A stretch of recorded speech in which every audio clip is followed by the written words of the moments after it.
Hey dreamers, thank you for choosing this therapeutic human-made bedtime story to fall asleep to. As we begin, the screen will fade to black and I'll start with a short relaxation process to help calm your mind and body. But if you're ready to jump straight into the story, feel free to use the chapters to skip the relaxation. And if you'd like to support what I do here, please consider letting others know about this channel and perhaps sharing a few thoughts in the comments. So just take a moment to allow your eyes to close and allow yourself to begin to relax. And as you begin to comfortably fall asleep, I don't know whether you'll drift asleep faster to the sound of my voice, or whether it'll be to the spaces between my words. And as you comfortably fall asleep, you can take a moment to allow yourself to get a little more comfortable and imagine a healing light softly, slowly and gently passing down from the top of your head to the tips of your toes, relaxing gently down through you as I count from 10 down to 1. And with each count, your mind can quieten and calm as the muscles soften and relax, and you can begin the process of drifting peacefully asleep. From 10, that healing light relaxing the muscles around the top of your head, around the back of your head, gently, carefully relaxing the muscles around the side of your head, around your temple, your forehead. And with each out breath, that relaxation can deepen so peacefully, so comfortably as it flows down around the eyes, around the ears. 9. That relaxation moving down around the jaw, relaxing that jaw, allowing the tongue to relax, the lips to relax, the nostrils to gently relax. With that relaxation moving carefully, slowly, as that healing light passes down the back of the neck, softening and calming those muscles. Around the sides of the neck, the front of the neck, down from the head, gradually moving that calming, healing light out across the shoulders, shoulder blades, relaxing those muscles like a deep massage passing through your mind and body. 8. As that relaxation begins to move down those arms, and I don't know which arm the relaxation will move down fastest, whether it'll be the right arm or the left arm, but you can be aware of that healing light spreading gently down those arms, around the biceps, the triceps, all the way down into the forearms.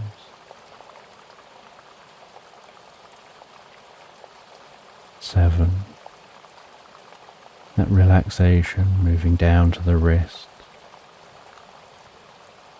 the palms of the hands down to the fingertips, and perhaps as that relaxation continues through those arms, with each out breath, the arms begin to feel heavier or lighter, or some other sensation as relaxation sets in. And you know the process for sleep is that the body begins to relax, and while the body becomes physically relaxed, so the mind begins to drift and dream. Initially to brief reveries before settling on the first dream of the night. And that healing light can spread down from the shoulders and down around the chest, the upper back, softening and relaxing those muscles, gently calming the breathing,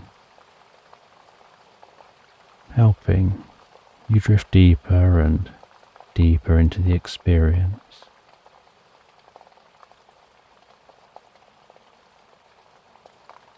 Five.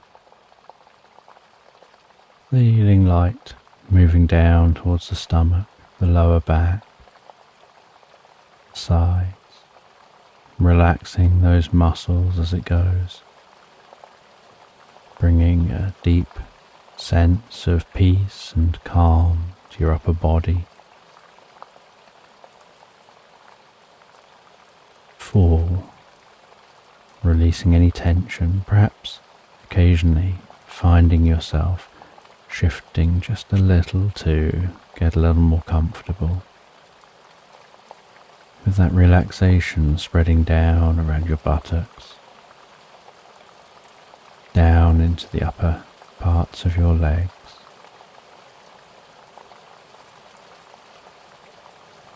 3. Passing that relaxation down towards the lower part of your legs, perhaps those legs feeling heavier and heavier, maybe as the body becomes deeply relaxed and your focus drifts inside more on what's going on for you in your mind. You lose some awareness of the body as it becomes incredibly still. 2. The relaxation spreading down to your feet, calming, softly relaxing, all the way down to the tips of your toes. And 1, as a final wave of relaxation pulses gently through you, from the top of your head, down through your body, all the way down to the tips of your toes, as your mind begins to drift and dream and wander into tonight's sleep story. And you've been staying on a short break in a cabin in the woods beside the most beautiful lake.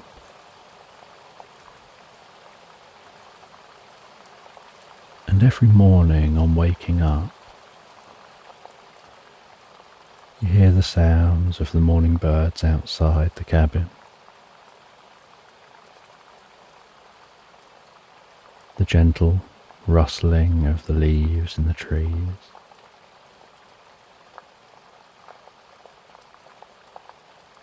And that calm silence from within the cabin. And the temperature here within the cabin is just right.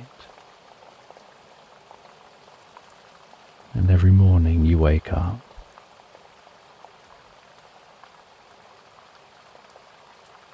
you climb off the bed, walk through the cabin to the main living space, which is an open plan kitchen, dining room and living area.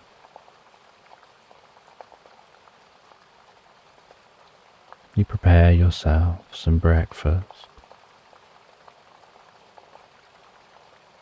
and sit down in a comfortable chair in the living space, enjoying that breakfast and a drink.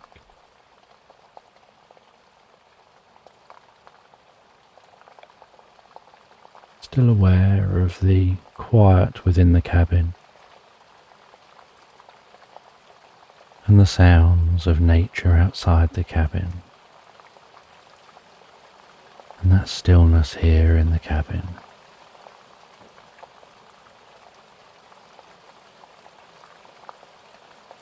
And being in this cabin is like being embraced in the most loving hug.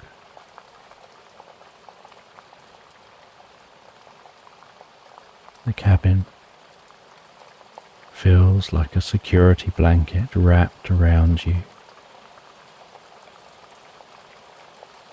The walls lined with paintings of the local nature.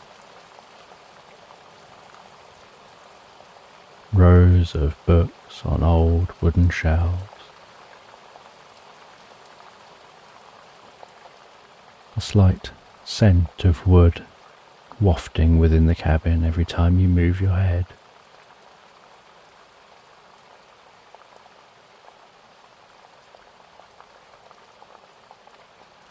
And after enjoying your breakfast, you prepare yourself to head out for a walk. You leave the cabin,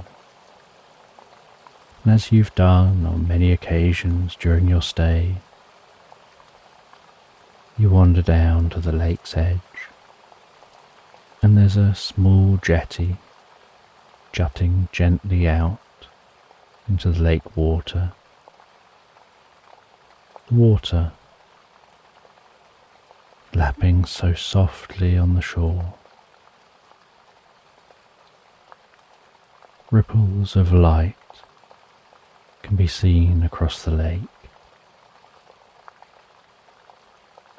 The faintest breeze gently rustling the leaves.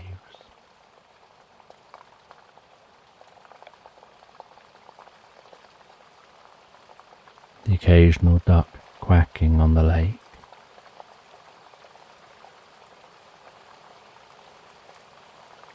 And on this jetty, a small rowboat is moored, tied to the side at the end of the jetty. Walking down towards the jetty, each footstep has a firm feeling and a solid sound, with the occasional slight crunch as you walk through bits of dry grass.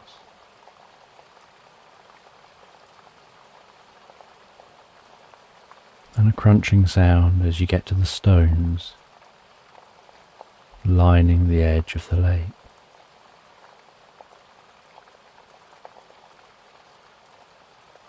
And as you step onto the jetty, so each footstep echoes and reverberates through the wood.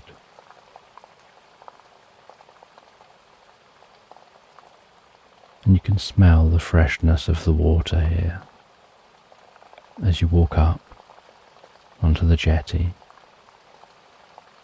Walk to the far end of the jetty. And the sunlight is just moving around, peering above the trees, starting to illuminate the jetty you're standing on. And you take your footwear off and sit down at the end of the jetty, letting your feet dangle into the cool water of the lake, feeling the sensation of that water as it flows gently across your feet, around your ankles, as it rises and lowers next to your ankles, with each wave rolling softly to the shore.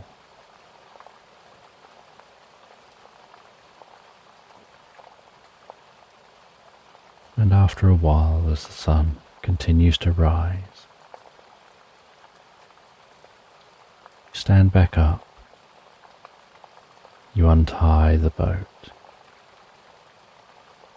climb into that boat, pick up one of the oars, push gently on the side of the jetty, nudging the boat to move away from the jetty. And with the faintest of splashes, you lower the oars into the water and begin to row.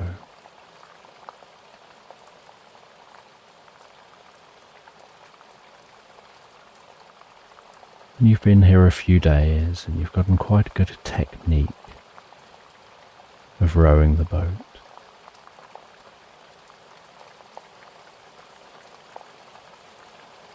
Of lifting the oars out of the water, turning the paddles to face horizontal to the water.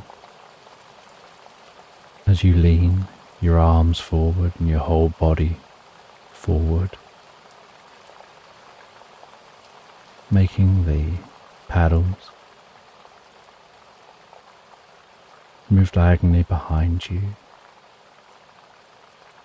lowering them down into the water, doing so at just the right angle as they enter the water, turning them to be more flat within the water as you submerge those paddles, and then moving your body back and your arms back and your elbows back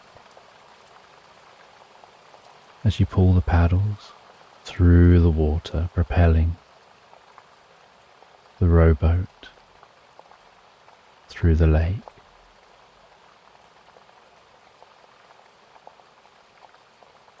Before lifting those paddles once more from the water, twisting those paddles, moving your whole body, your arms, and repeating this process. And there's something almost hypnotic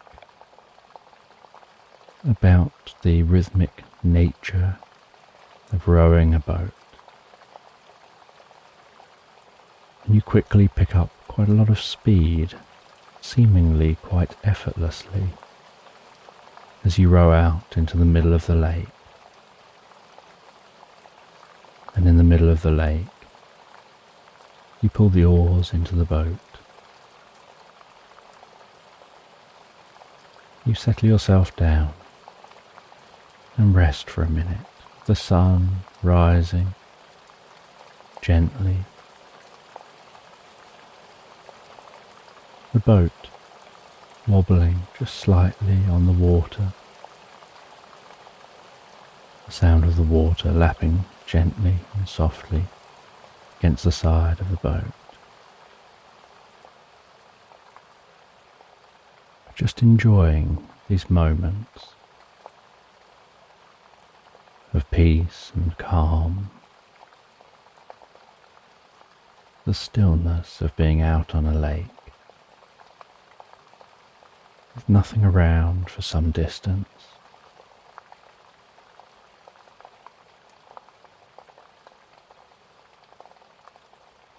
And as you rest here, so you find your mind drifts and dreams, wanders to pleasant thoughts.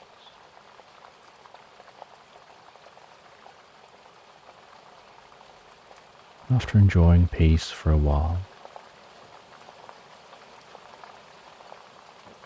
you take a book and begin to read. And you read that book, absorbing yourself in the story.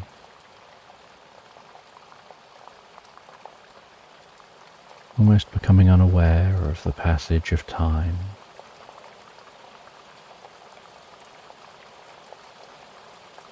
And then when you find a good spot, stop in the story,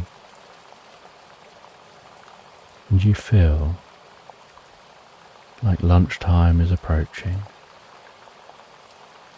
You stop reading the book. Place a bookmark within the book.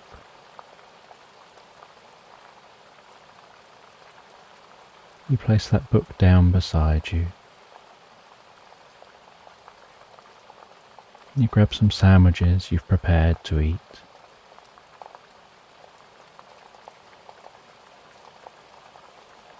And you just absorb yourself in the moment of eating those sandwiches. No other distractions, just being present in this moment.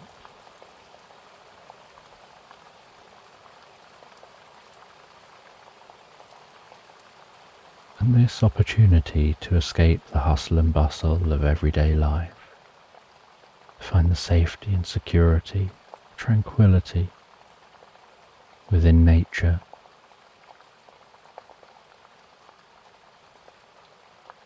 is almost like a reset for the soul.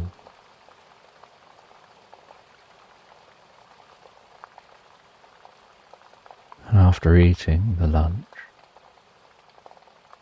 you plan on reading a little bit more before rowing back to the shore.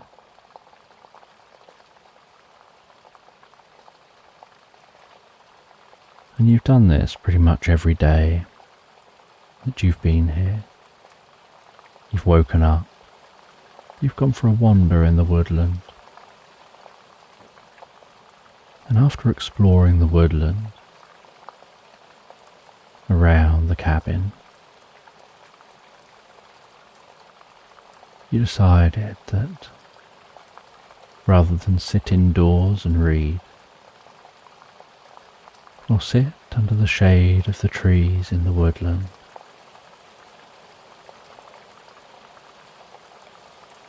you'd go out on the rowboat and relax in the sun on the lake.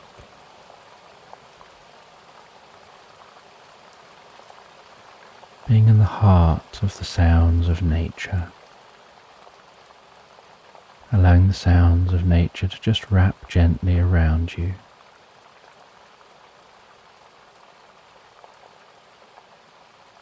And as you pick up the book and find the page that's marked, so you start to hear a gentle humming sound, and it seems to be coming from somewhere beneath you, as if it's coming from within the lake itself. And you notice as you look around that the ripples around you have changed, as if there's something vibrating somewhere beneath you, sending out regular ripples from your location. And then those ripples get closer and closer together as the humming sound increases in pitch.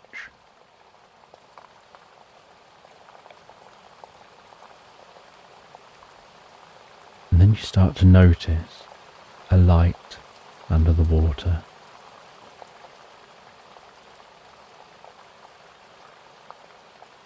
And although the shore is crystal clear, out here in the heart of the lake, it very quickly becomes murky. And so that light is rising, seemingly getting larger and larger as it approaches the surface. From within that murky water. And then you notice that whatever's rising through the water looks humanoid. And as it approaches the surface, you notice it looks like a female. And then as it breaches the surface of the water in a splash, you see the most beautiful woman with piercing blue eyes, and flowing hair, the water running off her hair, across her skin.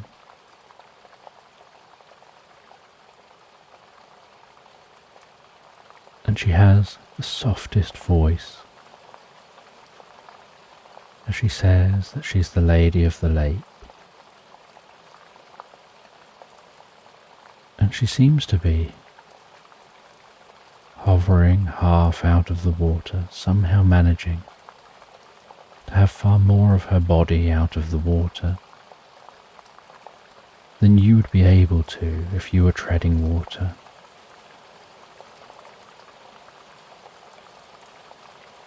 And she doesn't seem to be putting any effort into how she's out of the water.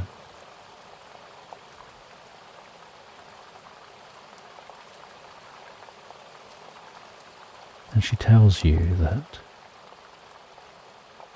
there's something she needs your help with, something she can't do herself.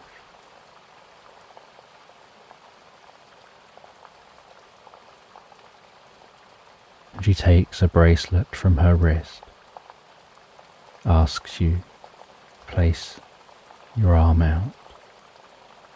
She places the bracelet onto your arm and tells you she needs you to seek a monastery, and within that monastery is a labyrinth, and in the heart of that labyrinth is something she needs you to get for her, something that will restore balance between the realms, that she's not really supposed to be in this specific lake. She has another lake where she guards a sword, Excalibur, but she's found herself here, and the only way to return is to seek your help.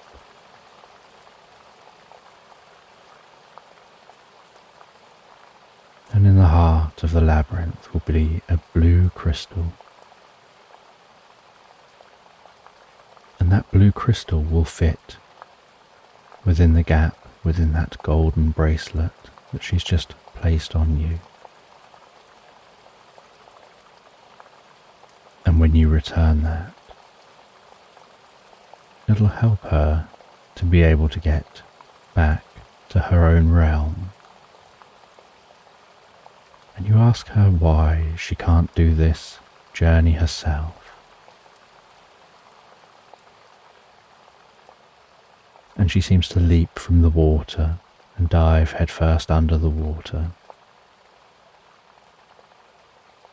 And you notice she has a tail rather than legs, and she rises back up again.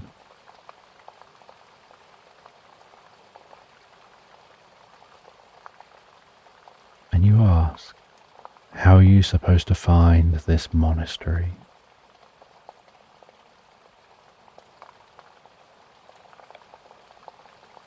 And she gives you some directions,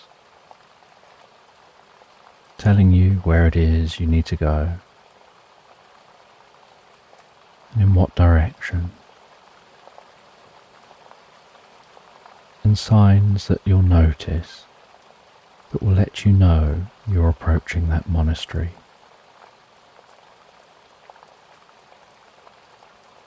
You agree to help her,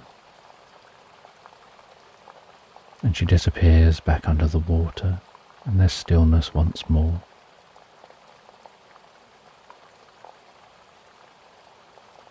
And you look at the bracelet, more to confirm that that experience you've just had was real.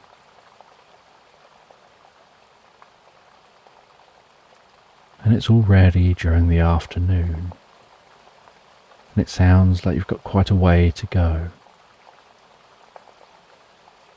But you'll need to get to the other shore on the other side of the lake, So you decide you need to be prepared, so you head back to the jetty. You head into the cabin. You make yourself some food, gather up some supplies.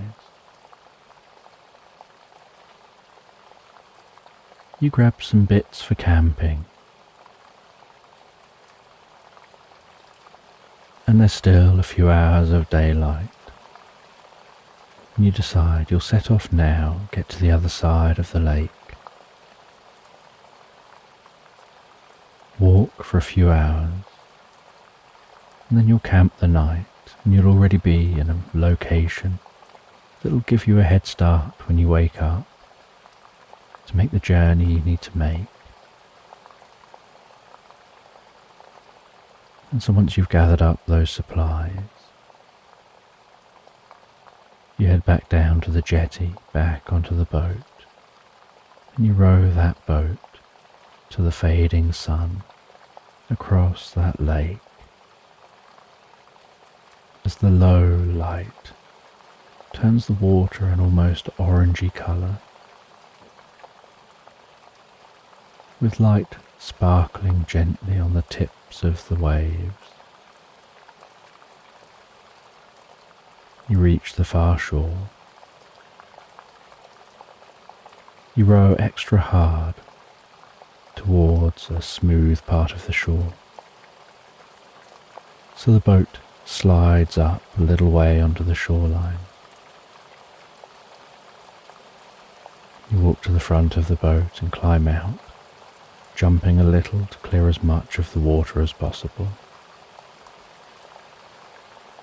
Then you drag that boat up onto the shore a little further, away from the water's edge.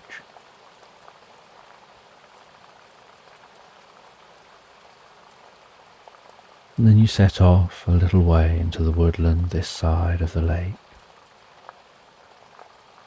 The sun rapidly setting. You're looking for an ideal place to stop and camp.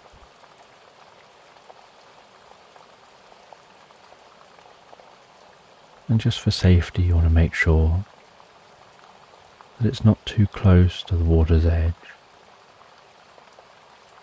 that it's slightly up from the water. So you find a clear enough patch within the woodland. You grab a large stick, knocking everything aside, clear that patch even further.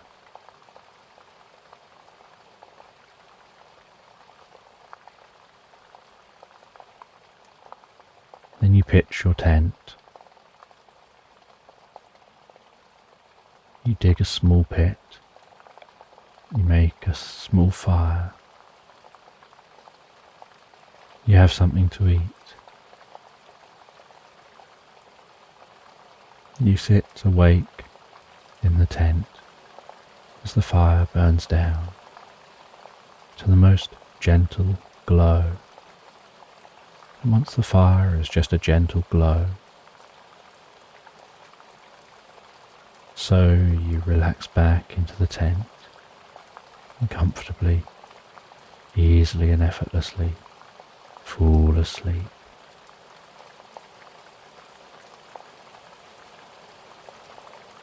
And the next morning you're awoken by the sounds of the woodland, the singing birds, the gently creaking trees, the rustling of the leaves,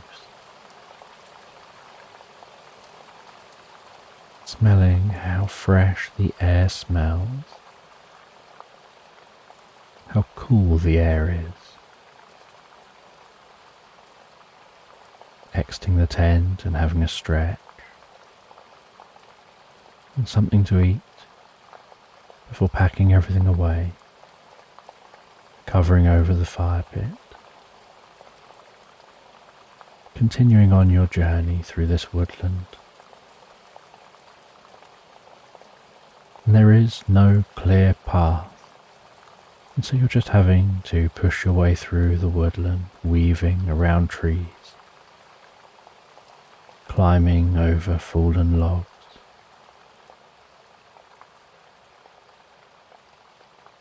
checking whenever you see rays of light cutting down through the canopy overhead, that you seem to still be on the right track.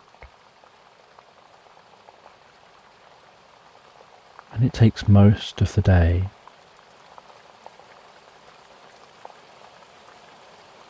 before you find yourself exiting this woodland and see the most incredible, most beautiful meadow sprawled out before you. And beyond the meadow is a large mountain range.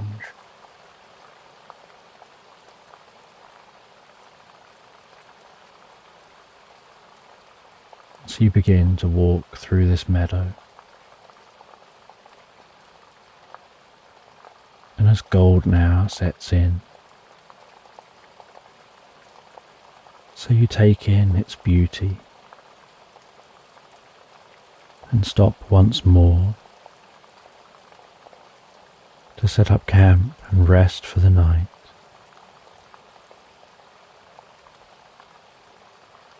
The next morning, awakening in this meadow, continuing your journey through the meadow in the direction of the mountains. And as you approach the mountains, so you hear the thundering sound of flowing water,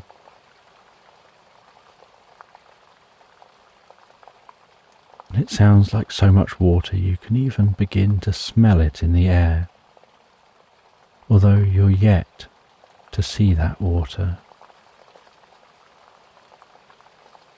You continue on, walking in the direction you need to travel, finally coming to a rough river. The water from melted ice, travelling down the mountainside, picking up speed, gathering up more melted ice, and then thundering through the landscape.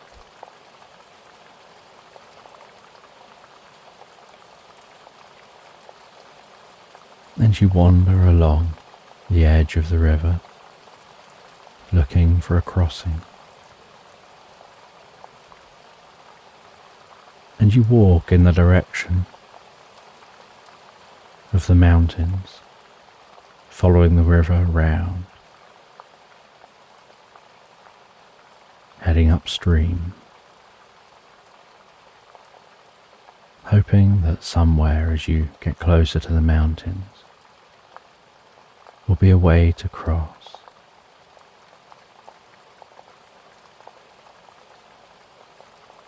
And butterflies are flitting from plant to plant here in the meadow, as well as the smell of the fresh water. There's the scent of different wild flowers and lavender that wafts within your nostrils.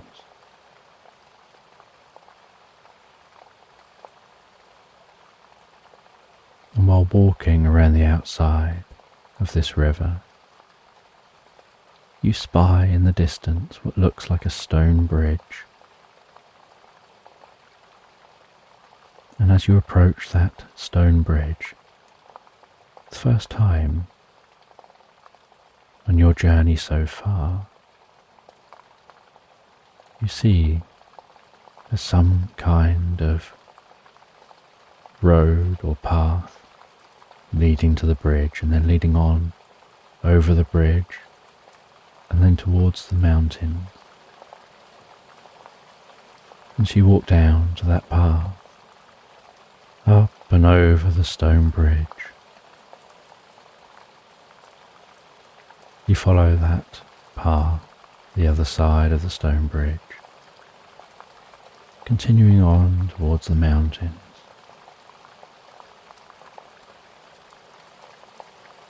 And you know which way you need to go.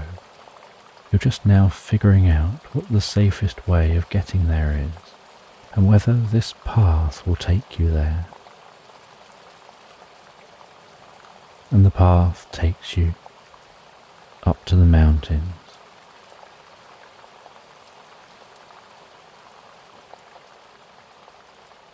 And it begins to ascend the mountains. And so you start by following the path. But at some point you have to go off of the path to get back onto track. You've made it as far as you can on the path first. And you can now see that monastery on a ledge up this mountain. A tall stone wall covered in snow, encircling the monastery. And as you approach the monastery, so the wind picks up as you're raising higher into the mountain.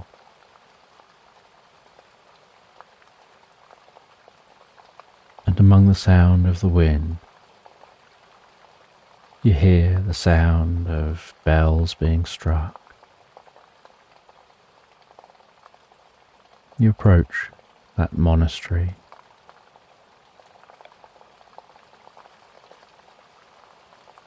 You swing the knocker at the door to the gate. Someone comes and opens that gate. You explain why you're there, saying it may sound unusual, and they invite you in. And they close that gate behind you, and you're surprised by the stillness of the air here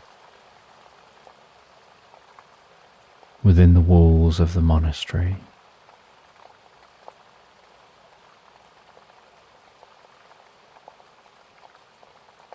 And you walk through the most beautiful gardens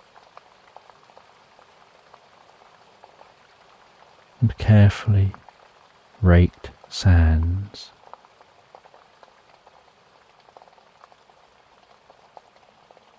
heading towards a large stone building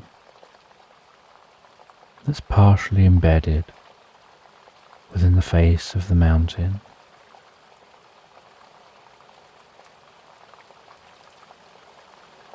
And they open the door and invite you in. And you walk up to somebody sat in a chair. And you explain to them why you're here. That you need the blue crystal. And they say that to get that blue crystal, you're going to have to descend into the labyrinth, navigate the labyrinth and find it for yourself.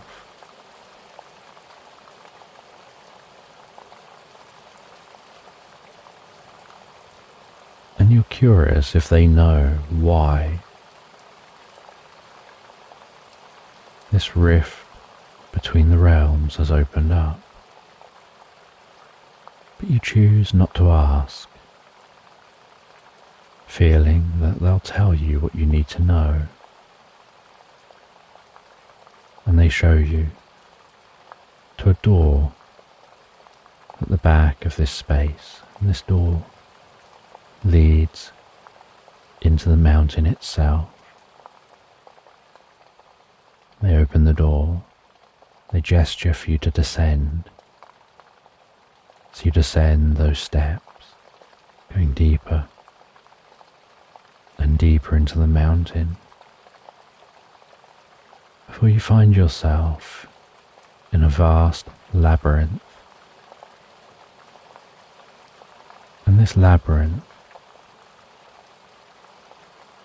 is lined with mirrors.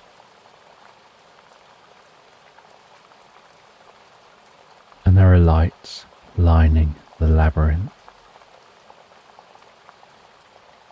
And those lights are just flames with a concave metal reflector behind them. So that allows you to direct the light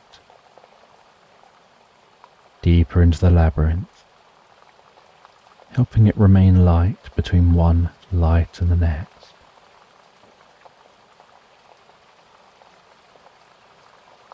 And so as you walk into this labyrinth, you position each light to shine and reflect off the mirrors until it reaches the next light. And then when you get to that light, you do the same again. And there are times when you're offered multiple different routes to take.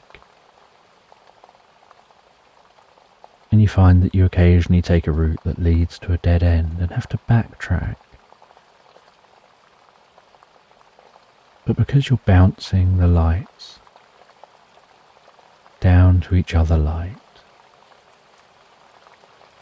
you know where you've been, and you know the one true route.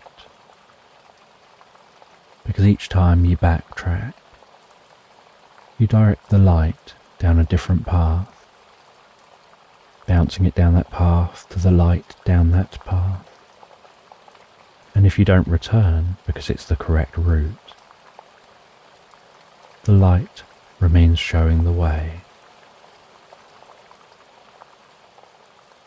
And you're surprised by the silence here within this labyrinth.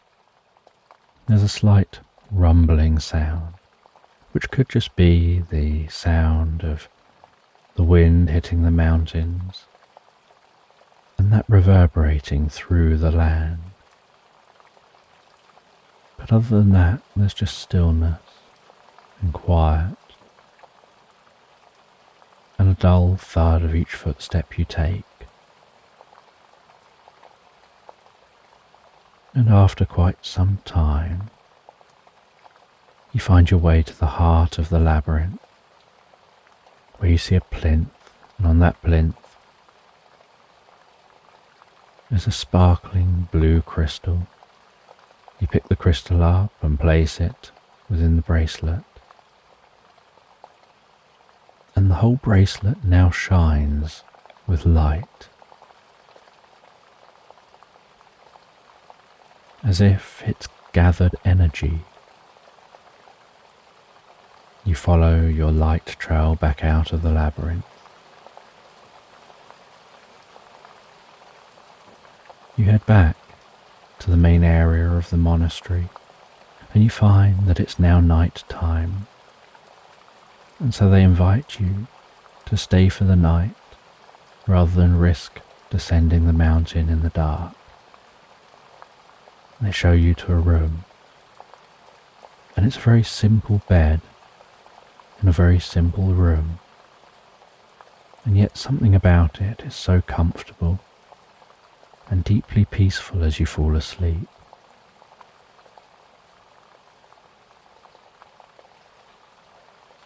And the next morning you're woken very early by the sounds of bells being struck. You leave the monastery, descend the mountain, finding your way back down to the meadow over that bridge. Walking through the meadow and the woodland, packed your boat on the shore of the lake. And you have to stop at times to rest and sleep, but eventually you get back to that boat by the lake. You climb into the boat. You row out into the middle of the lake. You don't know what you're supposed to do, so you just wait. After waiting with nothing happening quite some time, you call out, "Lady of the Lake," please reveal yourself. And you wait some time and still nothing.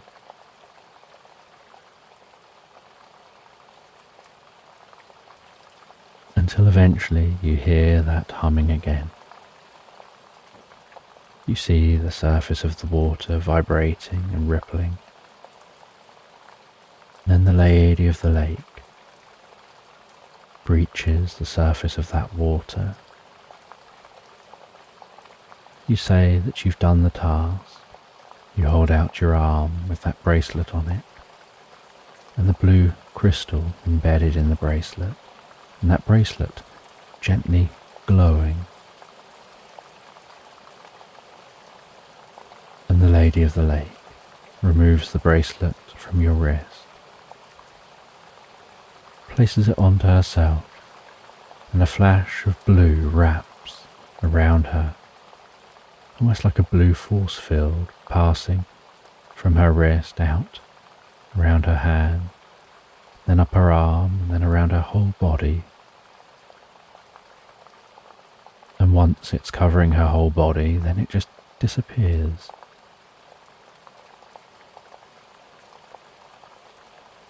And she says it's still there.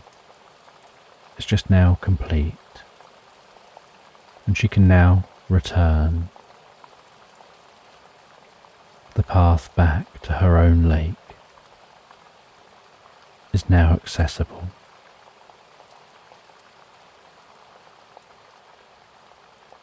She takes off a ring and says as a thank you, have this ring. This ring will help you to see reality in a whole new way.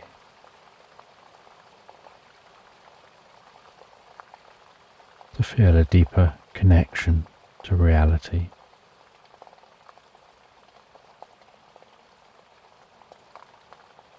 And to perceive things in a way you normally just feel.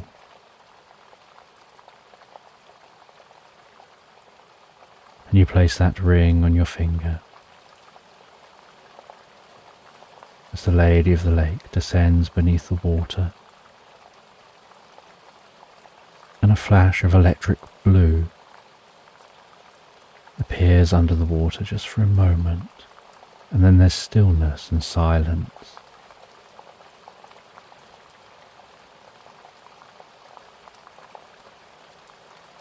And you row back to the shore. You moor the boat back up again. You head back into the cabin. You have something to eat. You flop back onto the bed, legs still hanging off the bed. Taking a deep breath, feeling like you've earned that relaxation. Closing your eyes for a moment. Reaching over and touching that ring.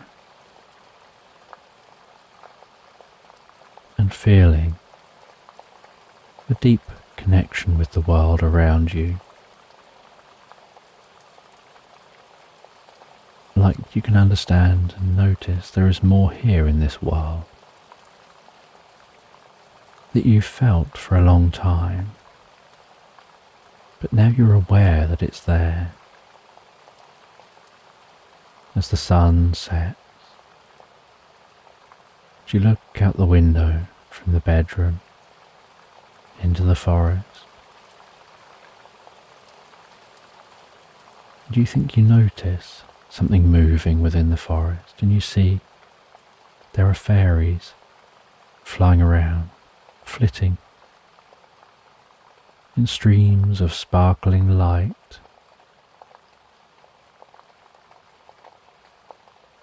And you realize that there's far more to reality than you'd ever perceived before. And you're going to have the opportunity to explore this. And with a smile, you get ready for bed, settle down in bed, and you feel so calm and contented and sleepy already. You don't even read any book before falling asleep. You just rest down on the pillow and easily and effortlessly drift and float deeply asleep into Slumberland.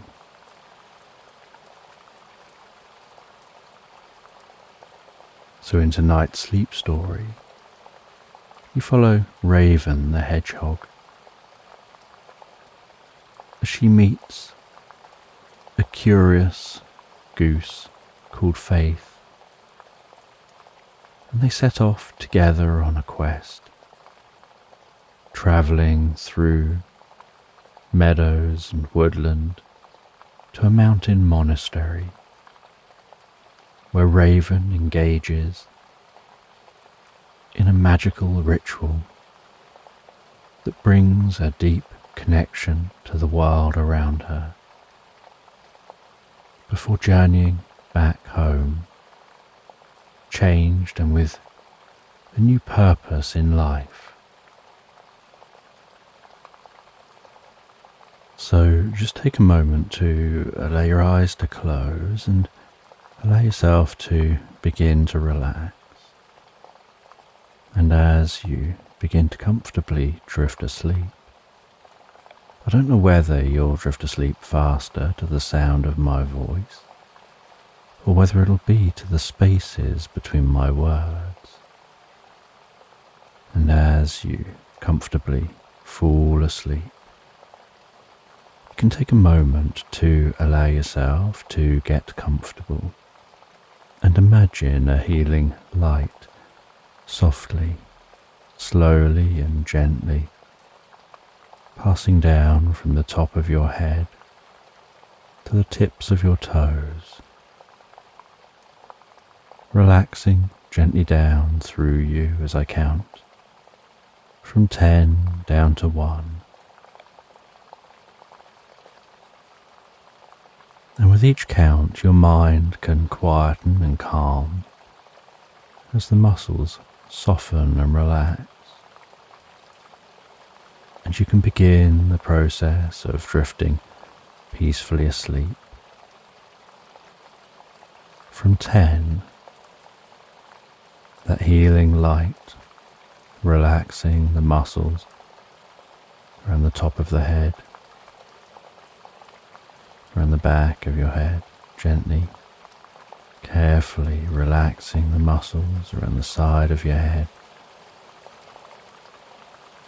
around your temple, your forehead. And with each out-breath, that relaxation can deepen so peacefully, so comfortably, as it flows down around the eyes and around the ears.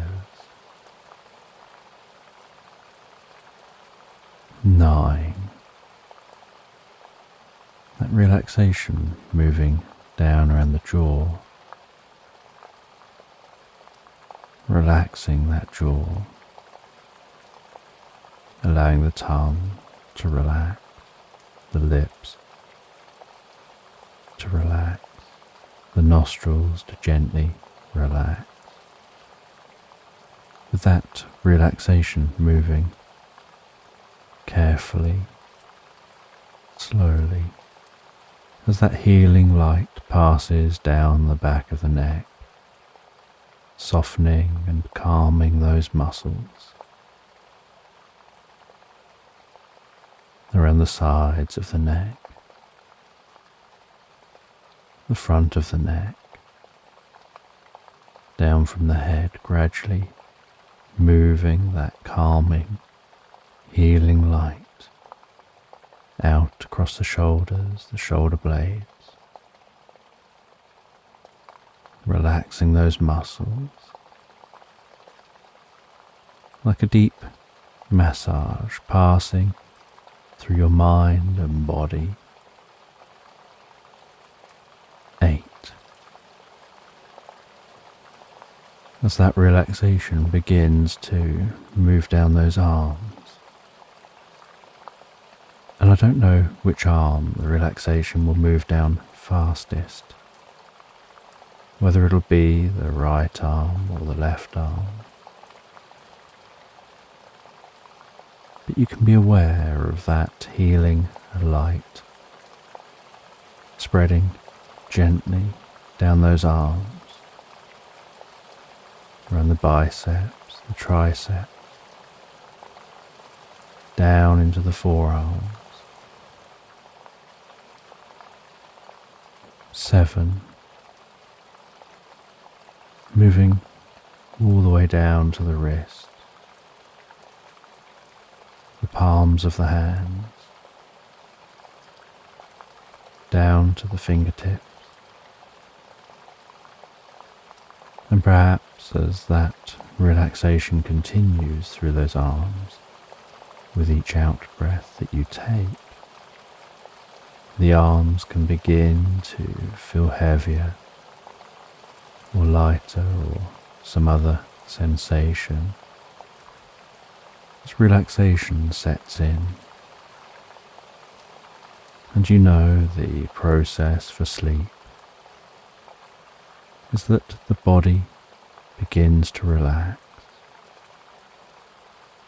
And while the body becomes physically relaxed, so the mind begins to drift and dream. Initially to brief reveries before settling on the first dream of the night. 6. And that healing light can spread down from the shoulders and down around the chest, the upper back, softening and relaxing those muscles gently, calming the breathing, helping you drift deeper and deeper into the experience. 5. The healing light moving down towards the stomach, the lower back, the sides, relaxing those muscles as it goes, bringing a deep sense of peace and calm to your upper body, releasing any tension.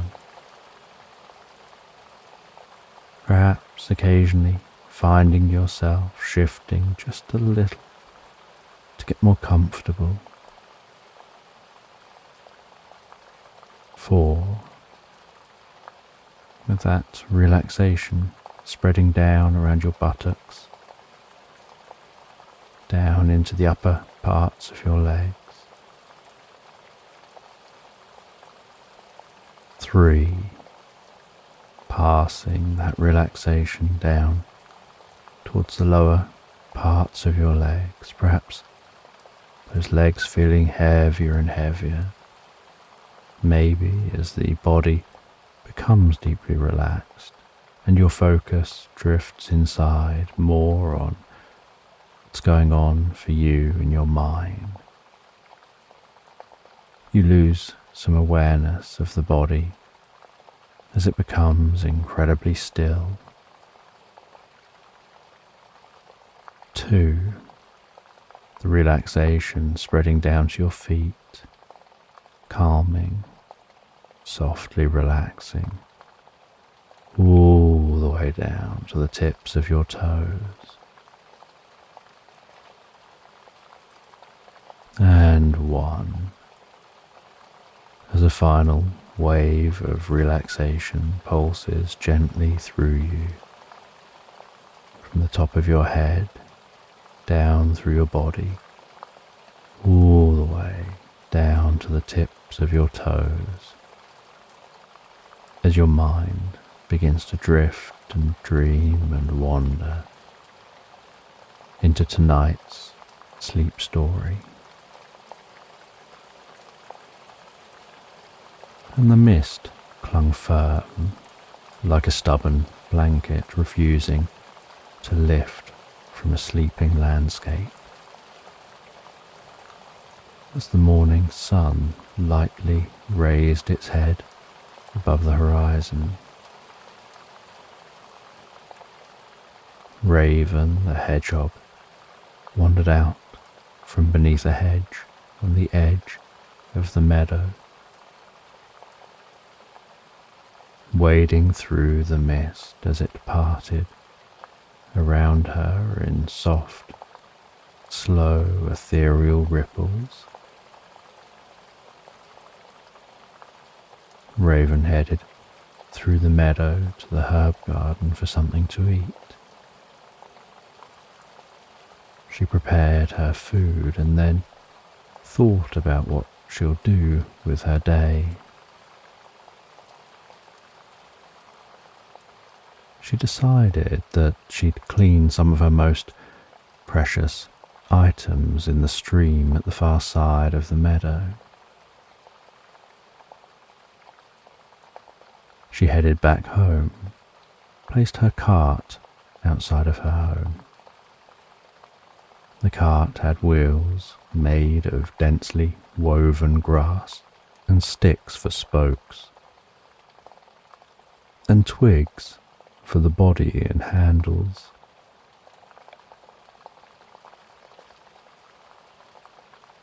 She gathered up the items in the cart and set off, pushing the cart across the meadow.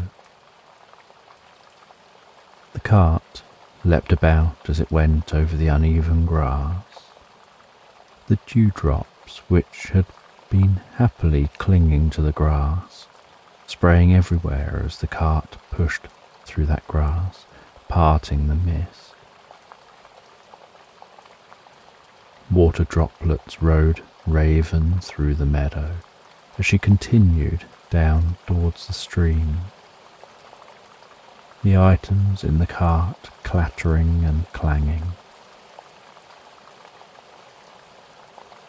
The mist slowly beginning to rise like a curtain caught in a breeze as the sun climbed the celestial dome. As Raven neared the stream, she could hear its gurgling hidden in the mist and smell the increasing freshness of the air. The rattling reeds lining the stream gradually revealed themselves waving above the mist, signalling the stream's location.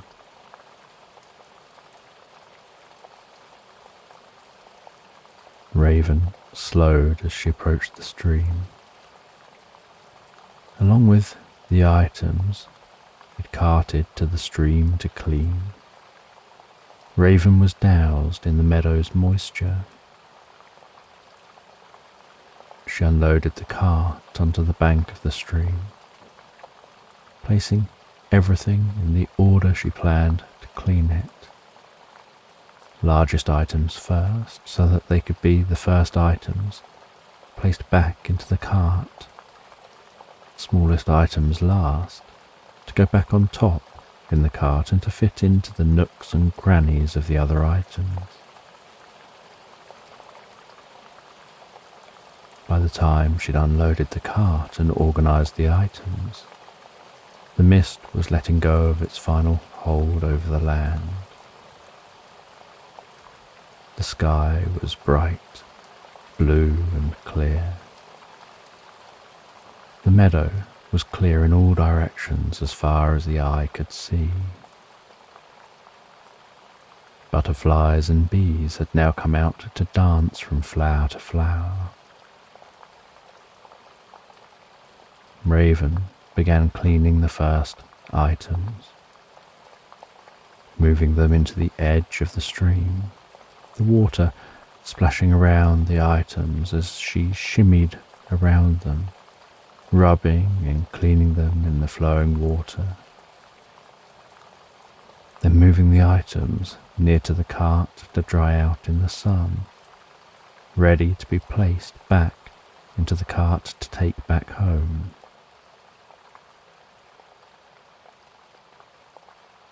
About halfway through the items, Raven was scrubbing an ornate golden goose egg.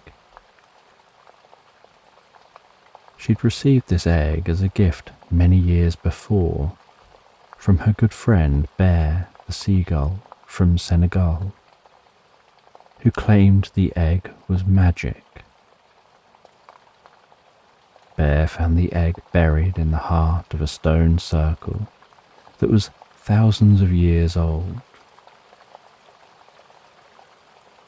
Raven had left the egg as it was given, in a silk pouch and covered in mud. She decided now was the time to clean it. As she scrubbed the egg, she thought she noticed it move. At first, she didn't know if the egg moved itself, or if it was just the water, or perhaps even movement of the stones beneath the egg that moved the egg. But then it moved again, then started to crack.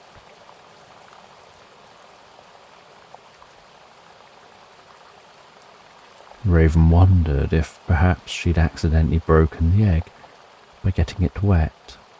Maybe it was warmed by the sun and then has started to crack as it cooled in the water. While Raven stepped back, she watched as that egg cracked. She noticed the beak of a bird breaking through the shell, followed by more of the shell breaking and the most beautiful coloured feathers poking through. Another flex from within the shell, and a larger crack appeared, with a piece of shell falling into the stream and, like a boat, floating on the surface of the water, pirouetting with the currents sailing down the stream and out of sight. So much for the present, thought Raven, as she watched the shell breaking apart. Within just a few minutes, the only shell remaining was the piece the colourful and majestic goose was stood on. It stretched and flexed its wings, as if waking from the deepest, most pleasant sleep. The goose didn't look young. It came from the egg looking already like an adult goose. In a moment of surprise for Raven, the goose spoke, and she could understand. The goose introduced herself as Faith. She said, everyone's got to have a little faith in their lives. Geese can't smile, and Faith said this with absolute sincerity, so Raven couldn't tell if Faith was trying to be funny or not. Faith continued to explain that she's a legendary goose. There are 5 legendary geese. They live to guide, and then, when it's time, they build a golden cocoon around themselves and enter the deepest state of meditation, which allows them to enter a timeless and spaceless place. Some might describe as a spiritual plane, a place where they have access to all knowledge and can recharge for when they next emerge from their cocoon. Once the cocoon has fully formed, they'd be buried deep in the mud within a stone circle. The stone circle would be made of specific stones and of specific sizes and erected in a specific way, that a resonance would be formed in that location on a crossroads of ley lines which would channel the earth's energy to form a bubble of spiritual energy. This energy would help deepen the meditation and would protect the egg from harm. Usually, once it's time for the goose to return, the people would carefully dig up the egg, let the egg settle for a while, before gently, reverently, and mindfully washing the egg. This process stimulates the breakdown of the cocoon and the awakening and returning from their meditation of the goose.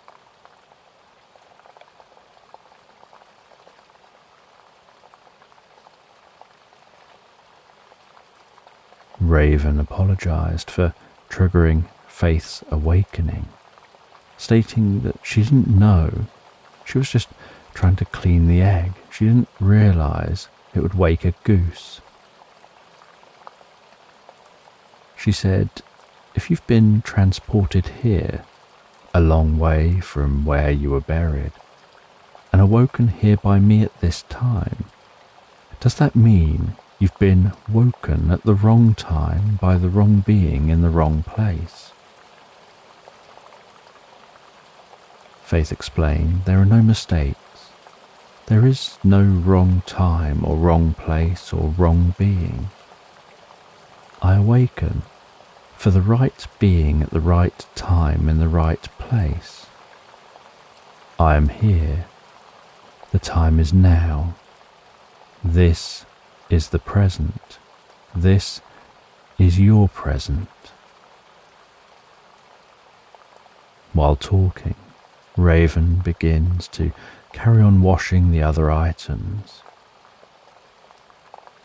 "So, if now is the right time for you, then why now and why me?" "You've got to have a little faith," Faith responds. "All will become clear in time." Raven finishes cleaning all the items and places them all, minus the egg, back onto the cart and begins dragging the cart back up through the meadow to her home. The sun sits comfortably overhead as they walk. On arrival home, Raven unloads the cart, putting everything back where it belonged in her home, while still talking with Faith. She's curious what guiding Faith is here to do. Faith explains that is for Raven to find out. She just knows she wouldn't be here if she wasn't going to be a guide, so she must be needed as a guide. There's a meditation that Raven can do that can find out how Faith is needed at this time. So after putting everything away, including the cart, Raven says that she's interested to experience this meditative process, which will reveal why she might need a guide.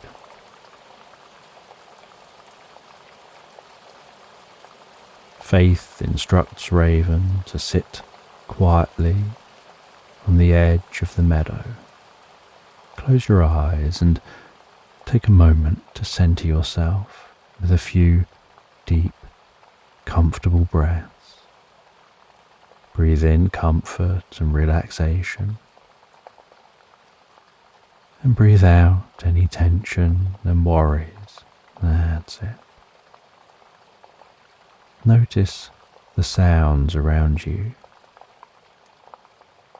Feel a connection with what you can hear, with the sound of the rustling of leaves in the trees and bushes, the sound of birds singing, even the sounds of butterflies and bees flapping their wings. Perhaps noticing the very faint, distant sound of that stream at the far side of the meadow. That's it. Just let your awareness expand through the meadow and beyond. Start to notice the threads of consciousness which weave all things together. Notice how the seed of consciousness is contained within every single atom.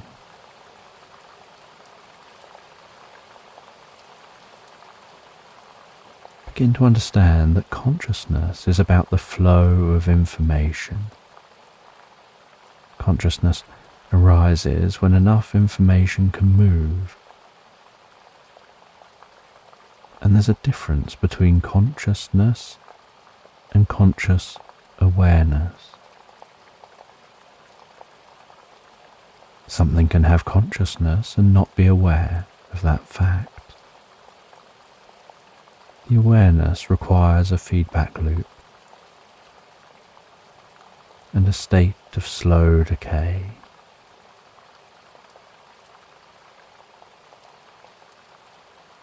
Raven absorbs herself in the meditation, in experiencing that connection with the world around her.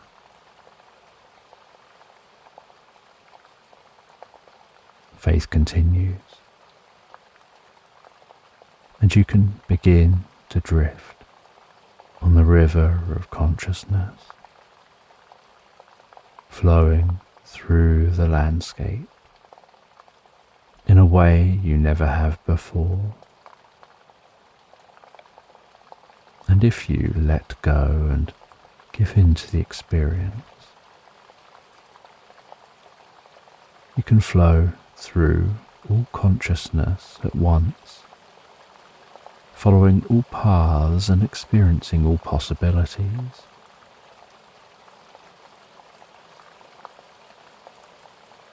Like entering a flow state where you're so absorbed in the present, you aren't paying attention to how you're doing what you're doing.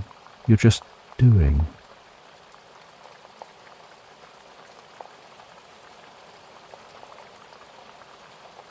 Raven takes time to absorb herself easily and effortlessly in the experience, as Faith quietens down in the background for a few moments.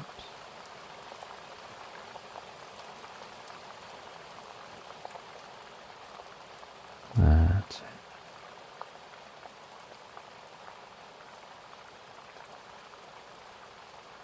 You can notice among the threads of consciousness one path becoming brighter than the others, illuminating a path and a destination. You won't know what that one path has relevance to, but you will discover it.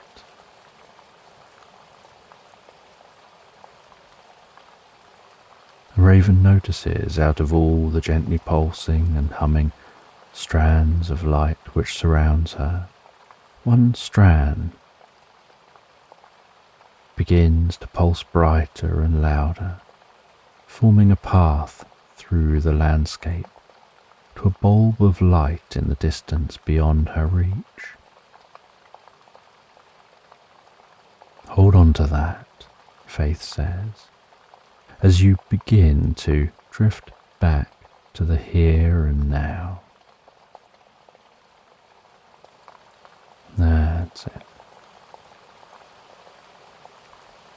And Raven drifts back and opens her eyes, feeling so deeply calm and peaceful, while also still having a sense of that path of light in her mind's eye.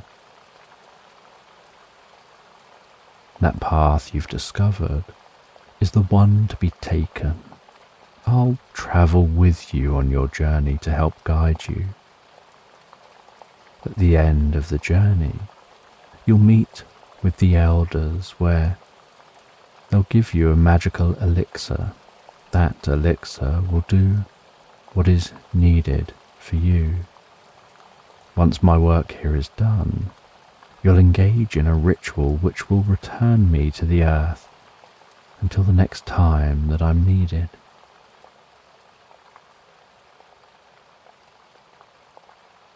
Raven invites Faith to stay for the night.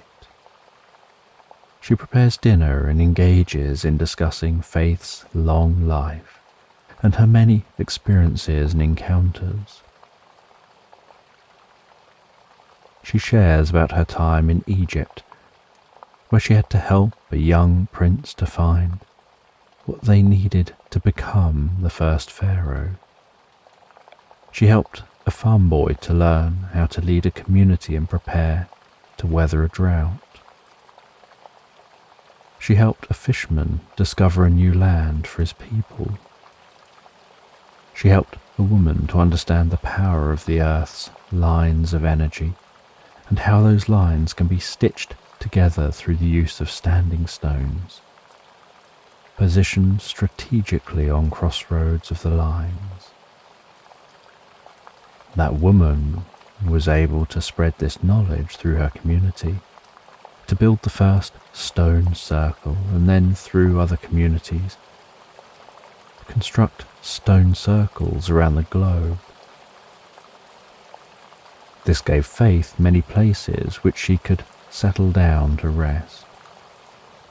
Prior to this, there were limited locations. There were select pyramids designed and aligned to channel the earth's power where she could rest, and a few natural locations. Faith explained that it isn't about the flow of energy, but about the flow of information, and those locations have high informational flow, making those places a conduit for accessing universal knowledge.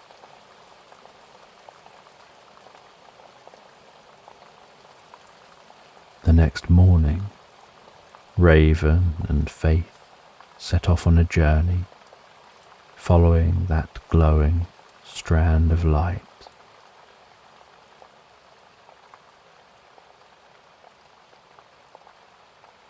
As they walked, so they talked on and off, with long periods of almost contemplative silence and periods of deep and meaningful conversation. They headed through the meadow. They began to follow the stream, meandering through the meadow, before turning into woodland.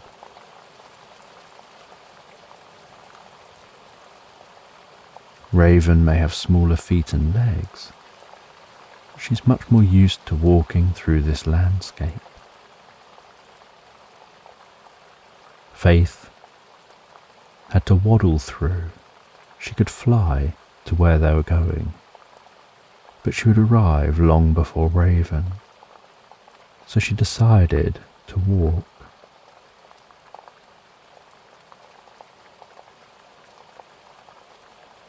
As night began to blanket the sky with a dusting of specks of light, the pair decided to stop and rest.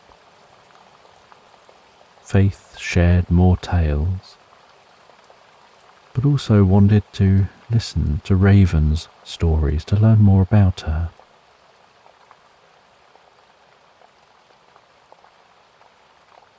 And long after the landscape had fallen asleep, Raven and Faith finally joined it, both drifting into the most pleasant dreams and deep reveries.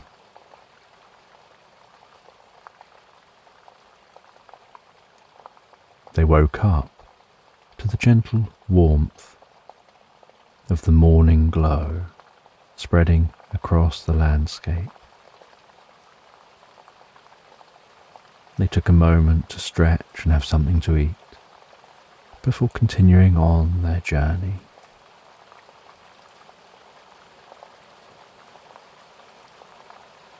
Raven continued to hold on to the instinctive sense of where to go, as if that glowing thread was woven into who she was as a being.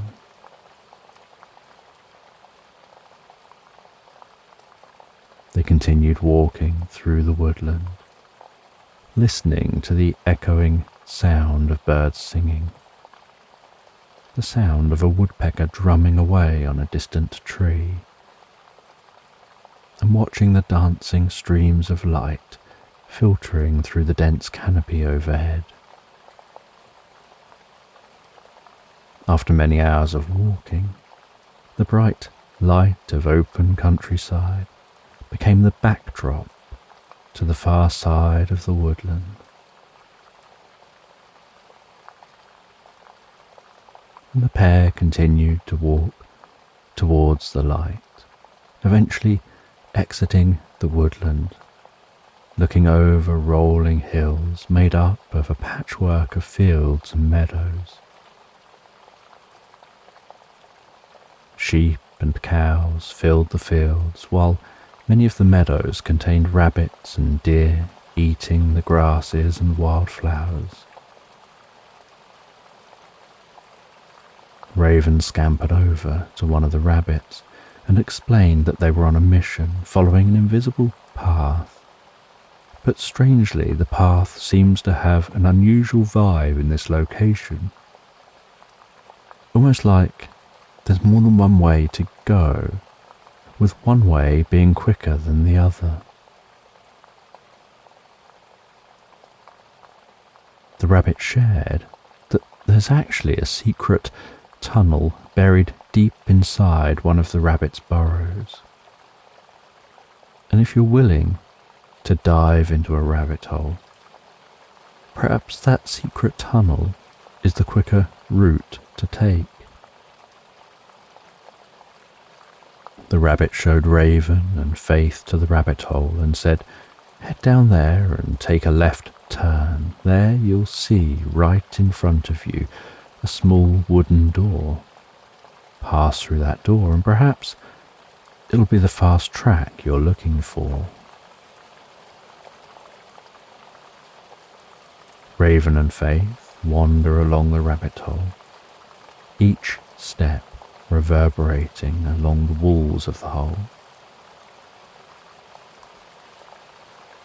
until they eventually reach a crossroads.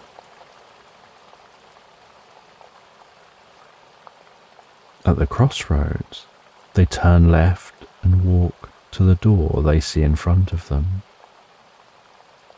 They pause for a moment before slowly and carefully opening the door with a creak, getting a waft of air that gave the feeling this door hasn't been opened for a very long time. They walk through the doorway, closing that door behind them. And this secret tunnel is different to the mud-walled rabbit hole. The walls are smooth and grey with the texture of freshly moulded clay, each footstep offering just a dull thud.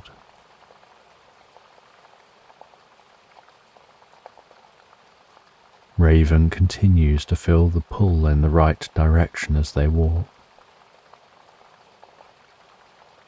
Lining the walls of this path are torches which seem to almost pulse to life as they approach, their light flickering and dancing in the eddies of air caused by their movement through the otherwise still tunnel.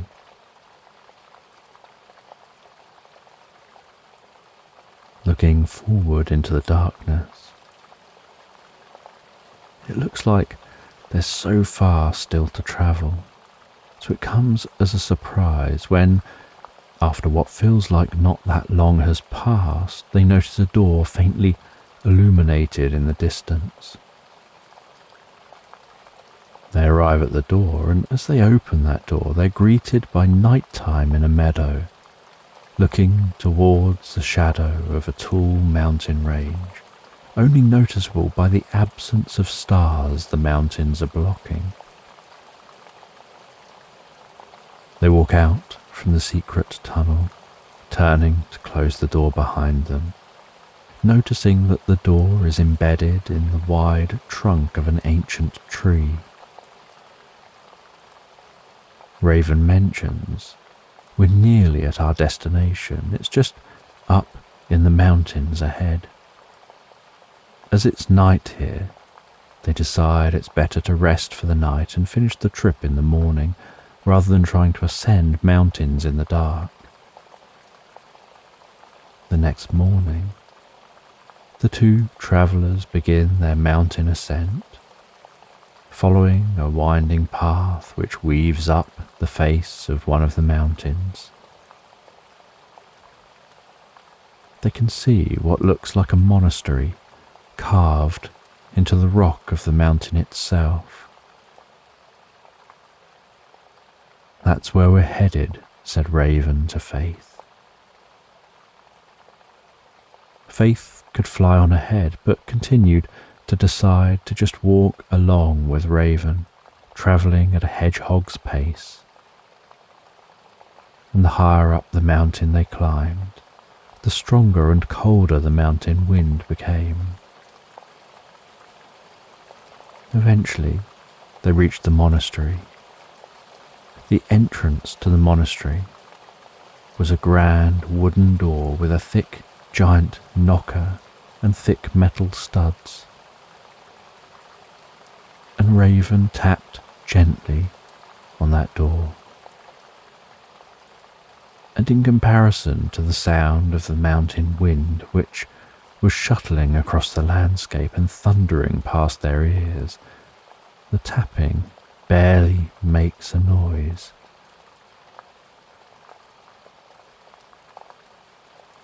They wait for just a moment before the door slowly and calmly swung open, and they were greeted by a monk. And this monk didn't say a word, they just gestured for the two travellers to enter.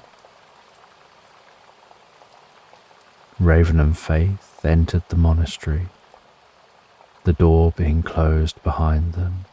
They followed the monk down a cold, grey stone corridor, footsteps reverberating around the walls, and into a chamber in the heart of this monastery.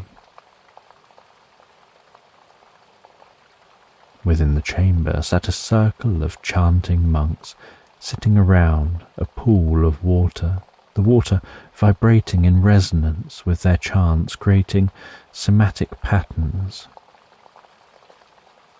As their chants and tones shifted, so the patterns in the water changed.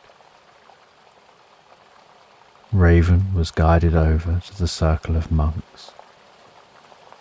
They didn't pay her any attention, they just continued with their chanting.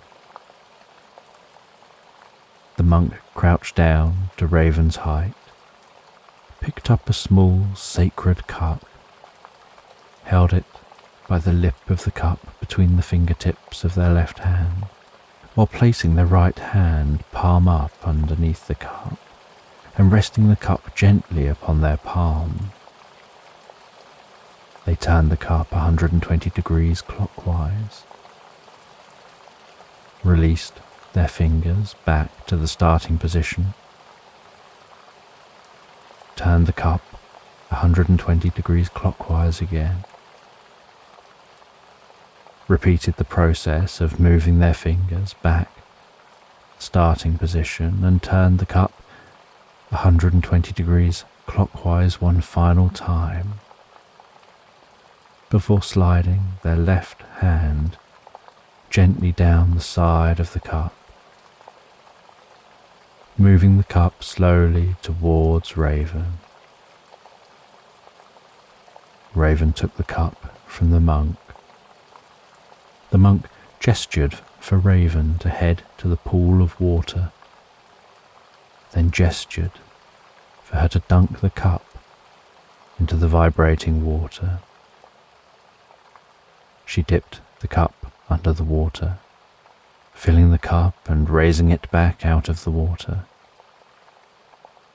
The monk then gestured for her to drink the liquid. As Raven drank, so she could feel the coolness of that mountain water flowing through her body. She could feel her senses expanding. The water in the pool started to soften until it was as still and reflective as a mirror. Raven couldn't tell if this was in her mind or in reality. She looked into the water and could see herself reflected, but that reflection evolved and shifted. It stopped reflecting what is, started reflecting what could be. It reflected a raven who was connected to all things, who understood the world on a much deeper level, who was a teacher of knowledge, sharing that knowledge and how to find deeper connections with other animals, helping to deepen and enrich their lives.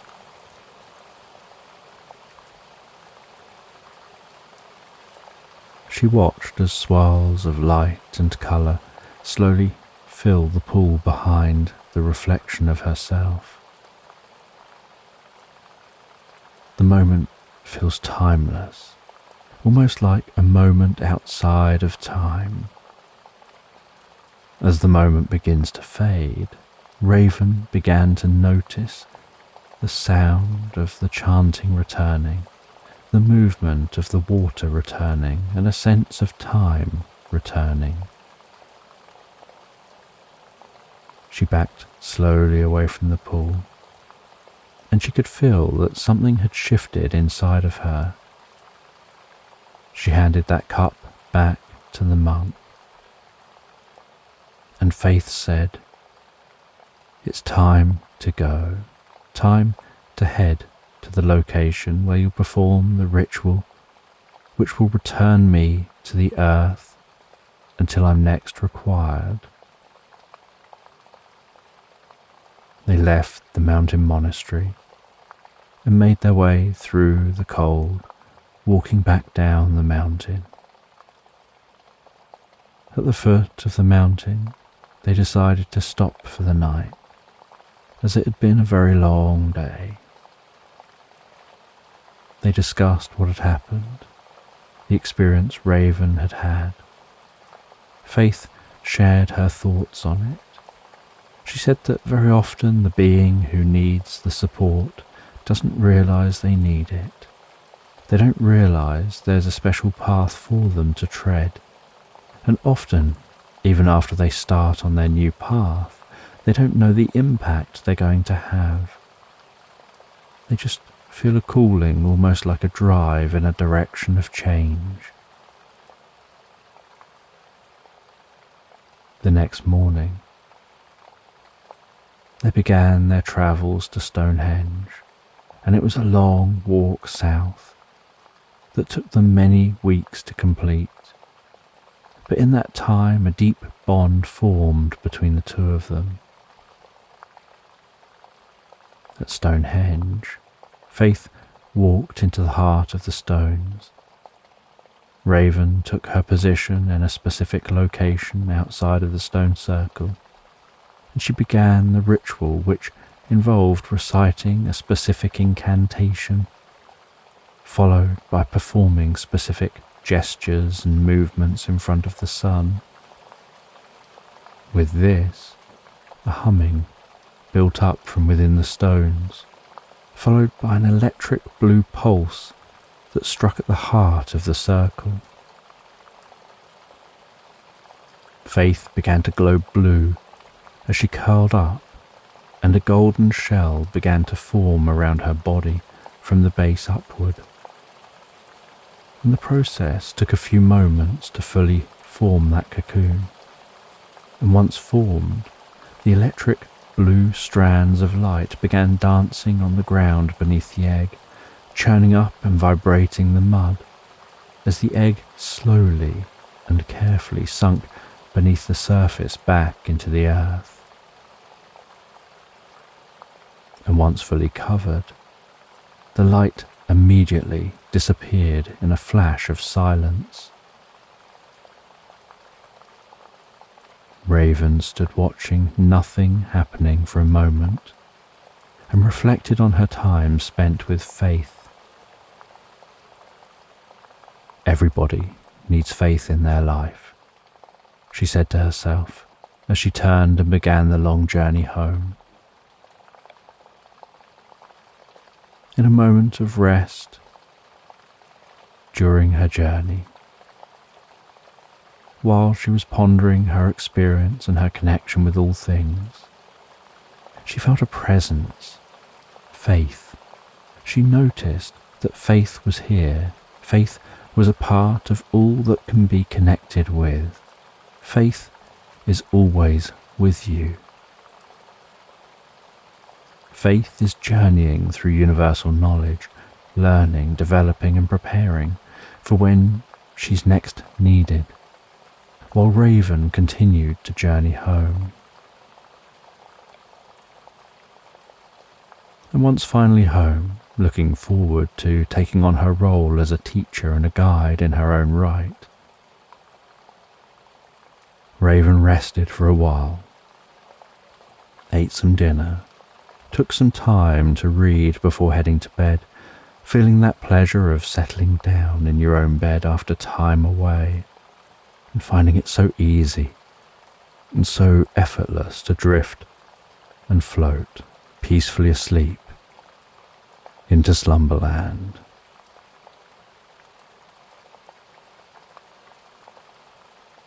So in tonight's sleep story, you go out for a walk through British countryside, hearing a telephone ringing, sending you on a quest to meet a wizard in the heart of the woods, who asks for your help to open the magical portals, to reconnect the realms of the dwarves and the humans. So just take a moment to allow your eyes to close and allow yourself to begin to relax. And as you begin to comfortably drift asleep, I don't know whether you'll drift asleep faster to the sound of my voice, or whether it'll be to the spaces between my words. And as you comfortably fall asleep, you can take a moment to allow yourself to get comfortable and imagine a healing light softly, slowly and gently passing down from the top of your head to the tips of your toes, relaxing gently down through you as I count from 10 down to 1. And with each count, your mind can quieten and calm as the muscles soften and relax. And you can begin the process of drifting peacefully asleep. From 10, that healing light, relaxing the muscles around the top of the head, around the back of your head.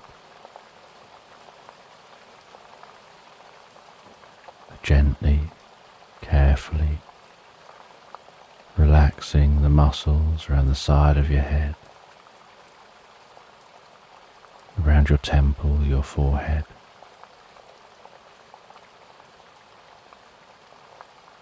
And with each out breath, that relaxation deepens so peacefully, so comfortably,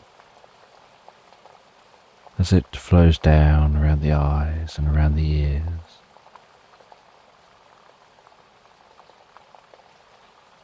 Nine. That relaxation moving down around the jaw,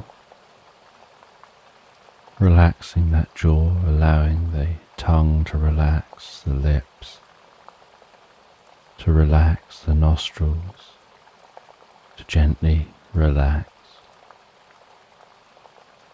With that relaxation moving carefully, slowly, as that healing light passes down the back of your neck, softening and calming those muscles around the sides of the neck, the front of the neck, down from the head,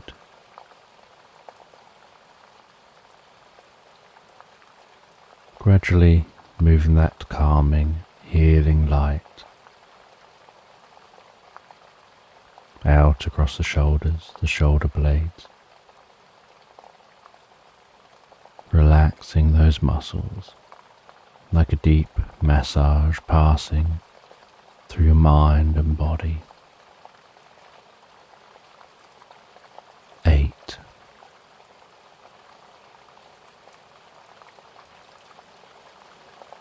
As that relaxation begins to move down those arms,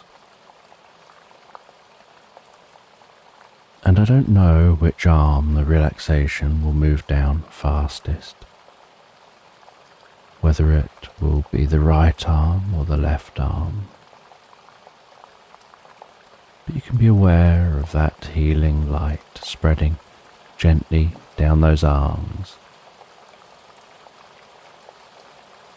around the biceps, the triceps, down into the forearms.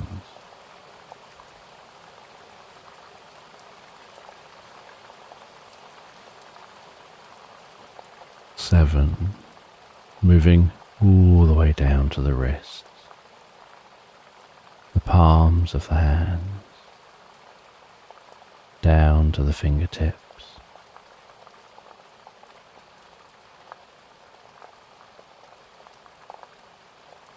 And perhaps as that relaxation continues through those arms with each out breath, the arms begin to feel heavier or lighter, or some other sensation as relaxation sets in. And you know the process for sleep is that the body begins to relax, and while the body becomes physically relaxed, so the mind begins to drift and dream. Initially to brief reveries before settling on the first dream of the night.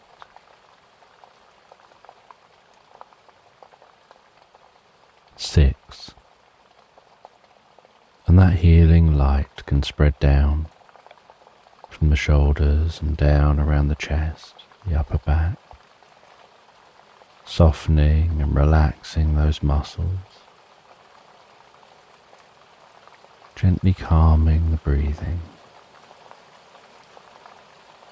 helping you drift deeper and deeper into the experience.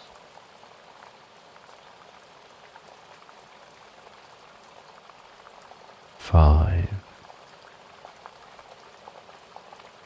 The healing light moving down towards the stomach, the lower back, the sides, relaxing those muscles as it goes, bringing a deep sense of peace and calm to your upper body, releasing any tension,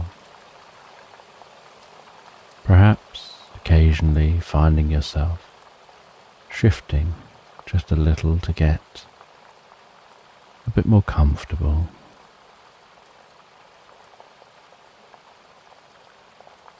4. That relaxation spreading down around your buttocks, down into the upper parts of your legs. 3. Passing that relaxation down towards the lower parts of your legs. Perhaps those legs feeling heavier and heavier as the body becomes deeply relaxed and your focus drifts inside more on what's going on for you in your mind, and you can lose some awareness of the body as it becomes incredibly still. 2.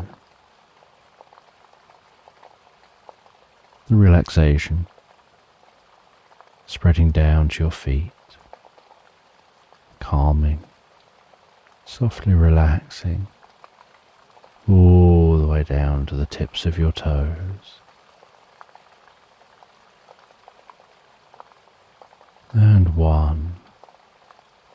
As a final wave of relaxation pushes gently through you from the top of your head down through your body, all the way down to the tips of your toes, as your mind begins to drift and dream and wander into tonight's sleep story.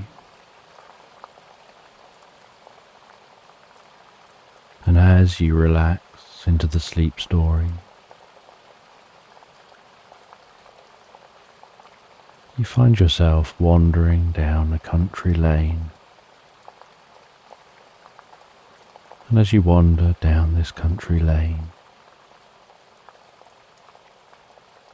the road meandering through the countryside, birds singing cheerfully within the trees, clouds ambling across the sky,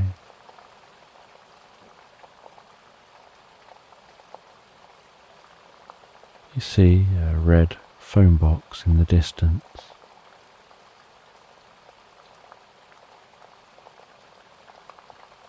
And each footstep along the road gives a gentle crackling sound.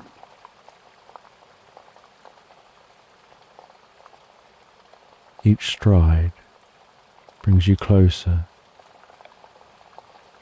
to the heart of this landscape.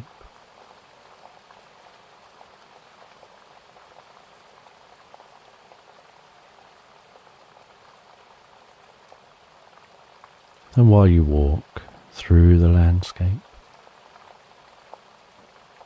that phone box getting larger and larger as it gets nearer and nearer. You can feel the gentle breeze on the side of your face, the warmth of the sun on your cheeks.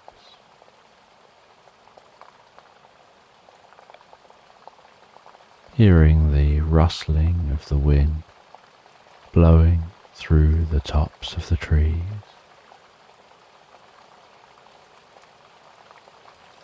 Starlings singing in the bushes that line this road.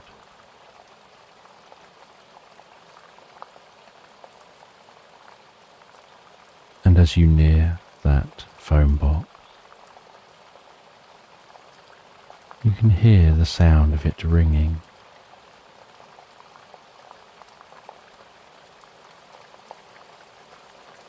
And as you approach, so that ringing gets louder and louder. And it doesn't seem to stop. And so when you arrive at the phone box, out of curiosity, you open the heavy door to that phone box. Squeeze yourself inside the phone box, that door swinging shut behind you.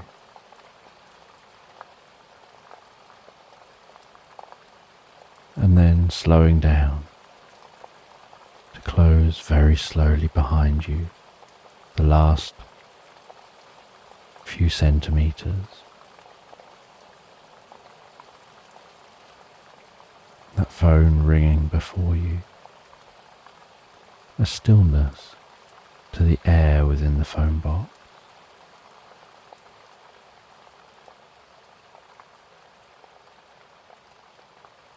A lack of echoing within the phone box, almost like the walls are swallowing the sound. With curiosity, you pick up the receiver. You hold it to your ear as that ringing stops. You hear a bit of static followed by a voice. And that voice is the kindest, most friendly sounding voice, asking you to come and visit. Suggesting that you walk down the road a little further and then turn off and head through the woods.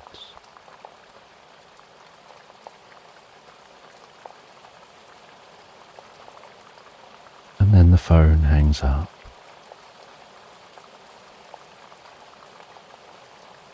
And so you place the receiver back down.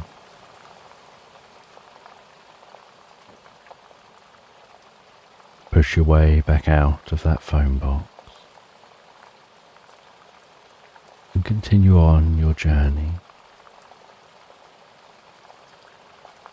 And although you're still admiring nature around you, a part of your mind is on that message.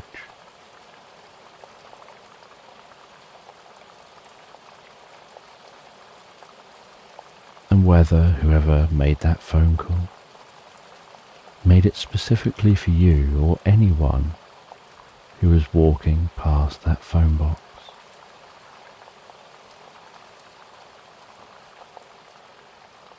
and whether you should follow the instructions or just continue on the path you are taking.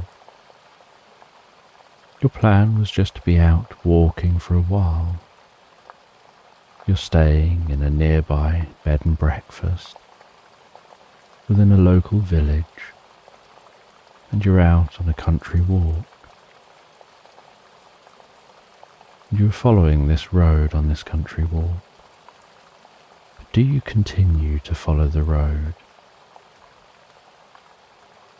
Or if that turning exists into the woods, do you take that turning and head through the woods to visit the person who made that phone call?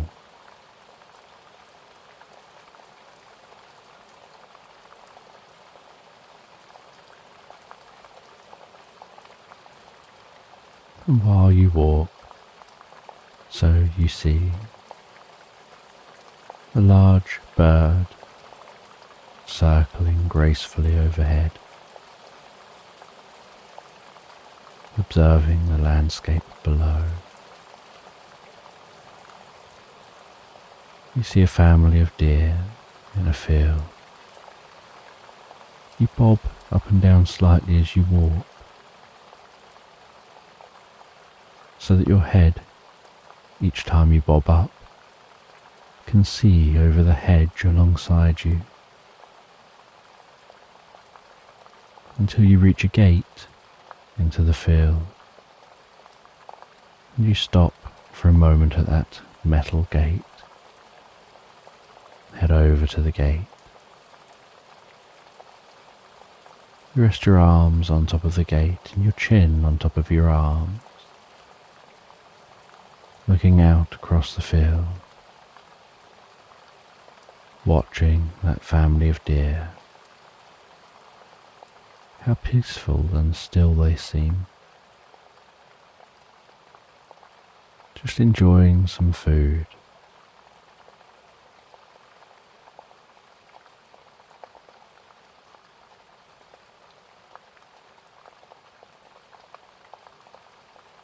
And you can feel the warmth of that metal through your sleeves that's been gently warmed by the morning sun.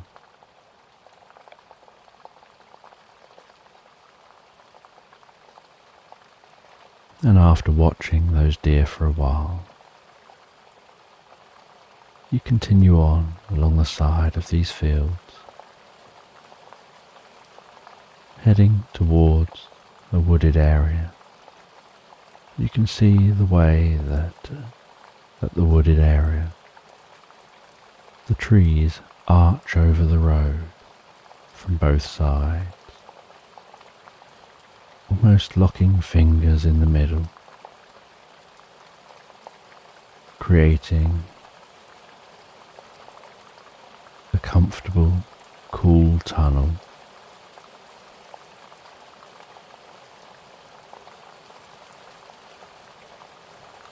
With just the occasional dancing dappled light working its way down through the tree leaves.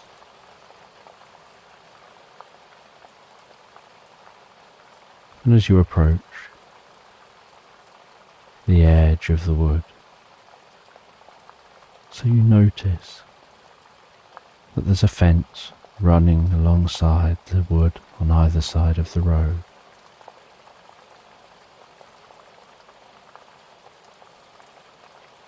And in the middle of that fence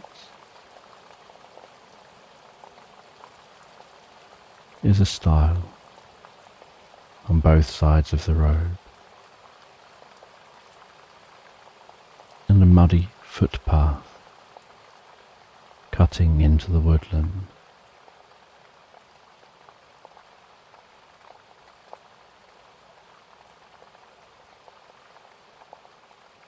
And so you continue on, getting closer and closer to that gap in the fence, thinking to yourself about whether to veer off into the woods or just keep moving forward. But as you reach that gap in the fence, so your curiosity gets the better of you, you climb over the stile, jump down onto the mud,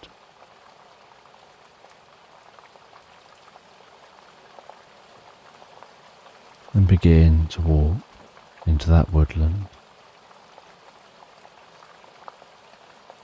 And each footstep now gives off a dull thud rather than that slight crunching sound of walking on the road.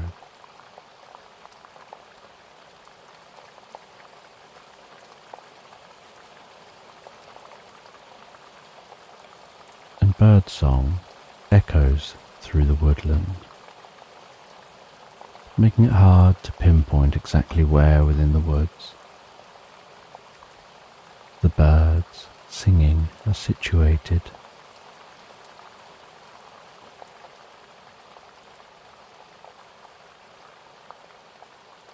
And all around you is the sound of the rustling leaves overhead, as the wind blows a breeze across the tops of the trees.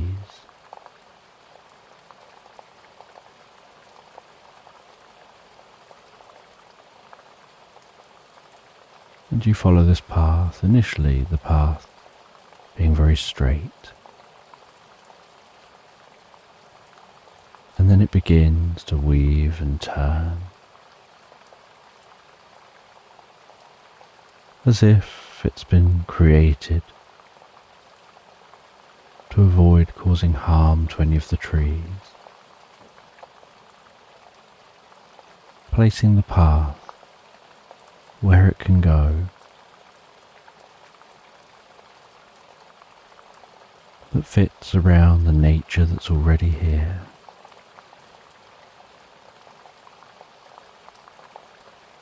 And you notice off of this slightly broader path occasional narrow, deeper seeming paths,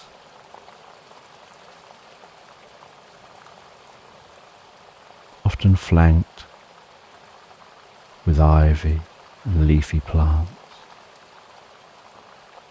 that manage to grow in the dimly lit woodland.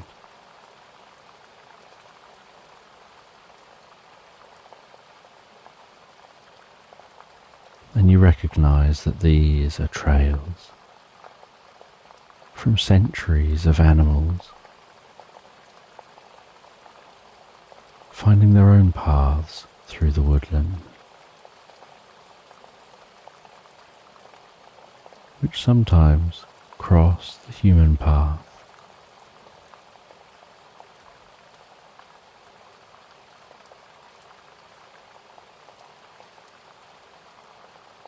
And while you continue to walk, so you start to notice the uncertain outline of a cabin within this woodland.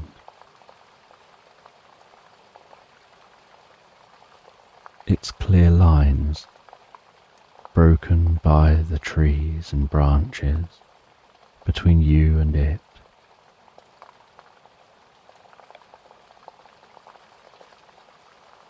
And the cabin seems to be built of the same wood of the woodland, helping it to blend in.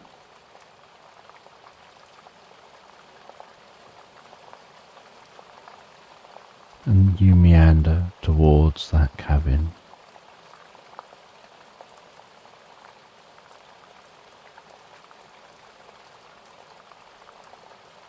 And you're curious who will live there.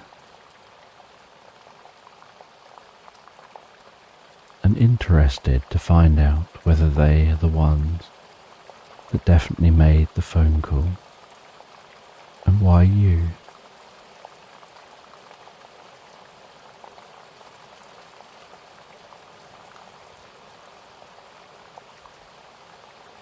And the cabin,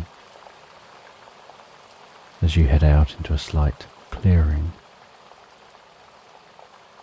looks like it's growing out from the woodland, like it's a part of the woodland rather than apart from it.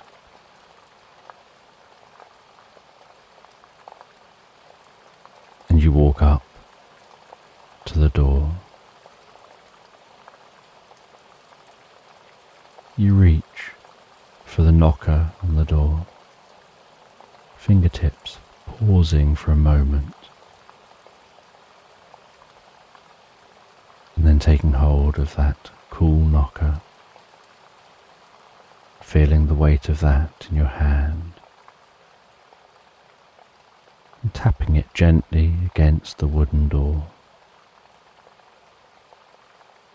The sound reverberating through the wood. And then you step back and wait. And you don't have to wait long before you hear movement within the cabin.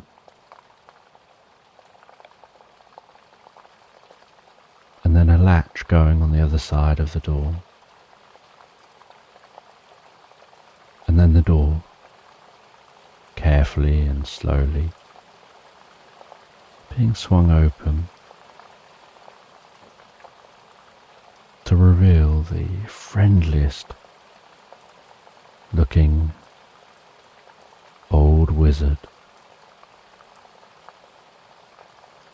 the eyes having lines, showing years of smiling and laughing,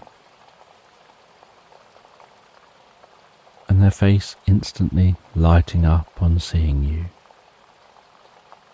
and they invite you in a very enthusiastic and excitable way. They gesture for you to go and sit down on a comfy seat in the living space, as they head into the kitchen space, put the kettle on and offer for you to have a cup of tea, and you accept the offer for a cup of tea. And they're talking and almost mumbling in an excited kind of way, as you hear the sound of clanking china while they grab a couple of teacups and a silver spoon.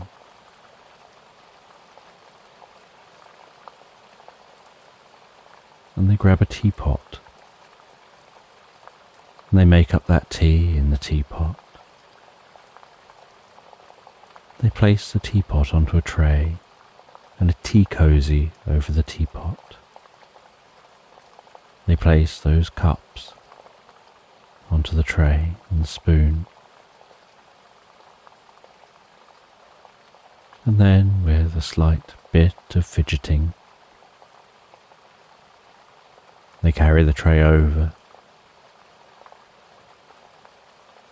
to the living space.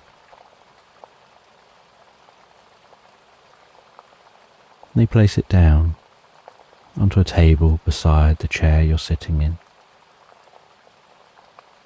They pull around a larger coffee table, placing that between two seats. Then put the tray onto that table. They head back to the kitchen, saying they've just forgotten something. And you hear them pottering in the kitchen space as they place some biscuits onto a small plate. And then they bring those biscuits through and place them down next to the tea.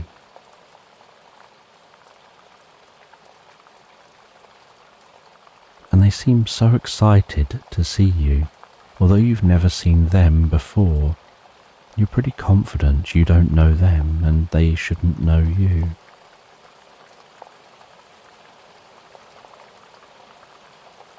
And they jiggle the teapot slightly. And they say, I'll just let it brew for a little while, as they sit back in their seat. And they start asking you questions about what brought you to this area. How are you?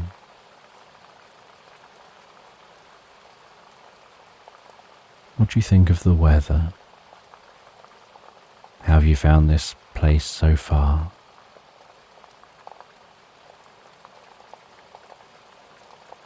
And after 10 or 15 minutes of them just engaging in some basic chatter, with you answering some simple questions, still curious why you're actually here,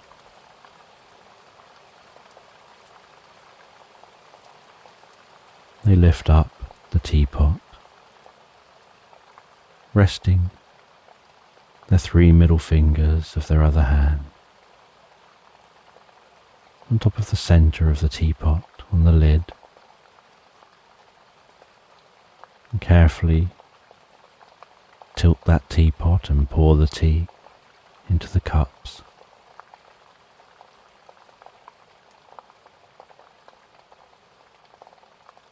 They offer you some milk with the tea, some sugar if you want it, some biscuits if you'd like those. And now that tea has been poured, they feel that they can sit back and really just take their time to engage in conversation. No longer a need to make small talk to fill the time between sitting down and pouring the tea.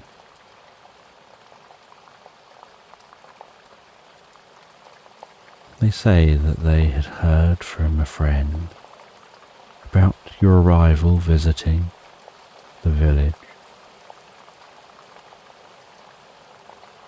And that friend who'd seen you in the village recognized something about you that you perhaps wouldn't know about yourself. A deep quality that you have that most others never really cultivate.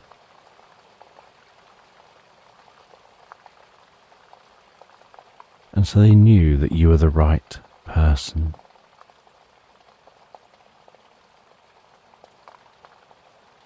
and they came and told the wizard of your arrival.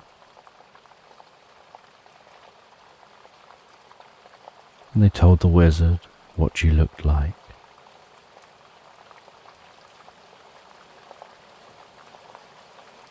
And so the wizard had put themselves into a meditative state,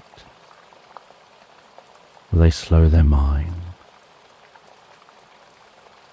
They synchronize the frequency of their mind with the frequency of the nature around them.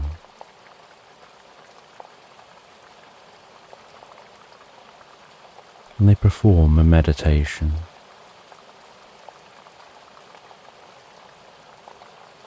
where they connect with all living things in this area. And in doing so, they can see through the eyes of birds and other animals.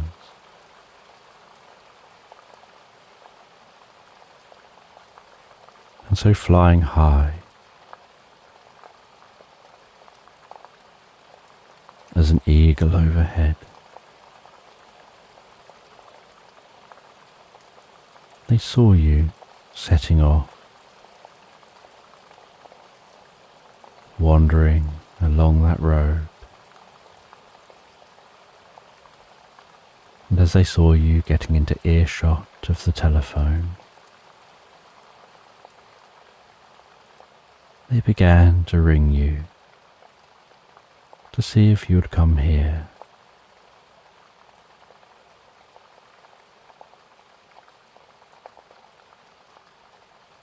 And as the wizard continues to talk, they stand up from their chair while placing their teacup down on the table.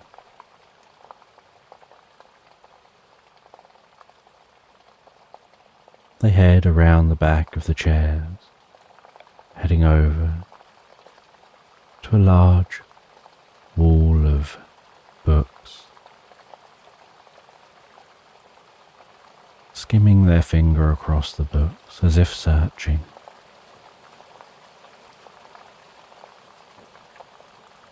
Making an acknowledgement of discovery before plucking one of those books off the shelves. They carry the book back to the seat, still continuing to talk while flicking through that book and finding what they're looking for.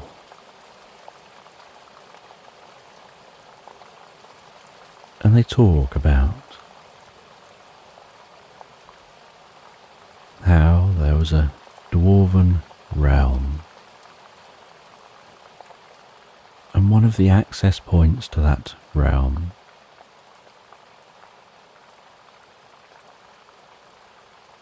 was in the furthest reaches of these woods.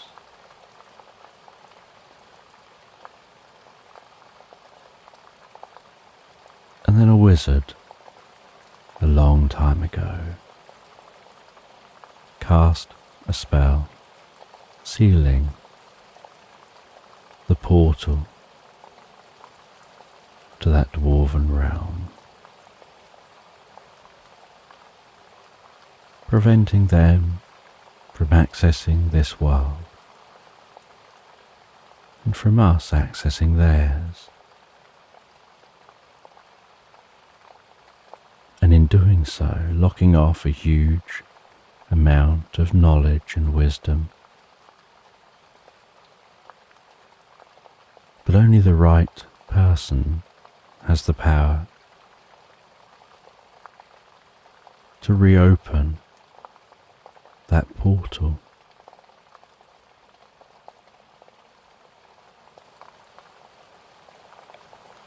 And you are that person. You have the qualities you need, and unknown to you, you have the lineage that's required.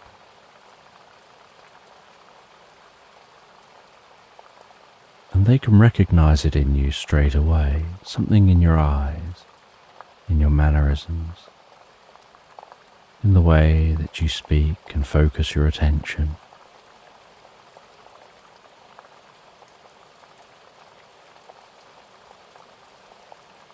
And while they're talking, they're pointing at points in the book. And they're saying everything in their own words. But you can tell that they're talking about what it is that they're reading.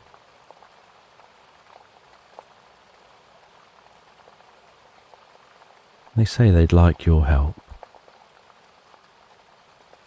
to reopen that portal. And in doing so, it'll reopen all the other portals that were closed at the same time in all the other locations. It will allow beings from both worlds to interact and communicate once more.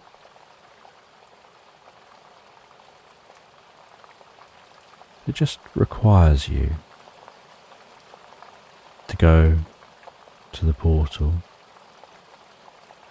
perform a magical spell at the portal, and a small ritual, and then the portal should open. And they turn to a page in this old, dusty book that shows an ancient map of this woodland.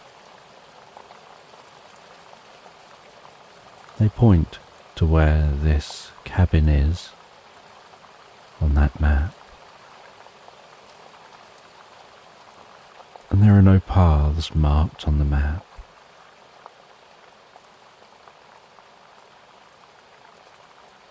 As you take a look at that map,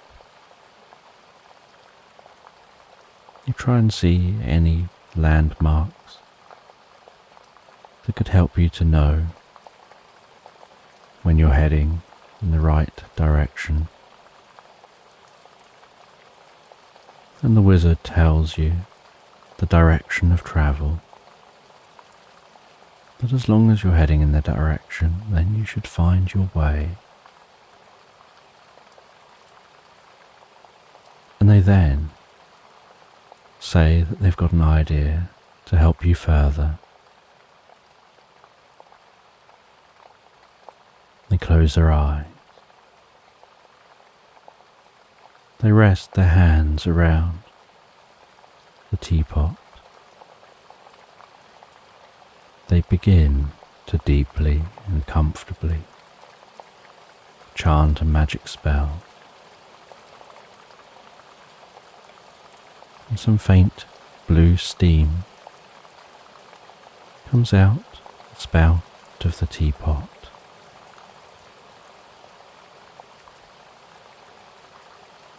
And a gentle bubbling can be heard within the teapot. And then, while seemingly staying in the same trance that they entered to perform that magic spell, they pour out another cup of tea for you. And you can see the top of the tea has fizzing, popping light. They tell you to drink that tea and that on doing so, it'll infuse within you. And you'll feel an instinctive knowing when you're pointing in the direction of your destination. And so that'll help you to find where you're going. And so you drink that tea, and it takes you a little while. And so while drinking, the two of you just chat.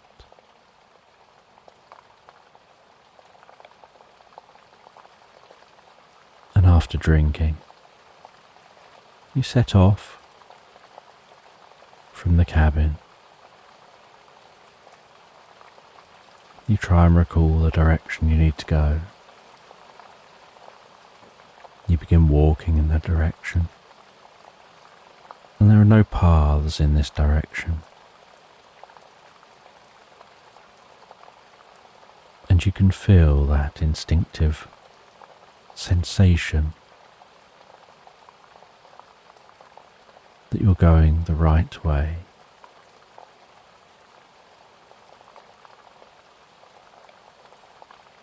And while walking through this woodland,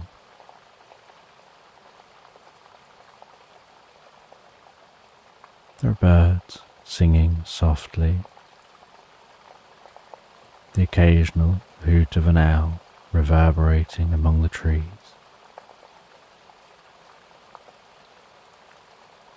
The pulsing of the rustling of the leaves as the wind blows a breeze, sometimes stronger, sometimes the breeze almost comes to a standstill.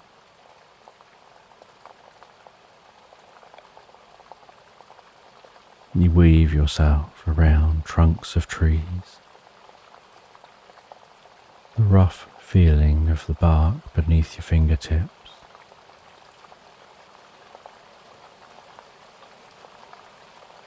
Different types of trees dotted through the woodland, each with its own unique scent.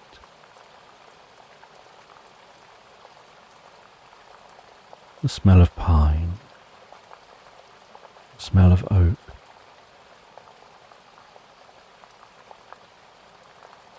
the scent of the undergrowth.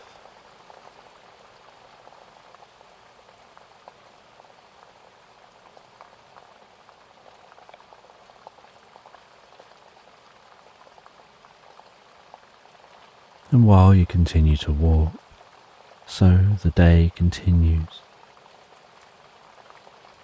to plod on towards night.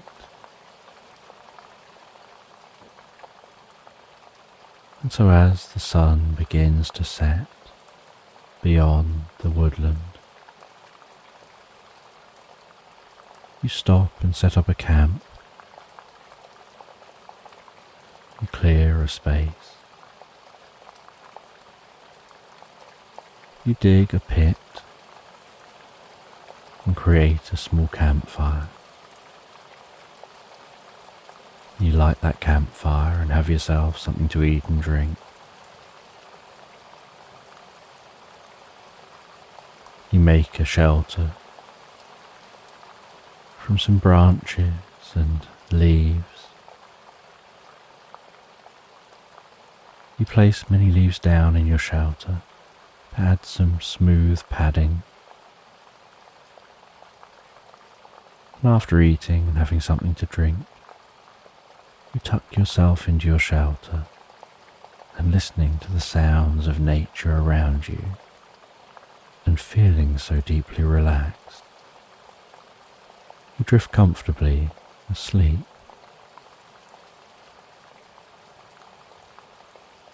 And the next morning you awaken feeling so refreshed and revitalized.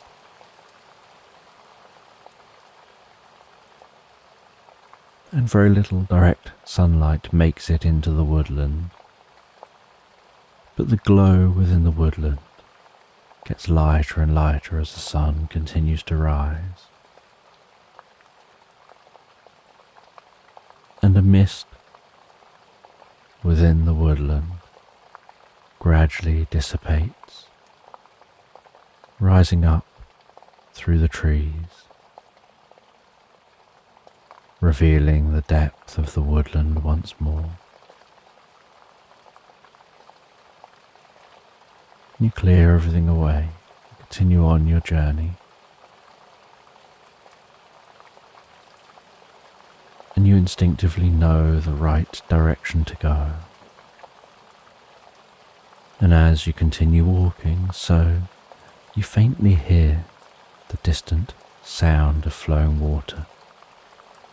And you know that at one point during this journey,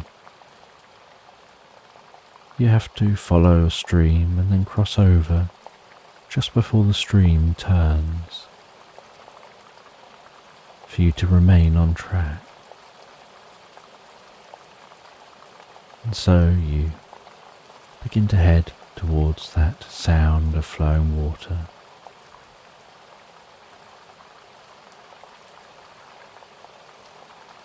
Until eventually you arrive at the stream,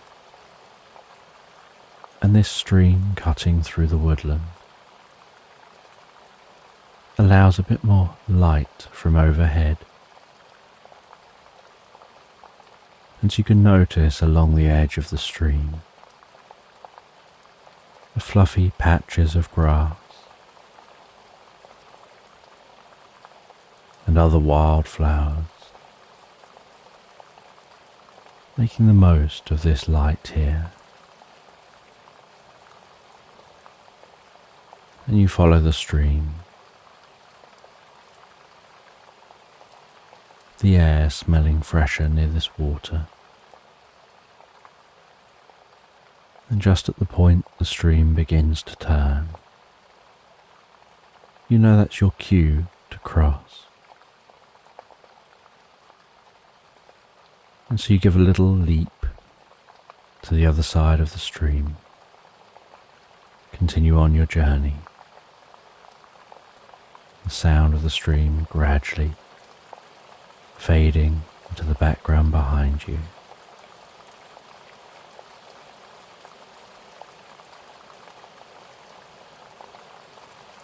And it's still quite a walk back through this woodland,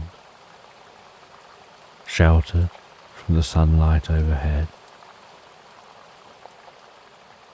still feeling yourself being on the right direction.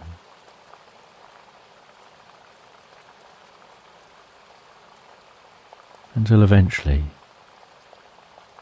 that feeling becomes so overwhelmingly strong, you know you're about to arrive where you need to be.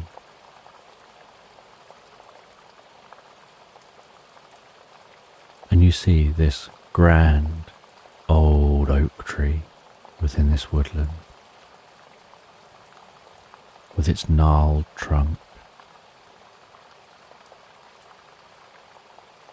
looking like it's straining under the weight of its canopy, like it's been holding that canopy up for centuries.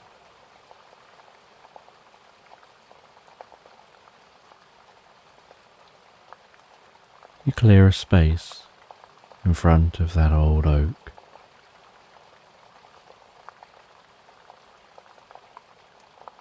You mix up a small potion, following the instructions you were given, and you begin the ritual. You begin to say the magic spell,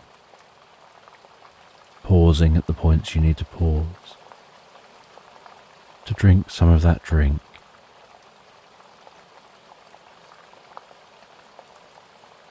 And the drink and the spell help connect you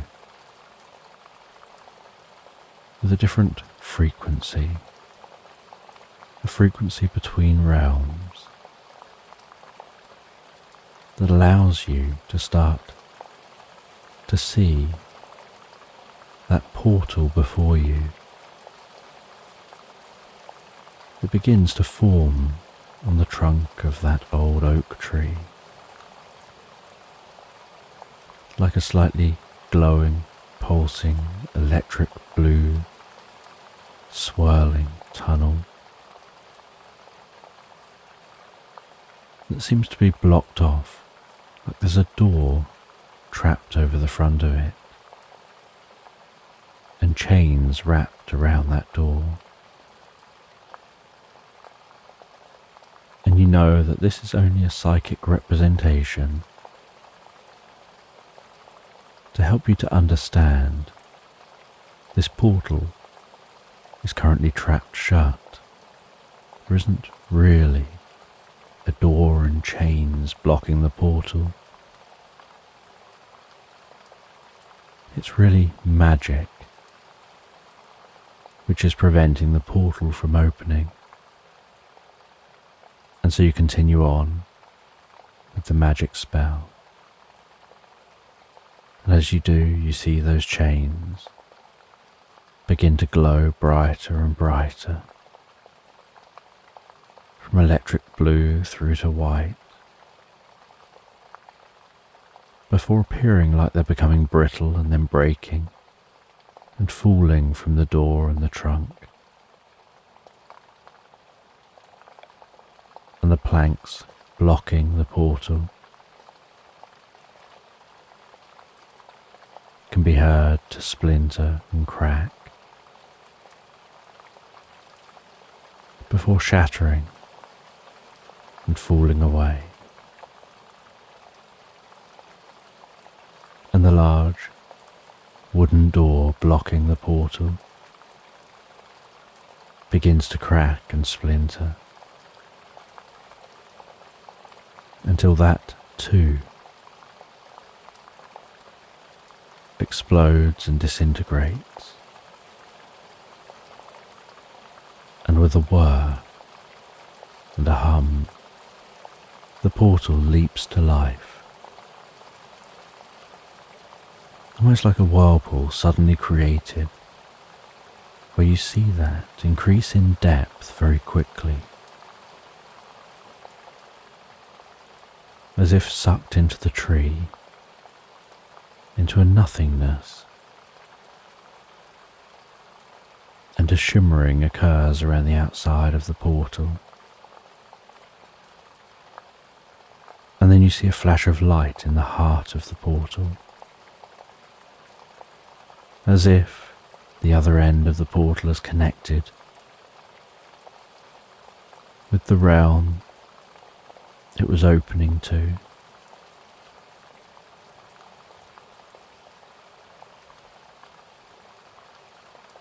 And then you see somebody through the portal peering in, and they're wearing a red hat, green clothes.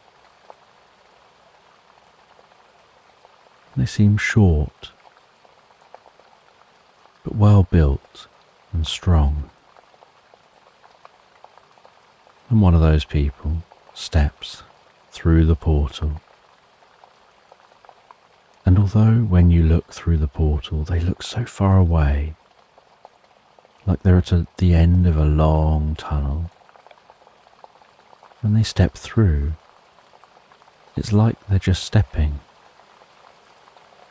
through a doorway. And as they step through, so they look around, with a big smile on their face, looking up and around the landscape. They see you engaging in that ritual and that magic spell. They come over as you finish the spell, and the portal's now open. And they reach and grab your hand and shake your hand and thank you for opening the portal. And then you see more come through. And they say that the other portals have also opened. The two realms are now reconnected again. They can come back to bringing magic to this world and sharing knowledge between the realms. And they invite you to a party in the realm of the dwarves to celebrate the opening of the portals. They take you through the portal to a land which seems strange, where trees seem to grow upside down,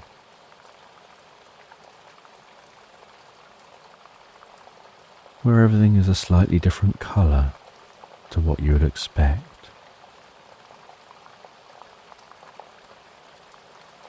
Where the gravity here seems to make you feel heavier than the gravity where you've come from.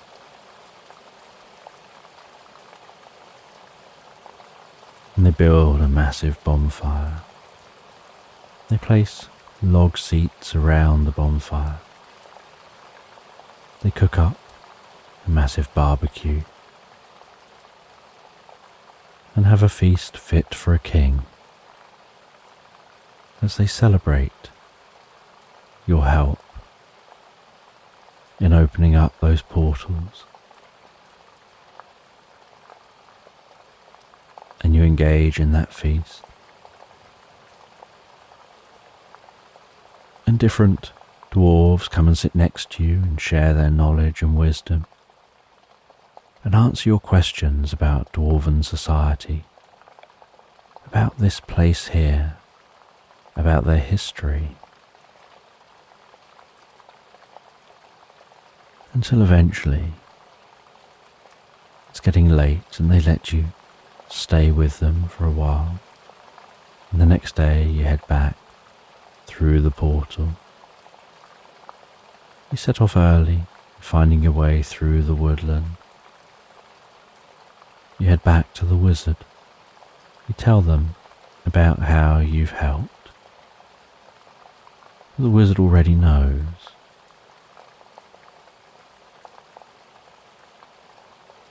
And they say they hope that you have a great rest of your holiday. You head back to the village.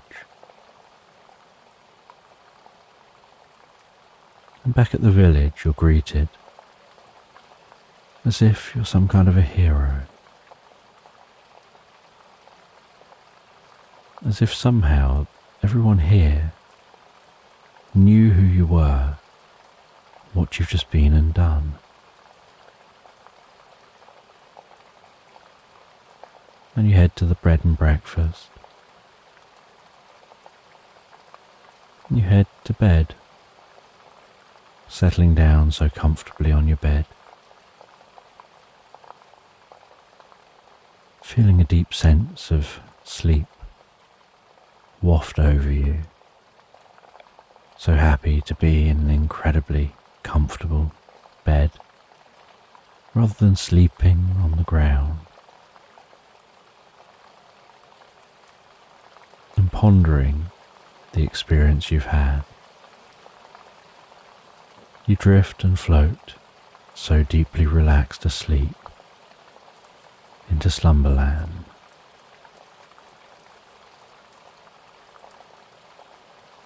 So just take a moment to allow your eyes to close and allow yourself to begin to relax. And as you begin to comfortably drift asleep, I don't know whether you'll drift asleep faster to the sound of my voice,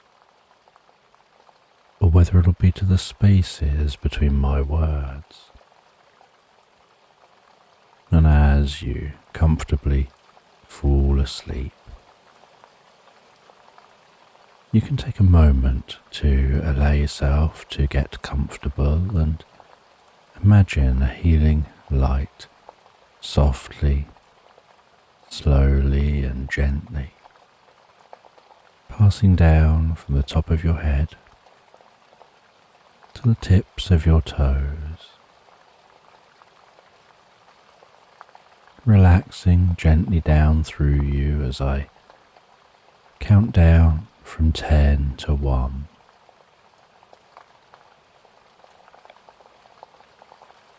And with each count, your mind can quieten and calm as the muscles soften and relax. And you can begin the process of drifting peacefully asleep. From 10, that healing light relaxing the muscles around the top of the head, around the back of your head, gently, carefully relaxing the muscles around the side of your head, around your temple, your forehead. And with each out breath, that relaxation can deepen so peacefully, so comfortably as it flows down around the eyes and around the ears. 9. That relaxation moving down around the jaw, relaxing that jaw, allowing the tongue to relax, the lips relax, the nostrils gently relax. With that relaxation moving carefully, slowly,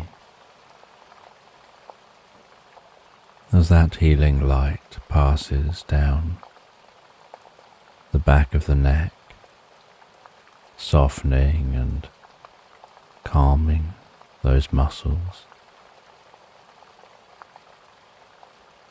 around the side of the neck, the front of the neck, down from the head,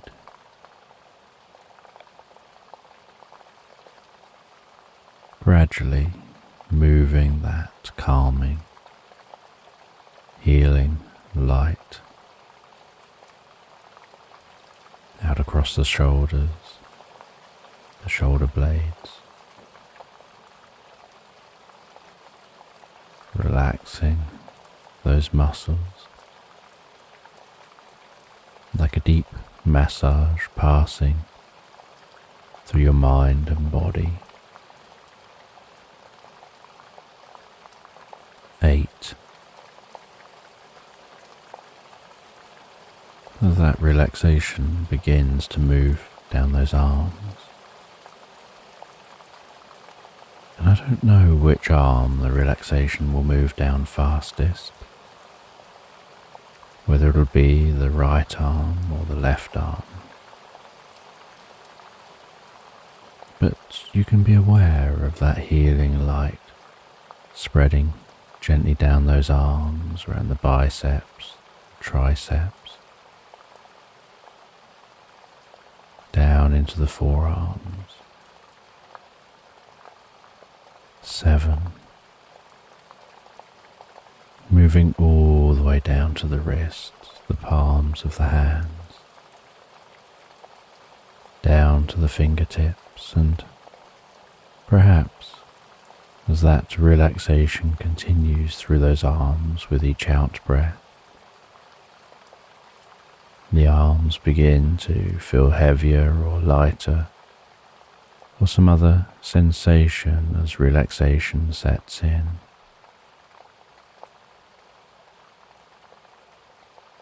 And you know the process for sleep is that the body begins to relax, and while the body becomes physically relaxed, so the mind begins to drift and dream, initially to brief reveries, before settling on the first dream of the night.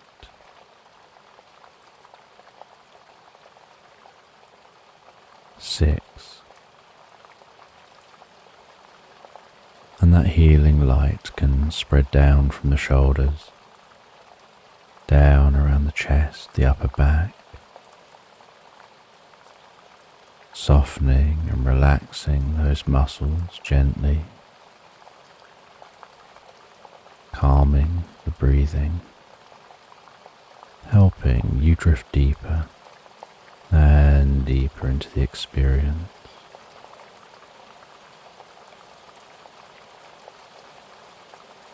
5. The healing light moving down towards the stomach, the lower back, the sides, relaxing those muscles as it goes, bringing a deep sense of peace and calm to your upper body, releasing any tension, perhaps occasionally finding yourself shifting just a little to get more comfortable. 4. with that relaxation spreading down around your buttocks, down into the upper parts of your legs. 3. Passing that relaxation down towards the lower part of your legs. Perhaps those legs feeling heavier and heavier, maybe as the body becomes deeply relaxed and your focus drifts inside more on what's going on for you in your mind. You lose some awareness of the body as it becomes incredibly still. 2. The relaxation spreading down to your feet, calming, softly relaxing all the way down to the tips of your toes. And 1, as a final wave of relaxation, pulses gently through you from the top of your head, down through your body, all the way down to the tips of your toes as your mind begins to drift and dream and wander into tonight's sleep story.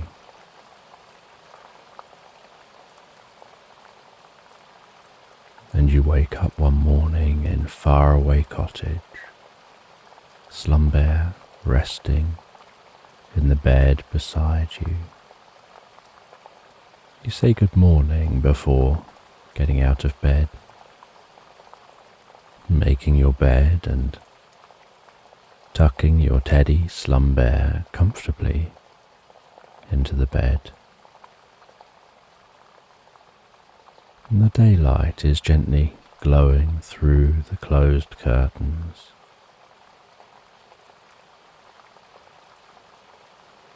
You head over to the curtains, reach forward and open those curtains.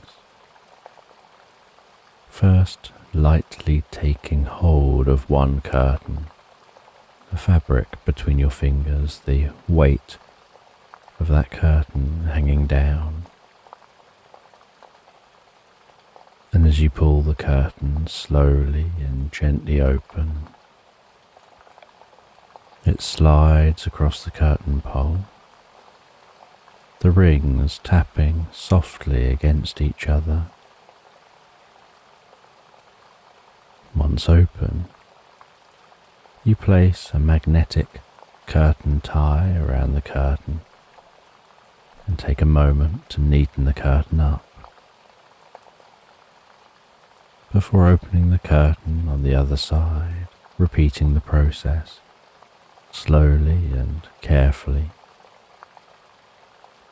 sliding the curtain open, the sound of the curtain sliding across the curtain rail, the rings tapping against each other, placing a magnetic curtain tie around the curtain before smoothing and neatening it up. The light of day filling your bedroom.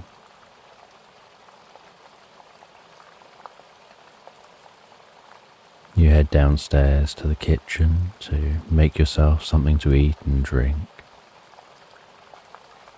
Carry that through to the living area where you sit in the most comfortable chair to have your breakfast. And this is your first morning living in faraway cottage here in Velwyn on the northern coast of Terramesir. Songbirds sing softly in the early morning sun just beyond an open window. The net curtain over the window waving gently in the slight cool breeze as it finds its way into faraway cottage.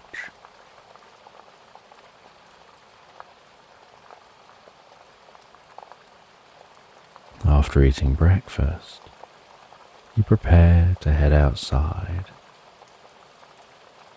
You arrived at your new home here in Velwyn yesterday, so you haven't really explored the area. You walked through the forest valley and across the meadows down to the coast to get to Velwyn. Arriving at the town centre, finding your way from the town centre to your home, a short walk from the centre of Velwyn, but you haven't explored anywhere else yet.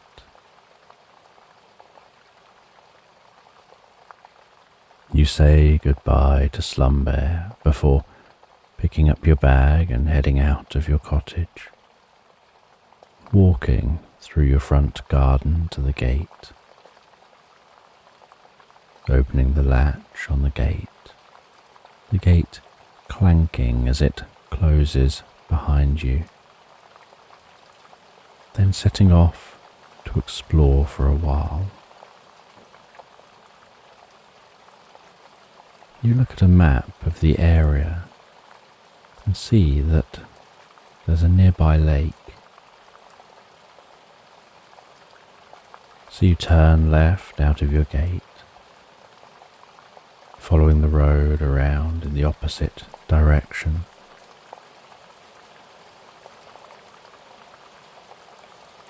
You look at a map of the area and you see that there's some nearby countryside. So you turn left out of your gate, following the road around in the opposite direction to the walk into town.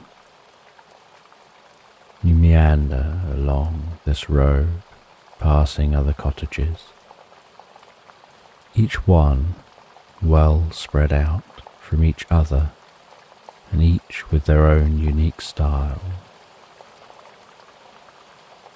After a short walk, you reach the end of the road where you see a stile. You climb over that stile, following a path into open countryside. An eagle gracefully circles high overhead, its wings spread, the tips moving slightly in the air currents, as the scent of wildflowers wafts through your senses. Each footstep slicing delicately through the grasses. Butterflies and bees flitting from plant to plant. Songbirds singing in the bushes. The warmth of the morning sun tingling gently on your cheeks. The tree, standing tall in the middle of the meadow, draws your attention to its shade. You continue to walk through the meadow over to the tree, the leaves rustling softly overhead, shadows dancing underneath. The bark of the tree is smooth, cool and dark brown, with a slight spongy texture, perfect for resting back against. You sit on the ground at the foot of the tree, noticing some vibrant green songbirds with triangular yellow beaks darting around among the branches of the tree, singing the most melodious tunes in their moments of pause when they settle for a while on a branch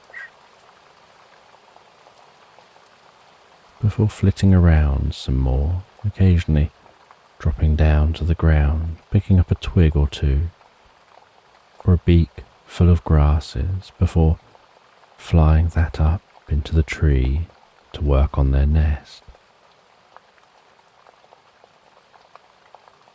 resting your back against the tree. You take a book from your bag, shift about a little to make sure you're as comfortable as you can be, and begin to read. You read a tale about a girl and her unicorn friend. The girl, Esmeralda, befriended the unicorn a few months earlier. She'd set off from her home, carrying a wicker basket, foraging for fruit, skipping joyfully into the dark wood.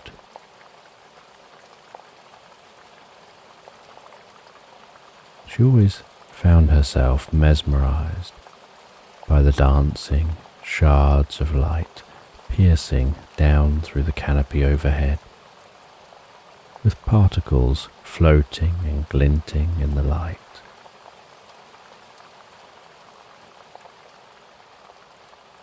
Within the dark wood were small patches of wildflowers and grasses, where ancient trees once stood but had now fallen and returned to the earth. In some cases, trunks of trees could be seen in various states of decay as nature reclaims the trees. Other times the trunks had recently fallen, and so she could sit on the trunk when she takes a break from exploring. And other times the trunks had completely disappeared, leaving a beautiful, small, meadow-looking space within the dark woodland. These areas were like oases of colour within an otherwise dark wood. The light in these spaces was almost magical. A soft, almost ethereal glow, where the edges of the light were frayed by the myriad of leaves on the trees around the outside of the spaces, and shimmering slightly as that light passed through water vapour rising from the surrounding trees. With the lighting often indirect due to the height of the trees, only catching direct sunlight at certain times of the year when the sun was high overhead.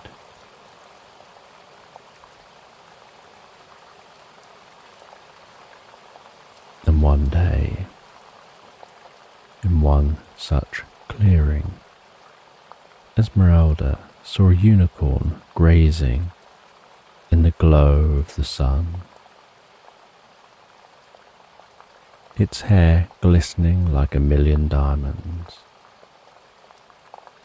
She noticed that this unicorn had a damaged and blunted horn, with the end third of the horn hanging off, still attached to the rest of the horn, like a snapped branch hanging from the rest of the branch on a tree. The injury exposing the nerves and flesh which grows on the inside of a unicorn's horn. Esmeralda slowly and carefully walked into the clearing, each footstep a gentle crunch underfoot. The unicorn looked up slightly, still chewing on a mouthful of grasses, but it didn't run. It let her get closer and closer, to the point she was able to rest a hand on the side of its neck. She carefully touched its horn. The unicorn flinched. She did an instinctive sympathy flinch, as if she felt some of the pain that unicorn felt. Esmeralda said softly, "Let me help you." She carefully reached for the horn, cutting the end of it fully off. And the outside of the horn is like dense intertwined strands of hair, forming a tough structure, and so removing the bit of horn that was hanging off is no different than cutting your hair or fingernails.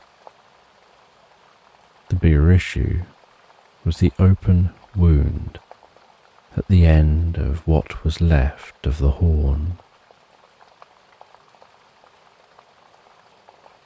Esmeralda gathered up some plants and herbs from the surrounding area and broke off the bark of a specific nearby tree.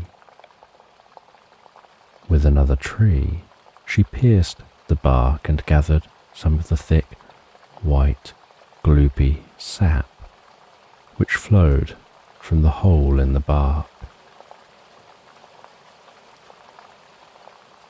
She placed all of this into a small pot,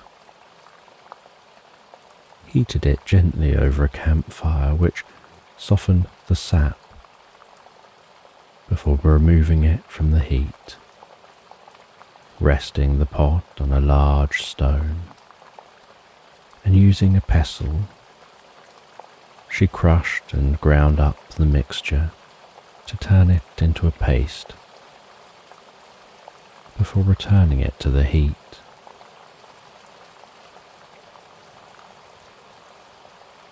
As the mixture heated up, so it thickened again, giving off the sweetest scent.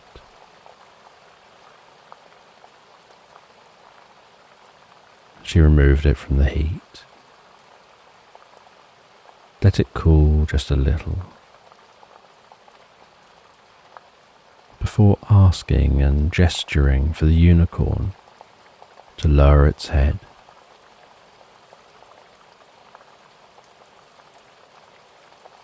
The unicorn seemed to know what was going on, and did as they were asked, allowing Esmeralda to apply the ointment to the wound. She carefully smeared it over the end of the horn, over the open wound. The unicorn flinched in pain but allowed her to continue. She applied the white paste fully within the wound and around the edges of the horn. As the mixture continued to cool, so it firmed up and stuck fast to the unicorn's horn, taking on the texture of rubber, protecting the end of the horn with that healing ointment. It would take a few weeks for the unicorn's horn to grow over the wound before gradually taking back its shape. But in the meantime, the wound would be protected and healing promoted by the mixture. Esmeralda gently petted the unicorn on the side of the neck, while reassuring them that they'd be fine.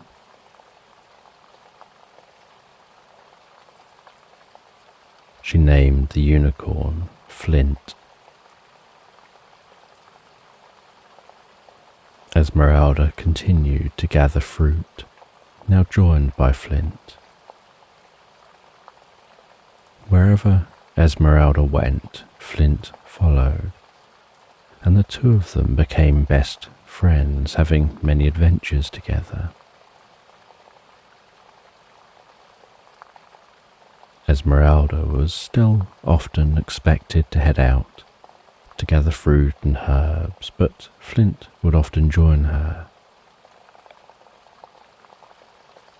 There were times when they'd get distracted by a mystery and go explore. Unknown to most, but unicorns can grow wings and fly. They just need to breathe in pixie dust. Breathing in pixie dust sends a pulse of sparkling light down through the unicorn's body, which gathers near the shoulders of the unicorn, before the light spreads out, initially forming the scaffold of the wings, like a skeleton made of light, which then fills in to be wings of light, which feel as soft to the touch as bird wings and feathers.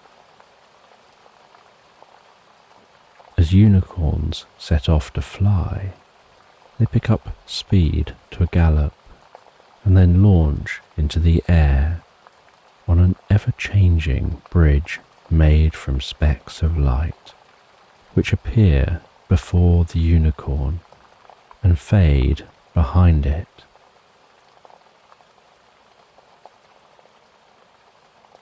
You read their latest adventure as you rest beneath the tree, losing awareness of your surroundings as you delve deeper and deeper into the book. As you read, so the sun continues its journey across the sky, with the clouds telling their own stories, marching slowly and quietly as they blend from scene to scene.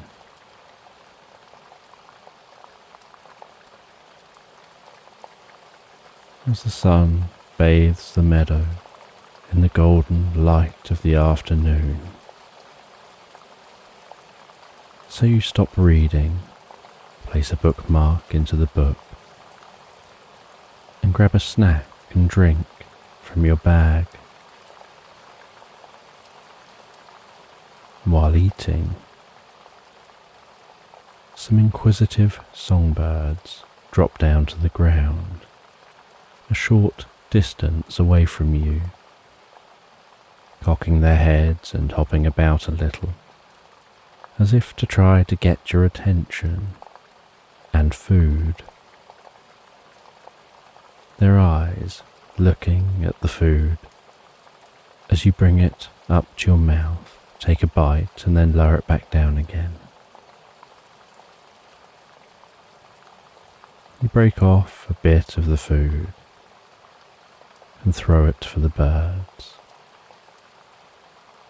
They tentatively hop to the food, pecking off some of that food, before hopping back away from you again.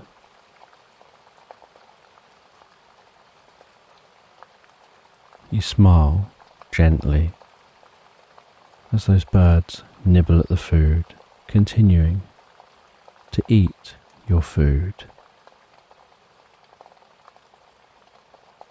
And after eating, you wipe your hands and prepare to continue reading. The birds are getting a little more brave now, hopping closer to you. You softly apologize to them, stating you don't have any more food left, and open the book, removing the bookmark, placing that bookmark into the front of the book and continuing to read.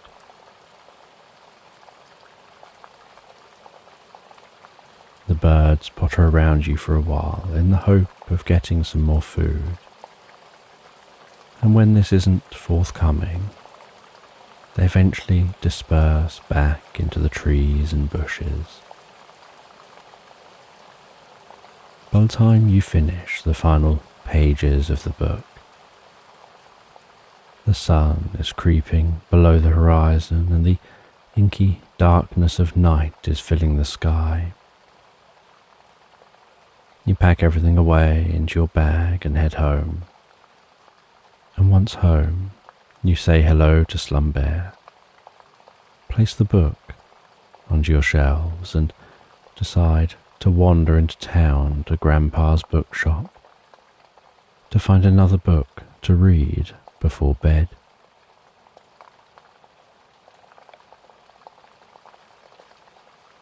The street lights glow the most delicate orange, the light reflecting off of damp cobblestones, horse and cart clopping over the cobbles, the sounds of people milling around, most heading to the taverns. You walk to Grandpa's bookshop, the front of the shop emitting a cosy glow, the bell above the door tringing as you enter. Each footstep within the shop is the quietest dull pat on the rugs,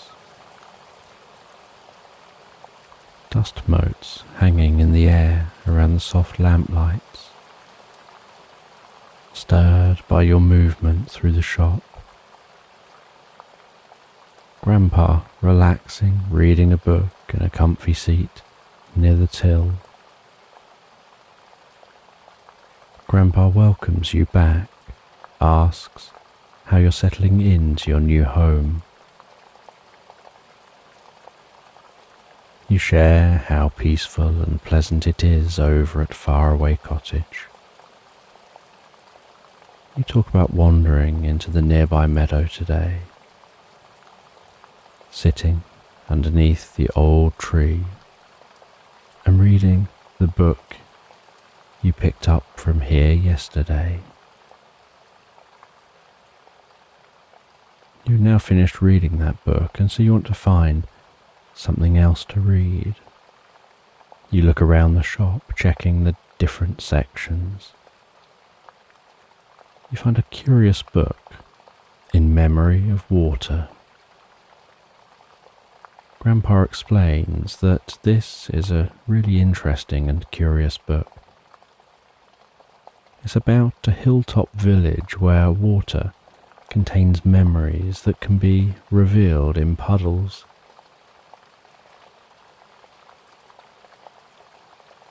You decide to purchase that book. Grandpa is excited for you to read it and looks forward to discussing the book with you in the future. You pack the book into your bag and head home. Once home, you place the book on the kitchen counter and begin to make some food for dinner. The scents of the food wafting through your home, making your mouth water. You sit in the living space, eating that food, listening to some soft music, and feeling deeply relaxed. After eating, you carry the book over to your chair. You sit in the chair and begin to read that new book. And it doesn't take you long to start to feel sleepy, for your eyes to want to gently close. So you tidy up downstairs and turn the lights off. You head upstairs and get ready for bed.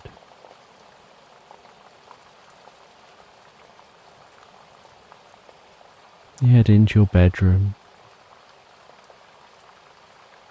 sit on the bed, move Slumbear over a little, tuck yourself into the bed, sitting back against the cushions for a while as you read in bed for a bit. Before sleep begins to descend upon you, and so you close the book You place that down on a small table beside the bed. You tuck yourself down into the bed. Turn off the light. Say goodnight to slumber and drift so peacefully, so relaxed asleep into Slumberland.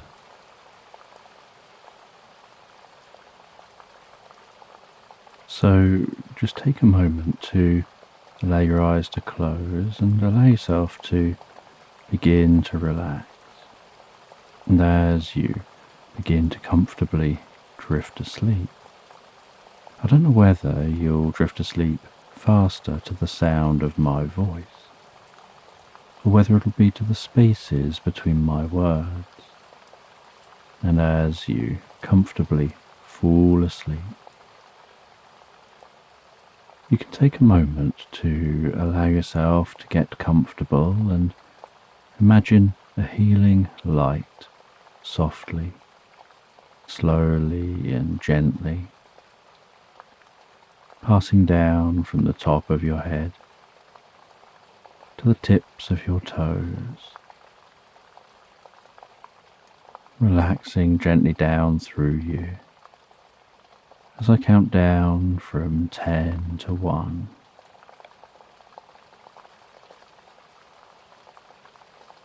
And with each count, your mind can quieten and calm as the muscles soften and relax, and you can begin the process of drifting peacefully asleep. From 10, that healing light relaxing the muscles around the top of the head, around the back of your head, gently, carefully relaxing the muscles around the side of your head, around your temple, your forehead. And with each out-breath, that relaxation can deepen so peacefully, so comfortably, as it flows down around the eyes and around the ears. 9. That relaxation moving down around the jaw, relaxing that jaw, allowing the tongue to relax, the lips to relax, the nostrils to gently relax. With that relaxation moving carefully, slowly, as that healing light passes down the back of the neck, softening and calming those muscles.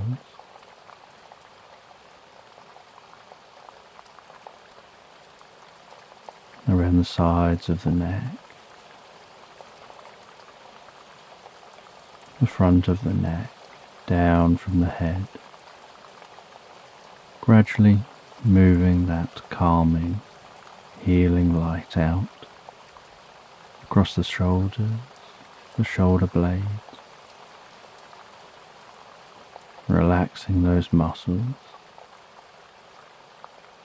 like a deep massage passing through your mind and body. 8. As that relaxation begins to move down those arms,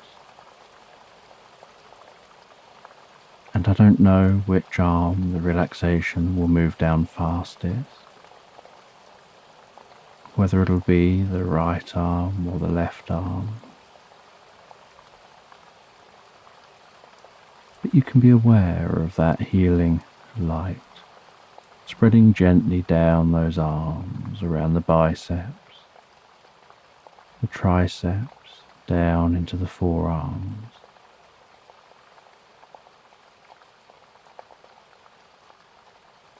7. Moving all the way down to the wrists, the palms of the hands, down to the fingertips. And perhaps as that relaxation continues through those arms, with each out-breath, the arms begin to feel heavier or lighter, or some other sensation as relaxation sets in. And you know the process for sleep is that the body begins to relax, and while the body becomes physically relaxed, so the mind begins to drift and dream, initially to brief reveries, before settling on the first dream of the night.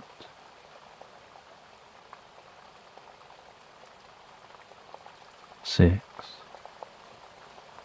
And that healing light can spread down from the shoulders and down around the chest, the upper back, softening and relaxing those muscles, gently calming the breathing, helping you drift deeper and deeper into the experience.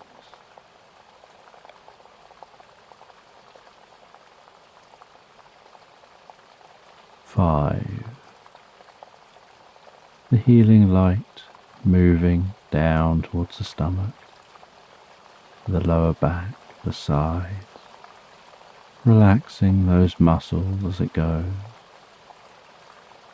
bringing a deep sense of peace and calm to your upper body, releasing any tension.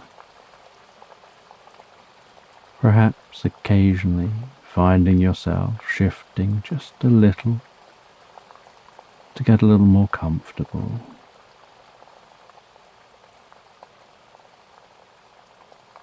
4. With that relaxation spreading down around your buttocks, down into the upper parts of your legs. 3. Passing that relaxation down towards the lower part of your legs. Perhaps those legs feeling heavier and heavier.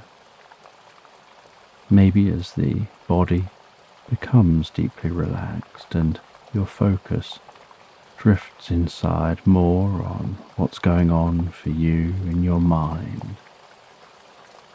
You lose some awareness of the body as it becomes incredibly still. 2. The relaxation spreading down to your feet, calming, softly relaxing, all the way down to the tips of your toes. 1.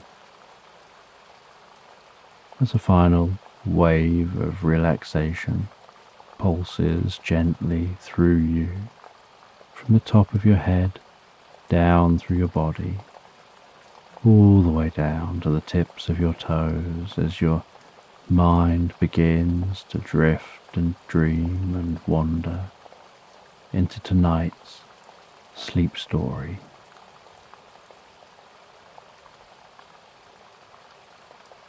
And you find yourself on the most peaceful morning, just before the sun creeps into view, walking through a mist-filled meadow. The mist wrapping around your ankles like water on the calmest seashore. The tops of spindle-like stems of wildflowers carrying flashes of colour out of the mist. Colour carefully being painted across the morning sky.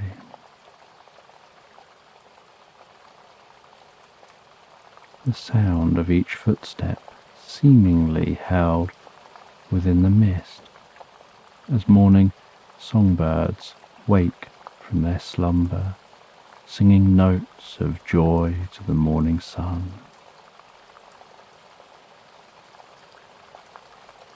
Each step that you take through the viscous mist makes the mist slowly swirl around your legs. In the distance, you can see a family of deer grazing, their noses disappearing into the mist as they enjoy the moist grass hidden beneath the undulating milky white layer.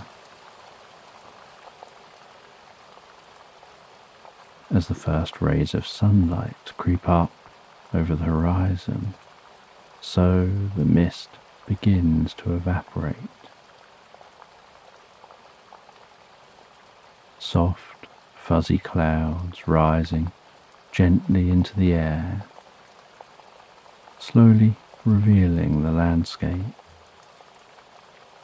bathed in the golden light of morning.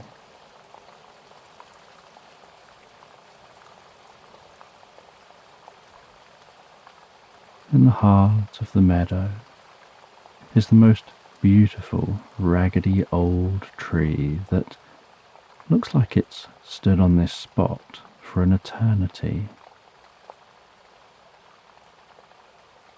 Branches growing in every direction, crisscrossing each other, a dense canopy of leaves and thick, slightly bulbous trunk, as if the tree has started to sag under a lifetime of holding up its own weight.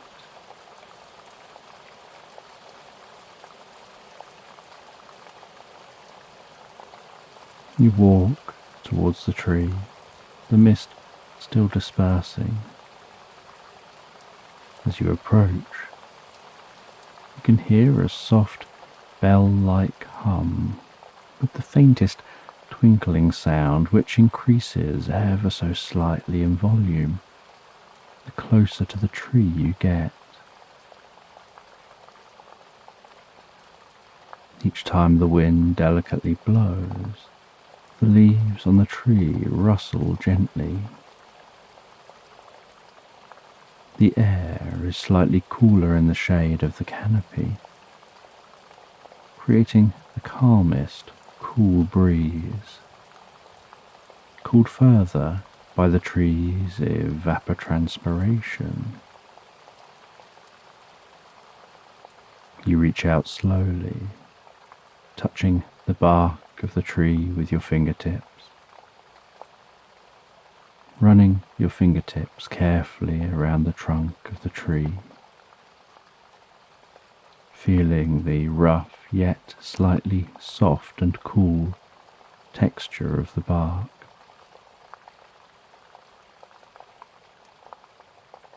Noticing how it has a slightly squidgy feel to it, not solid and firm as you were expecting.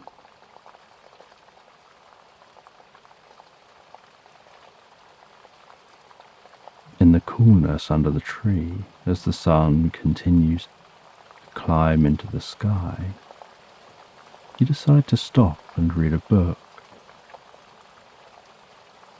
You sit down on the ground with your back against the trunk. Take a book out of your bag and begin to read. And as you read, you have moments where you're so absorbed in the book, you become unaware of the sound of the rustling leaves or the feeling of the cool breeze.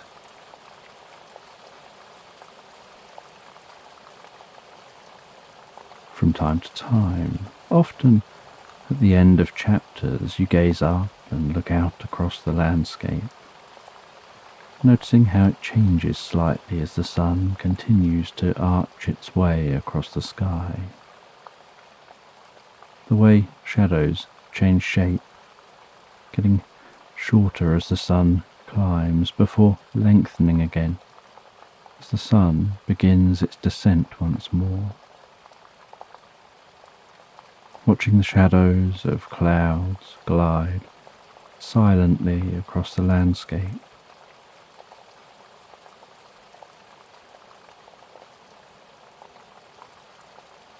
You can find that as you read, so you become so absorbed in the story that you lose track of time.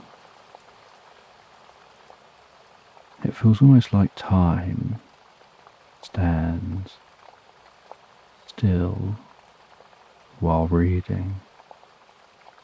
Yet real-world time is ticking along with its usual regularity.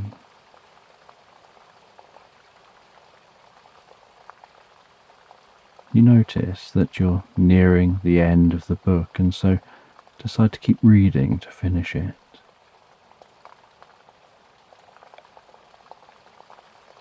While you read, the sun continues to wander across the sky until the light begins to fade and the sound of crickets fill the meadow around the tree.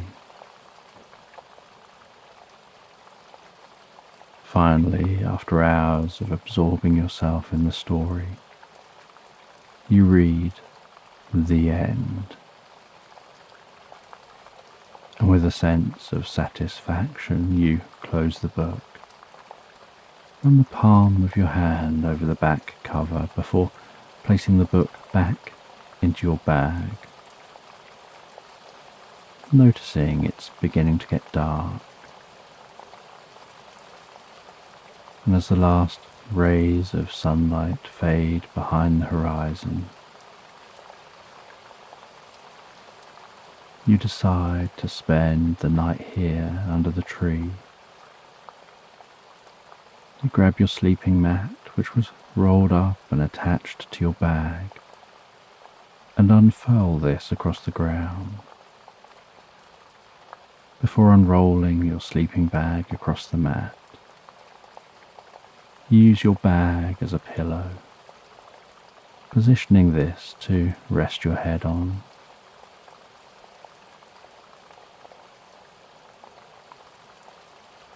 You have something to eat and drink before settling down into your sleeping bag, absorbing yourself in the peacefulness of nature, listening to the rustling leaves overhead, the chirping crickets, and feeling the delicate breeze on your cheeks as you drift peacefully and comfortably asleep. And while you sleep, the faint humming and twinkling sound gets louder, to the point that you begin to notice it rousing you gently from your slumber. You begin to notice moving, almost sparkling light through your closed eyelids. Gradually, as you become more awake, you open your eyes and can see that within the darkness of night, the landscape around you seems to be sparkling with small orbs of light streaking across the meadow.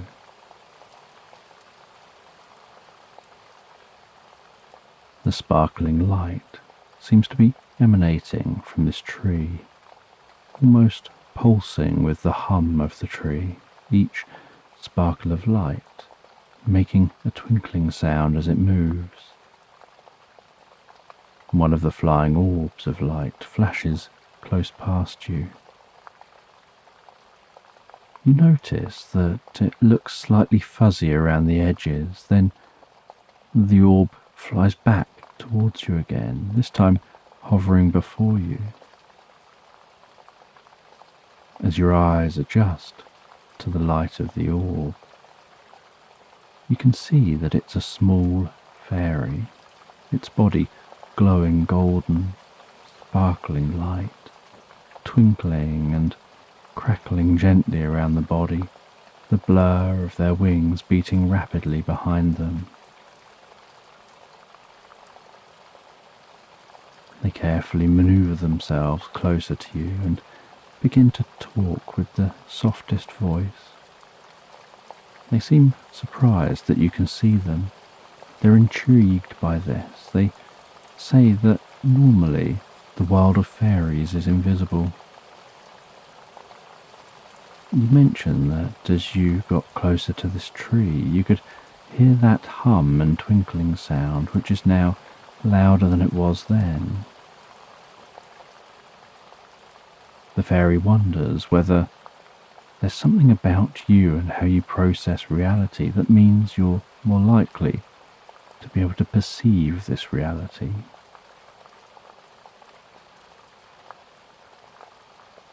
They explain how usually people can only perceive this reality through a specific deep meditation which synchronizes their brainwaves with the frequency of reality, allowing you to perceive what's always there but unseen or experienced. When you can perceive this reality, you can interact with it, and it can interact with you. What can't perceive this reality can't be interacted with. Perhaps you're already partially attuned to the frequency of this reality, and as you fell asleep and stopped directing your attention to other things, your brain naturally synchronized. It's known that the brains of two people sharing each other's company end up synchronizing, so it isn't unreasonable to assume that the brain can't synchronize with other frequencies as well. You ponder for a moment what the fairy's telling you. You're curious how your brain's remaining synchronized even though you're now awake. The fairy invites you to follow her. Follow her through the meadow, walking among the sparkling light, seeing the meadow in a whole new and unexpected way.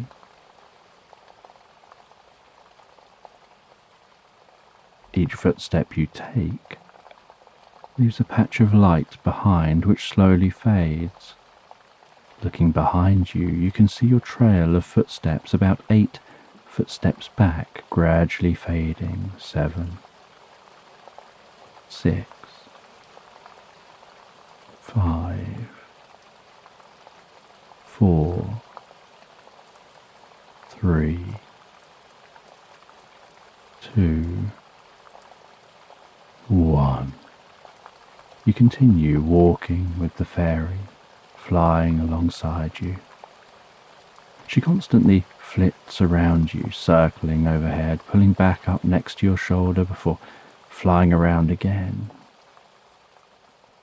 It's almost as if she has too much energy to fly slowly alongside you at the pace of your walking, so she feels the need to move around a lot while keeping nearby. The fairy guides you through the meadow to a narrow stream which cuts across in front of you. She flies down close to the water, her glow illuminating the water below. You crouch down to the water's edge, the gentle sound of that water lapping at your feet. You notice in the water, under the glow of the fairy, is a beautiful golden bracelet. You carefully reach into the cold stream water, lifting the bracelet from the bottom of the stream and pulling it carefully out of the sediment. The gold of the bracelet looking so pure, crisp and golden that it looks like it could have been made yesterday. The bracelet is dense and heavy with intertwined, plaited gold strands woven together and melted down at the ends of the weave into solid gold balls. The fairy suggests you try the bracelet on. As you place it onto your wrist, a pulse of light flashes from the bracelet and spreads out across the landscape. Around the meadow, you now notice the glow of window lights. You know that this meadow was in the middle of open, empty countryside. There wasn't a building for miles. You stand up and look around you. The fairy flies up to keep at about the height of your head. She's quiet, just flying with you, as if to give you time to figure things out for yourself, and to only share her thoughts or knowledge if asked for.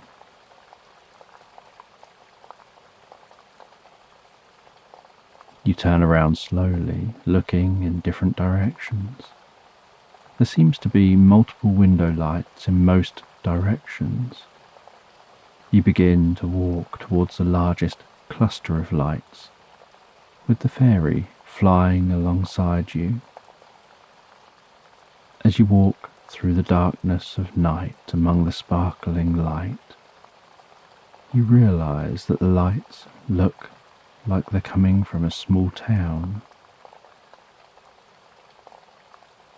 You walk to the town, seeing people milling around from the buildings into the streets, heading to a communal campfire where people are sitting around singing and telling stories and beating on drums.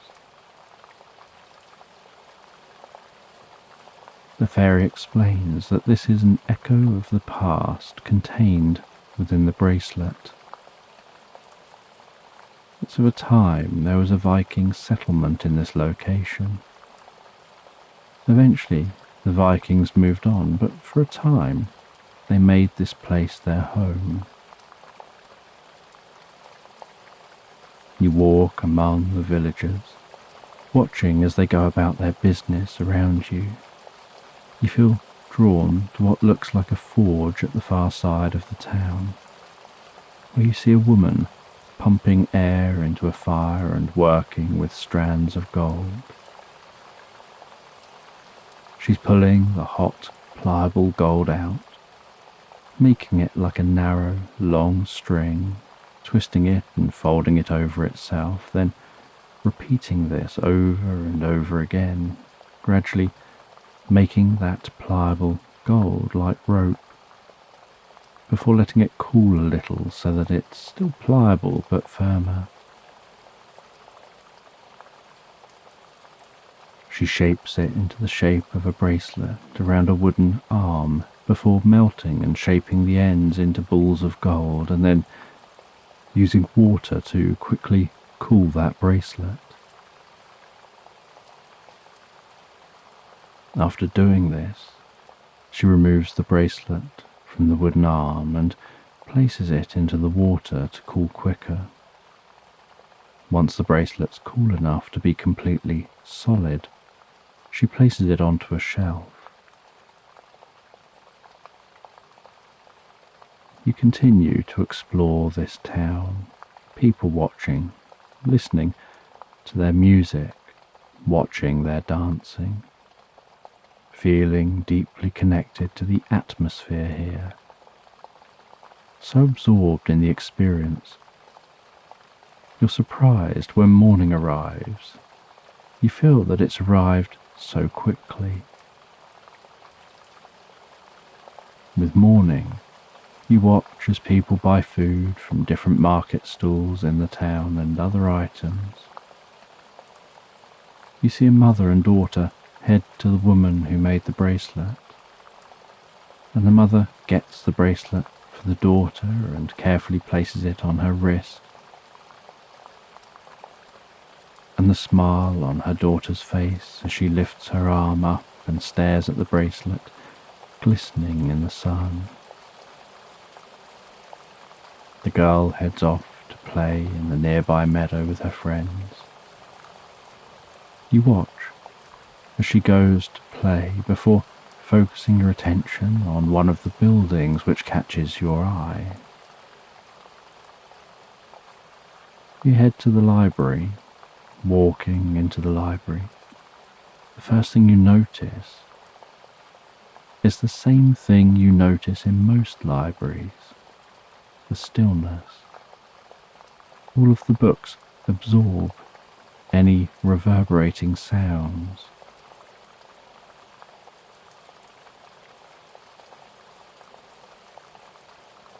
You see a curious book on a plinth at the back of the library.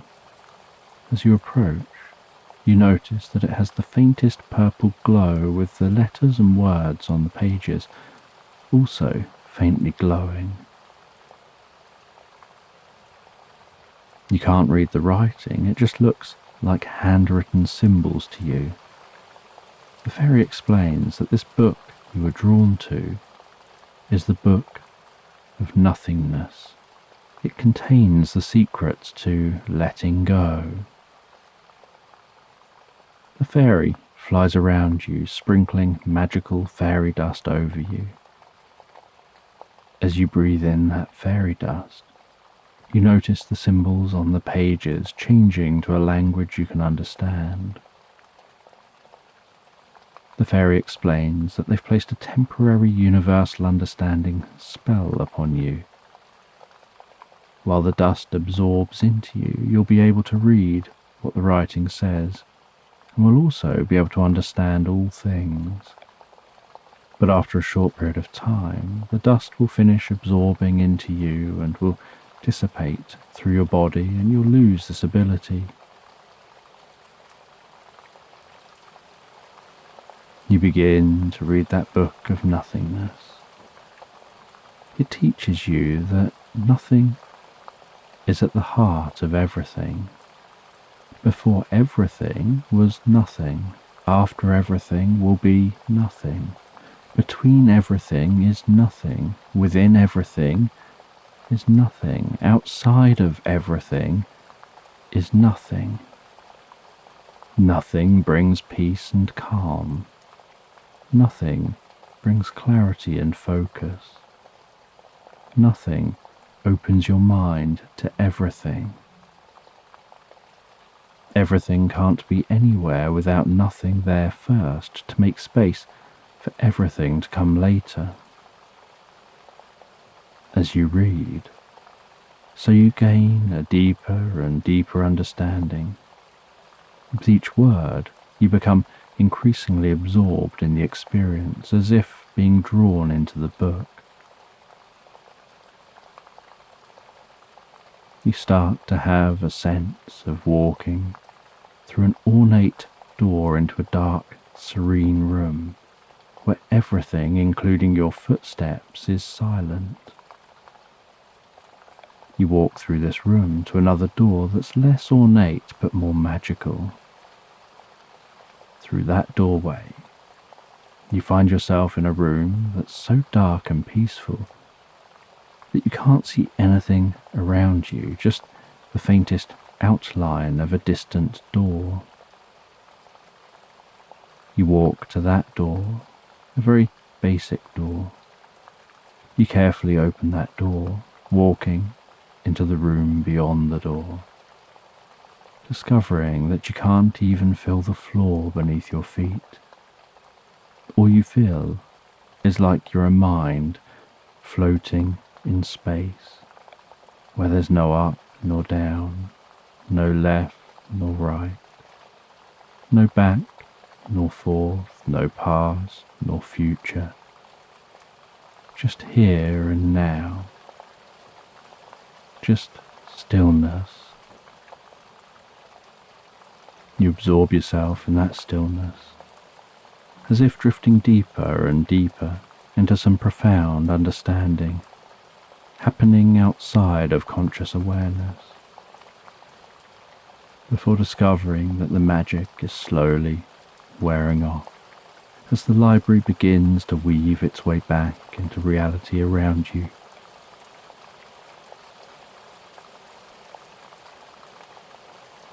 You walk away from the book, continuing to look around the library, taking in the sights, sounds and smells of being in this space, surrounded by thousands of ancient manuscripts. After exploring the library, you head back out into the town. You see the girl who had the bracelet crying. She's describing how her and her friends were in the meadow playing. They're running around playing tag, running and splashing in the stream. They've been out playing in the meadow for a number of hours and even climbing that grand old tree. She describes how, as they were heading back to town, she noticed her bracelet was missing. They went back to search for it, checking through the meadow and walking along the side of the stream, looking in the stream, and even looking under the tree, but she couldn't find it. They'd been playing for hours and in that time had covered a lot of the meadow, so she didn't know where it could have fallen off her wrist. You head over to the girl. She can't see you or interact with you. You take the bracelet off and place it on a log in front of the girl. As you take the bracelet off, so the town begins to fade around you and the darkness of night begins to return. But you notice that the bracelet, which is also fading for you, is appearing for the girl. You see her face light up as she notices and reaches for it, just as the experience fades from view and you find yourself in that meadow at night time, as if no time had passed.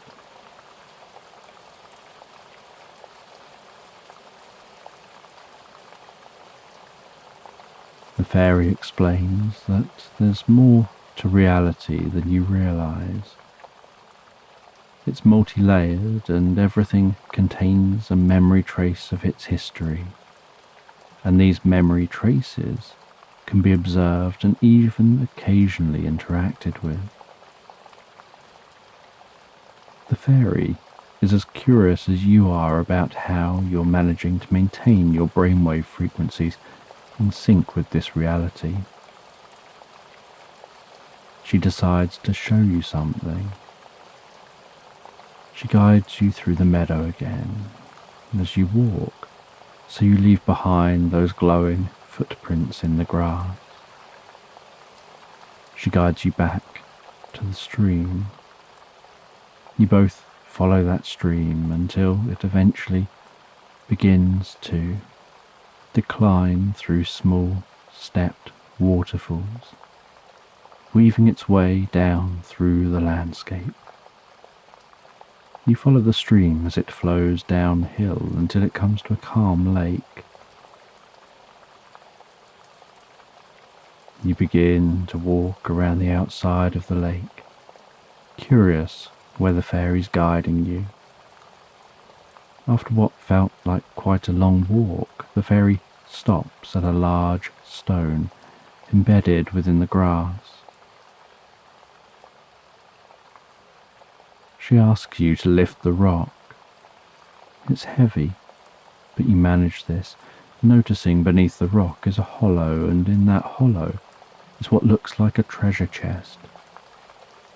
She tells you to open the chest, so you push the rock over out of the way, reach into the hollow, and with some effort you lift out that chest. You place the chest on the grass and take a look at it. It has what looks like steel around the edges, screwed into dark wood planks. There's a hole for a key, but no key. You try to lift the lid and see if you can find a way to open the chest, without any luck.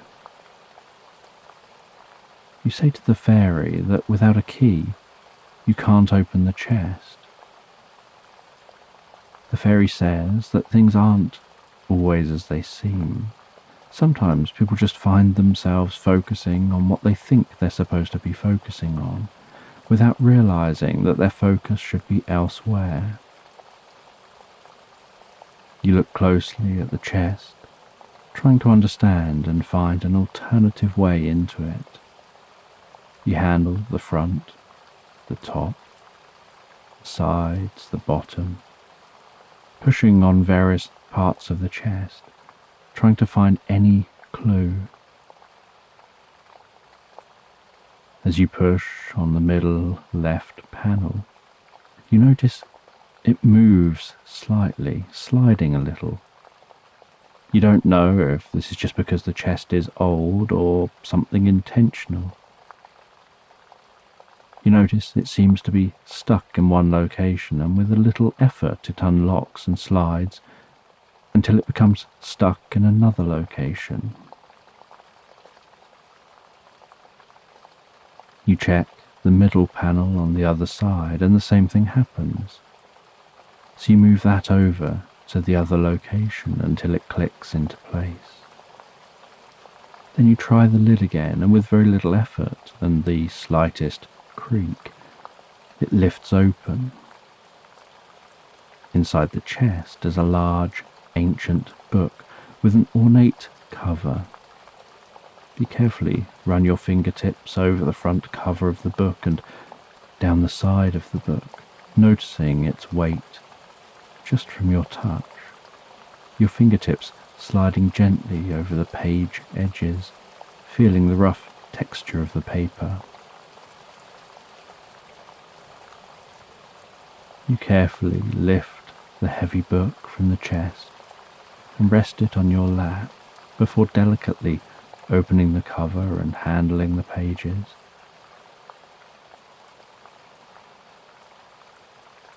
The writing on each page is elaborate, detailed cursive, carrying with it the feeling and effort the author put into crafting this work. You can tell that this is writing, however, you can't actually read what any of it says. The fairy waves a wand and casts a spell over the book. You watch as the text on the book sparkles to life, shifting, moving, weaving like tiny strands of inky thread from the words they were making into words which you understand, as if all of the text within the book is being rewritten in a new language. As the strands of inky thread form new words and settle onto the pages, so the sparkling calms down until the whole book is rewritten into a new language, one that you can understand. You read the title on the first page, The Book of Secrets, before carefully turning the pages to the contents. The fairy tells you to find the harmonic resonance meditation. You turn to the page for that meditation and begin to read the instructions. It says that you need to cleanse your hands in some fresh, flowing water, bathe your face with the water, sit down on the ground, closing your eyes and taking some deep breaths, as if connecting yourself with the world around you, and then engage with the meditation process.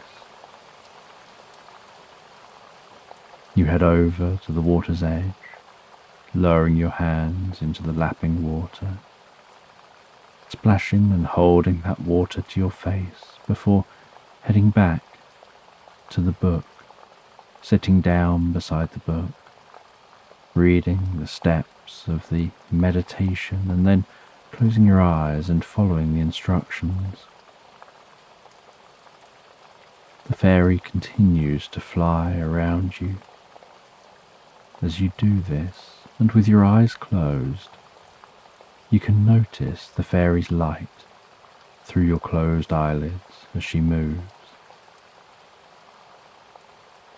You focus on doing some deep, comfortable breaths, as if breathing in the world around you connecting you with this place. The book describes this as synchronizing with the universal breath. Once you feel the connection forming, you move on to the next step in the meditation, paying close attention to the sounds around you and naming these to yourself until it becomes too much effort to continue to do. I can hear the occasional bird singing. I can hear the leaves of the trees rustling. I can hear the faint sound of the water lapping on the shore. I can hear the gentle sound of crickets.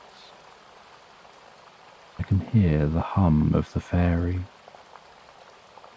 I can hear the wind passing my ears. I can hear the grass moving in the breeze. I can hear each breath that I take. I can hear the occasional hoot of an owl. After naming everything you can hear to yourself, until it becomes too much effort, you move on to the next step, naming what you can feel. I can feel my bottom against the ground. I can feel my ankles touching. I can feel the movement of my chest with each in and out breath. I can feel the air as it passes through my nostrils with each breath. I can feel the slight movement of my eyes under the eyelids. I can feel the touch of the breeze on my cheeks. I can feel the weight of my hands resting in place.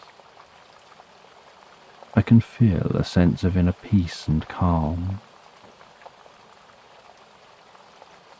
After naming everything you can feel, you move on to the next step, naming what you can see with your eyes closed. I can see the faint light of the fairy as she flies around me. I can see the faintest hint of the other lights around me. I can see subtle flashes of light. I can see faint shades of colour. I can see a gentle pulsing. As you continue to say what you see, something unusual happens. The faint shades of colour, the gentle pulsing, the subtle flashes all begin to form into something more, like the sun rising, revealing a hidden world you couldn't previously see. The world around you that you see in your mind becomes more and more vivid and clear, as awareness of your body sitting there and of sounds around you fade into the distance, replaced by the sights, sounds and sensations of being in this place. You notice that you're seated on a round, smooth, flat grey stone with strange markings around the outside. Beyond the stone are grey stone paths weaved through the most beautiful garden of what appears to be a monastery of some kind, with people slowly milling around, walking with purpose, mindful of every step that they take. Echoing through this experience is the low sound of a distant bell, likely within the building which seems to be the focal point of this space. Once the world around you seems to have fully formed and become a stable experience, you have a sense of standing up and walking through this new space. You walk out of the circle and follow one of the paths towards others who are walking around. As you get closer to these people, You notice that they all seem to be glowing slightly, as if somehow magical or connected with the light of this place, with that light weaved into the fabric of their being. Each of these beings is gently humming as they walk. You notice that each is humming with the same frequency. You follow the paths towards the main building. Seated cross-legged near the entrance to the building is a solemn-looking sprite meditating. They open their eyes as you approach and stand up, almost as if being pulled up like a marionette puppet. Without talking, they signal for you to follow them and begin to walk into the building. Their walk is so smooth it almost looks as if they're gliding across the ground. Inside the building, there's a deep, comfortable stillness and silence. The sprite lifts a large, heavy rug from the floor, folding the rug over to reveal a trapdoor. They take the iron, hooped handle, opening the trapdoor to reveal a staircase leading down deep under this building. As the door opens, so torches lighting the staircase spontaneously burst to life, flickering with soft light, illuminating the path to be taken. The sprite gestures for you to descend the steps. You slowly and carefully descend, hearing the slight echo of each footstep on the wooden steps, dancing around the stone walls, the slight echo of the torch flames flickering along the walls. You descend 20, 19, 18, 17, curious what'll be down here, 16, 15, 14, 13, feeling a sense that this space is filled with magic and wisdom, ready to be absorbed, 12, 11, 10, 9, 8. You begin to notice at the foot of the staircase is a dark arch, as if there's a large unlit room down there. 7, 6, 5, 4. As you descend closer to that space, you notice light flick on, the way the lights of the staircase flickered to life before you began your descent. 3, 2, 1. On reaching the bottom of the staircase, you walk into the newly illuminated space. The walls are lined with gold, which glistens and shines, helping to brighten the room and give the room a magical feel. In the heart of the room is a stone table, and on that table are what look like two precious stones, one green, one blue, a gold necklace and a chalice of water. Both stones are the same size. In the necklace is a space for a stone to attach. You handle both stones. They feel the same as each other, both smooth and cool to the touch, both weighing about the same. You see a riddle written before you. As above, so below. What lives returns to the land. You ponder the riddle for a few moments before getting an aha feeling of instinctive understanding. You place the green stone into the necklace. It clicks comfortably into place. You then place the blue stone into the chalice of water. It begins to fizz and dissolve into the liquid. As the stone finishes dissolving, an ethereal figure with the kindest eyes appears before you. They glisten, sparkle and crackle with light and energy, hovering just off the ground. Their voice is soft and gently echoey as they speak. They congratulate you on finding your way here and on solving the riddle. They explain that this is a choice point, one of those moments in time when you decide what path you'll take. They tell you that if you drink the liquid and wear the necklace, you'll forever be able to perceive and interact with the multiple layers of reality and all that this entails. If you decide not to drink the liquid and wear the necklace, but instead you turn around and walk away, then you'll be turning your back on this opportunity and your life will continue as normal. They explain that this opportunity has only presented itself because you already seem to have an affinity with this reality. Your brain is already wired to notice something others rarely notice.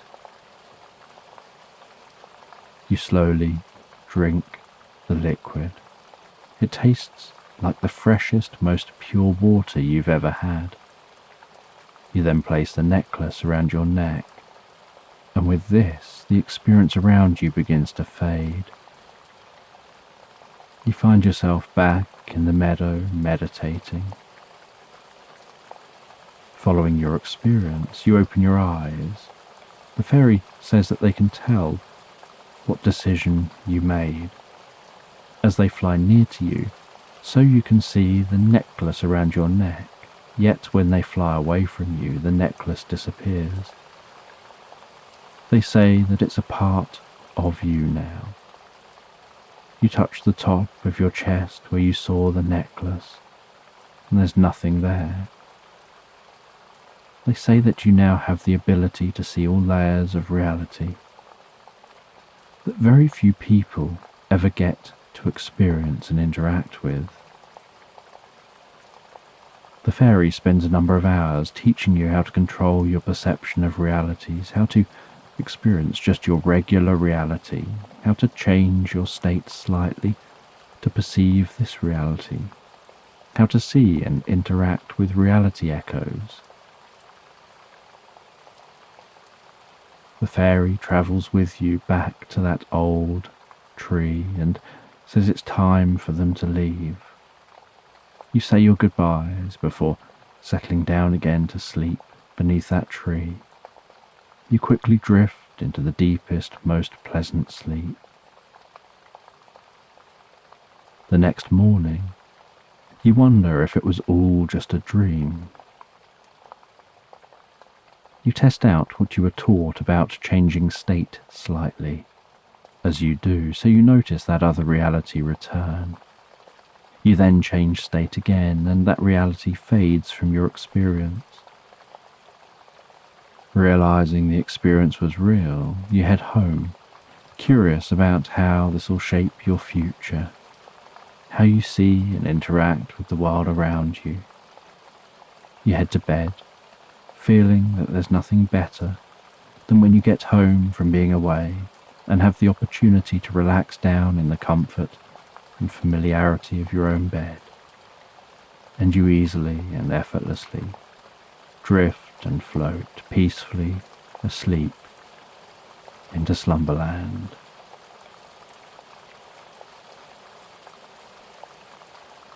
So just take a moment to allow your eyes to close and allow yourself to begin to relax. And as you begin to comfortably drift asleep, I don't know whether you'll drift asleep faster to the sound of my voice or whether it'll be to the spaces between my words.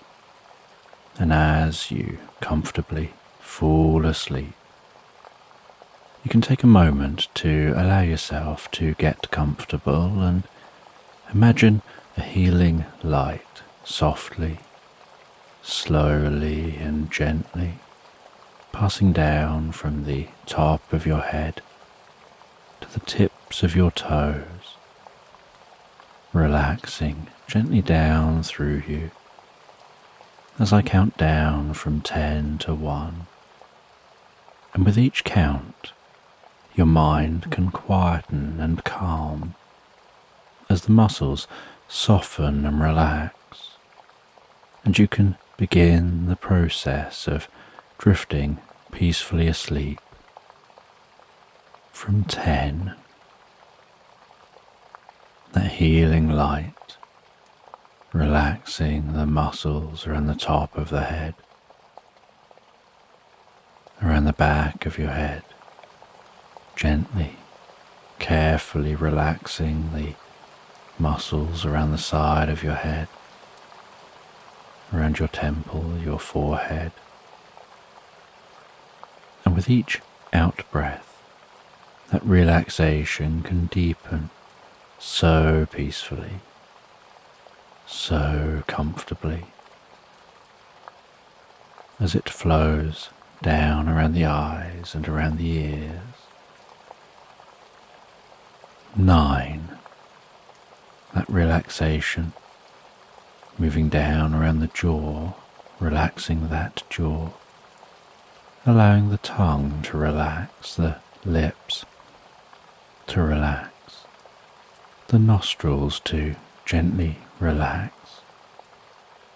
With that relaxation moving carefully, slowly, as that healing light passes down the back of the neck, softening and calming those muscles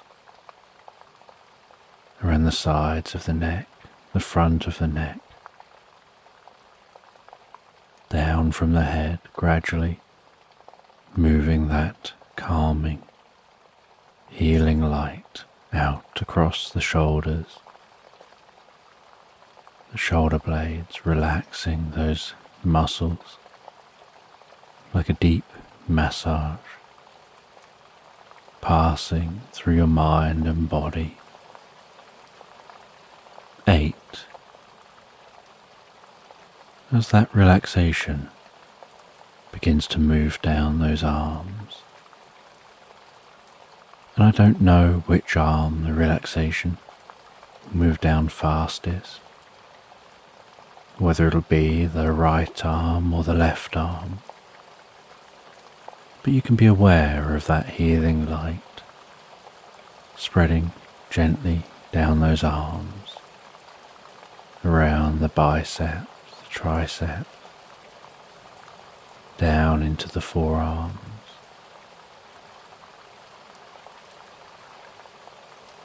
7. Moving all the way down to the wrists, the palms of the hands, down to the fingertips, and perhaps as that relaxation continues through those arms, with each out-breath, the arms begin to feel heavier or lighter, or some other sensation as relaxation sets in. And you know the process for sleep is that the body begins to relax, and while the body becomes physically relaxed, so the mind begins to drift and dream, initially to brief reveries, before settling on the first dream of the night. 6. And that healing light can spread down from the shoulders and down around the chest, the upper back, softening and relaxing those muscles, gently calming the breathing, helping you drift deeper and deeper into the experience. 5. The healing light moving down towards the stomach, the lower back, the sides, relaxing those muscles, bringing a deep sense of peace and calm to your upper body, releasing any tension. Perhaps occasionally finding yourself shifting just a little to get more comfortable. 4. With that relaxation spreading down around your buttocks, down into the upper parts of your legs. 3. Passing that relaxation down towards the lower part of your legs, perhaps those legs feeling heavier and heavier, maybe as the body becomes deeply relaxed and your focus drifts inside more onto what's going on for you in your mind. You lose some awareness of the body as it becomes incredibly still. 2. The relaxation spreading down to your feet, calming, softly relaxing all the way down to the tips of your toes. And 1. As a final wave of relaxation pulses gently through you from the top of your head, down through your body, all the way down to the tips of your toes, as your mind begins to drift and dream and wander into tonight's sleep story. And as you relax into this story, there's a gnome who's wandering through their garden. And as they wander through their garden, listening to the distant sound of flowing water in the pond, the sounds of birds around them, feeling the sensation of the breeze on their cheeks.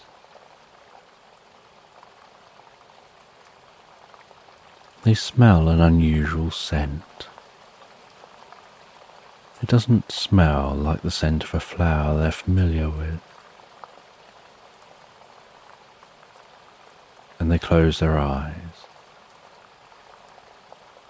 and take some deep breaths in through their nose. They move their head around as they smell, to try and pinpoint where the smell is coming from. They follow their nose around the garden.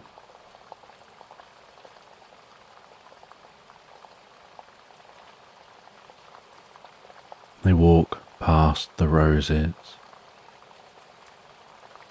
the scent of the roses dominating in this area of the garden. They walk nearer to the pond. Water giving the air a slight fresh scent. They walk past other shrubs, picking up on the different scents, none of which are that strange scent that they can smell.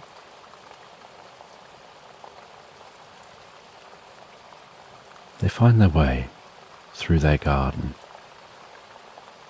to the gate at the end of their garden. They pass through that gate, still following their nose.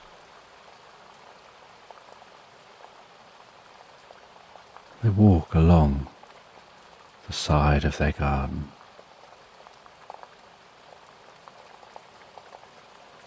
The scent getting stronger and stronger, and this strange scent isn't an unpleasant one. In fact, it's a very pleasant fragrance. It's just unfamiliar. And as they wander round the outside of their garden, following their nose in search of that scent. You think they spot what it is they're seeking.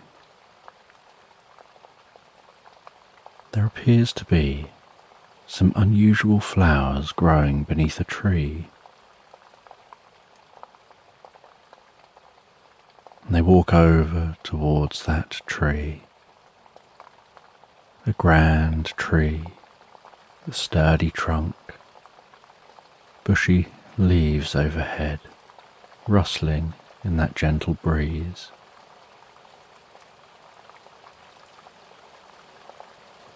And the plants under the tree, hidden just into the shade, seem to almost be glowing ever so slightly. And as the gnome gets closer and closer, they notice that those plants have thick stems, and within their stems are glowing globules of light rising up through the stems and then falling back down again, as if each stem was a narrow lava lamp, and each time one of the globules of light reaches the tip of the stem, a slight puff of mist sparkles from the top of the flower, and that seems to carry with it that pleasant, strange scent. And the gnome gets closer and closer to take a look. And as they get very close and wiggle their nose above the plants and waft gently with a hand, it's as if that scent tickles their senses, tingling within their nose.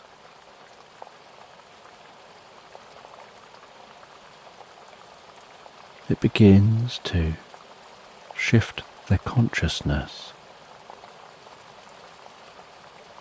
like a Trojan horse sneaking in to their mind, lured in by the pleasantness of that scent.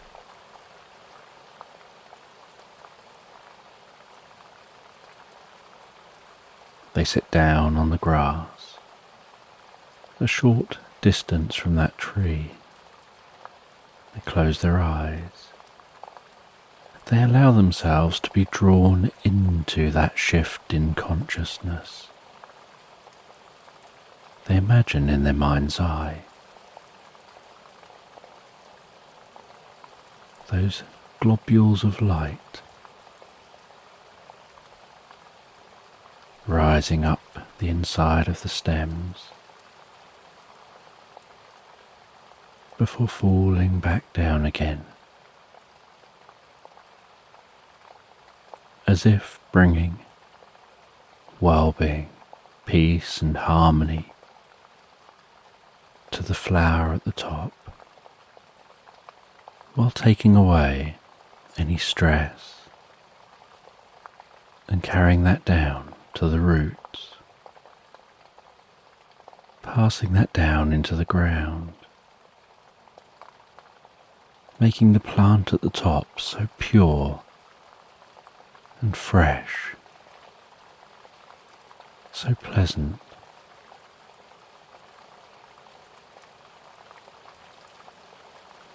And in their mind, as their consciousness shifts,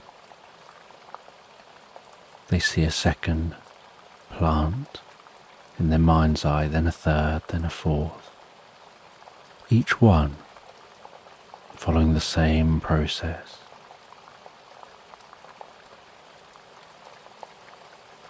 with the gnome almost feeling like they're surrounded by these lava tubes.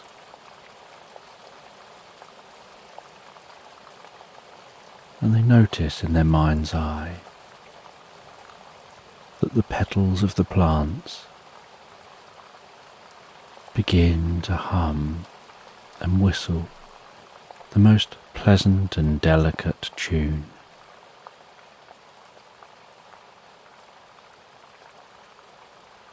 As the tops of the plants sparkle and shimmer,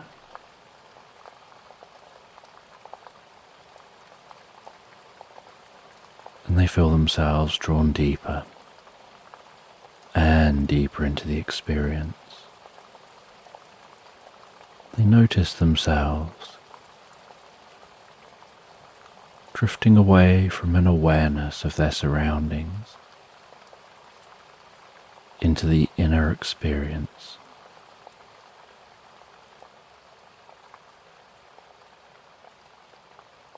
And as they drift deeper into the experience, so the plants part and move aside. They see a landscape stretched out before them.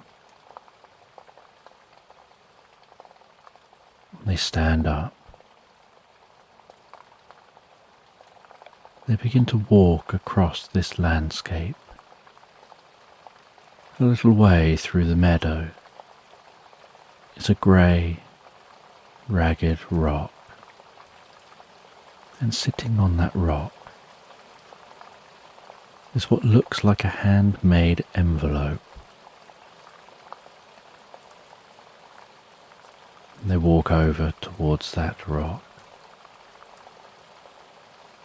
They reach down.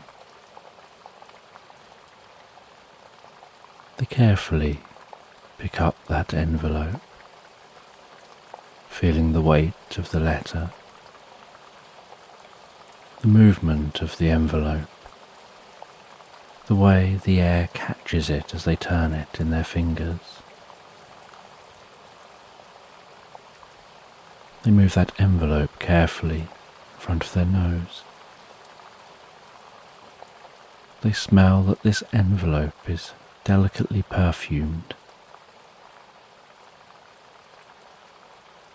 The back of the envelope they can see has been so carefully sealed.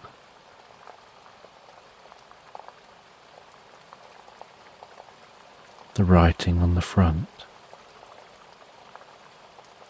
is the most beautiful handwritten script.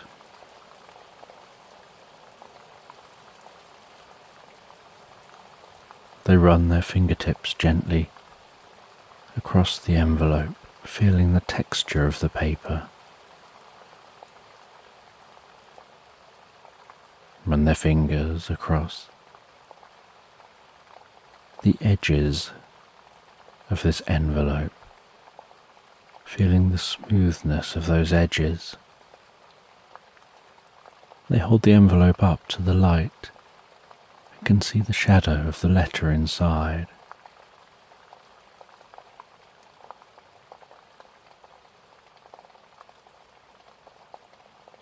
They go to put the envelope back down on the stone, curious whether they should just leave it there or what they should do with it.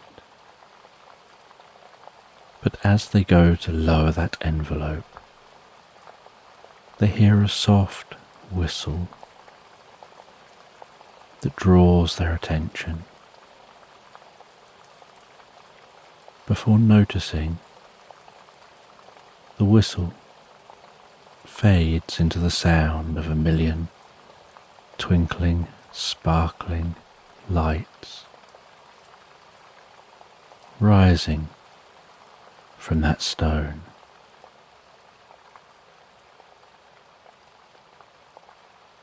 Almost like the most delicate firework spraying light up into the air.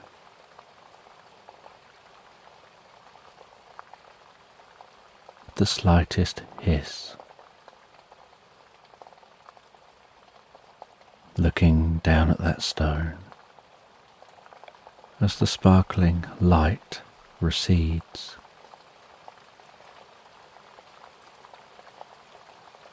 They see written in chalk on the stone,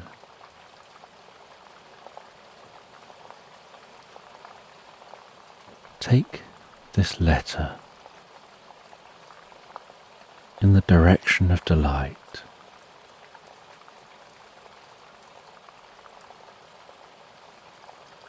and you'll know where to go,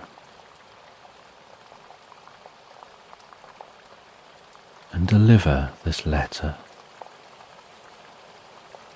to the one who should read it."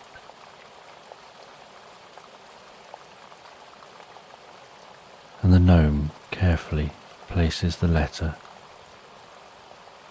into a bag. They set off in the direction of the sun, walking through the landscape.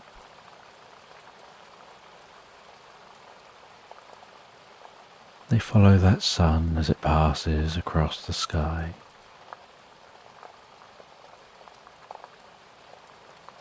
They watch as it begins to slide itself delicately down behind the horizon,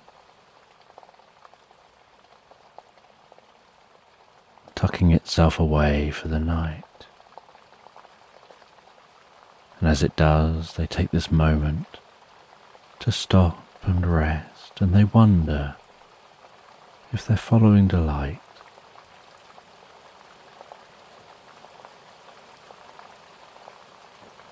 How does that work? Because if they follow it from first thing in the morning, they'll be walking one direction. If they follow it last thing at night, they will have walked in another direction.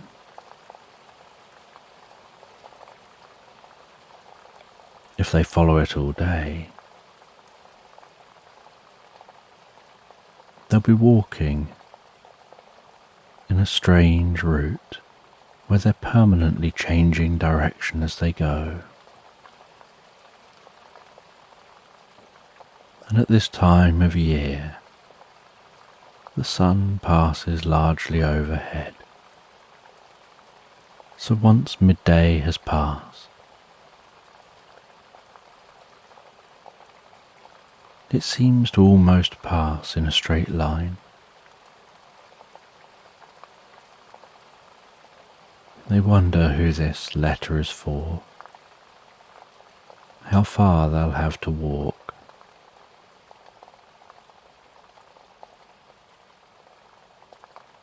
They rest their head back on their bag, gazing up at the stars overhead.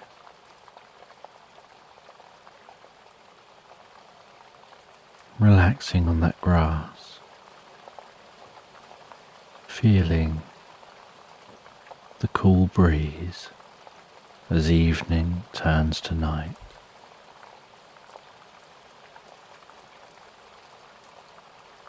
As they drift peacefully asleep,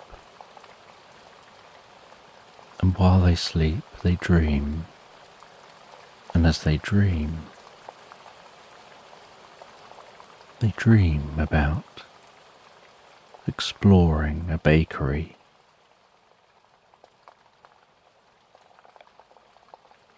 And they're looking at the products on sale in this bakery.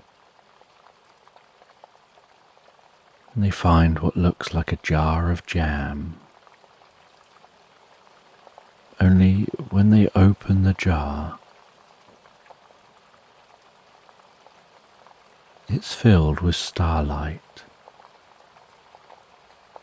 They dream of spreading that starlight onto a scone, applying the cream, eating that scone and starlight.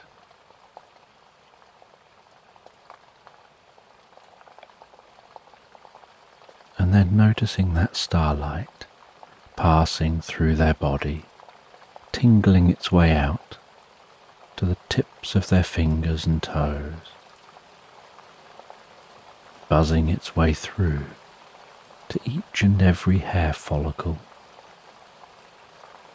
almost making the hair seem static.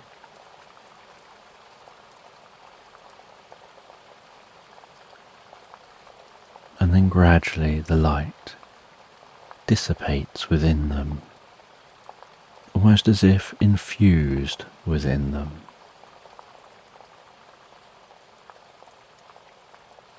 They leave that bakery, and they notice as they walk that they give off a slight glow, almost directed by their own light.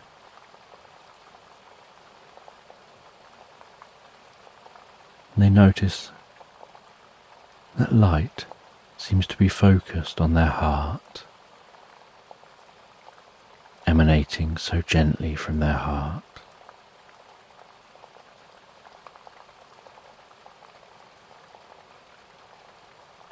And they gradually drift and float deeper and deeper asleep. And on awakening from the most healing, recuperative sleep,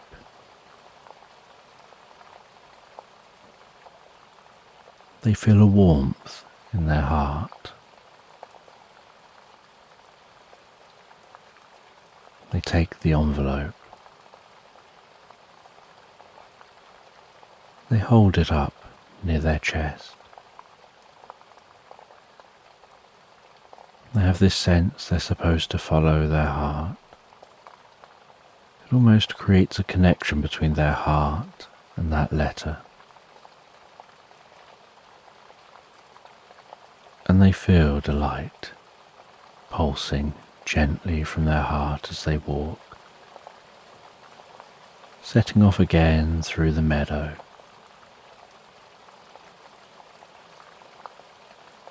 The heart seeming to almost sing and pulse and hum with a deep and comfortable energy. They walk through the landscape, admiring the birds they see. Rabbits gnawing on grass. Deer chewing away on that grass.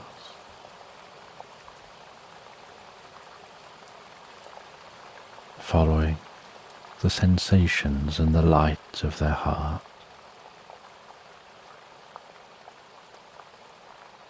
Eventually finding their way down to a river, walking along the edge of the riverbank. The water lapping gently on the shore, following a footpath that veers from the edge of the river into some woodland. The glow of their heart even more noticeable in the dim surrounding of the trees. The sounds softly rustling and muted. The breeze calming here in the trees.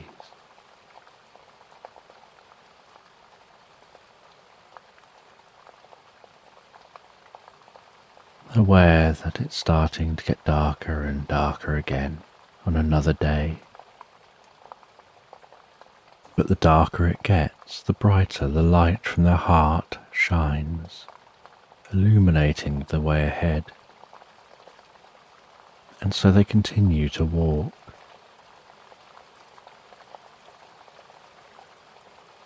And as they walk, they spot the most beautiful wildflowers. They pick a bunch of those wildflowers continuing to walk through this woodland.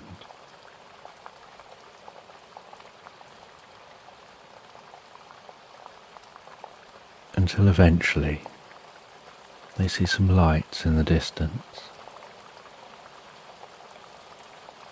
Continuing on through the woodland towards those lights.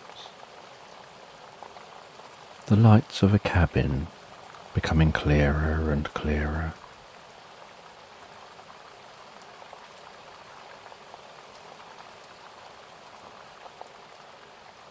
They arrive at that cabin, knock softly on the door.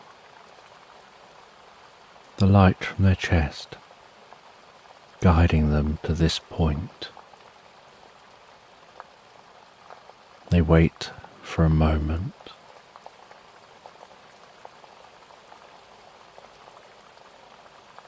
Before a fairy answers the door.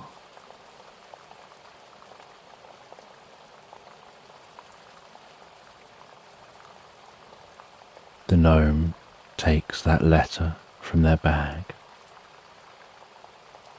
and says that I think this is for you, and the gnome explains the story, explains about seeing that letter on a rock and then seeing the writing on the rock and then following the light of their heart all the way here. The fairy thinks the gnome, takes the letter and invites the gnome in. Gestures for the gnome to sit on the most comfortable chair near a fireplace.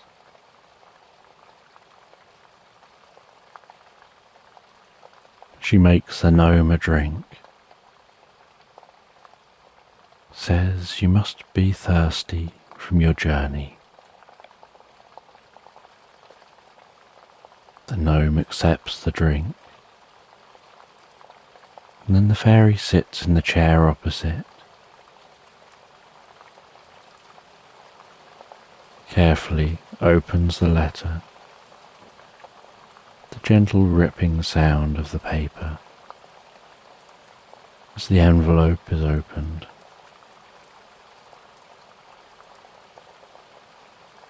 She unfolds the letter inside and silently begins to read that letter.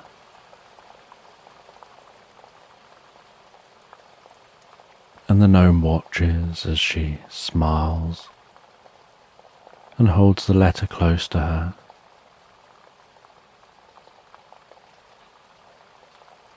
A slight sparkling like diamonds form around her eyes. Folding the letter and placing it back in the envelope. Placing that down on the table beside her seat. Saying that the letter brings good news, but not really elaborating.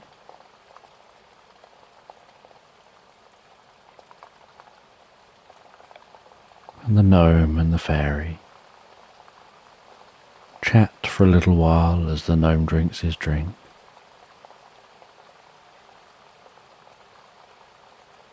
And it's now quite late, so the fairy asks if the gnome would like a room made up for them to spend the night. They spend the night settling down in that room, drifting so peacefully, so comfortably asleep, feeling the sparkling of the light from their chest dissipating and fading. Now their task is done.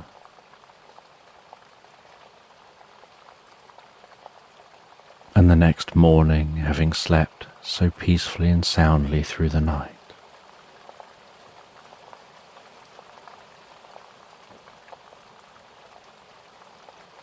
the gnome awakens They smell a breakfast being prepared. The fairy greets them at the kitchen, offers them some breakfast and a drink.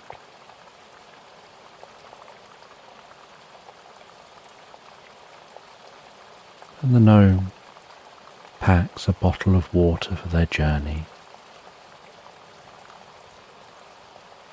eats that breakfast, and says they'll set off back the way they came. They don't fully know where they're going.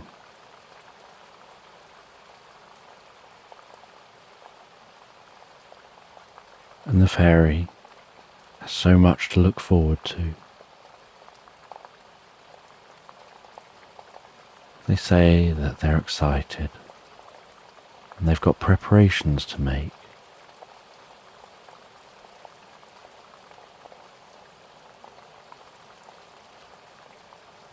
And the gnome says goodbye.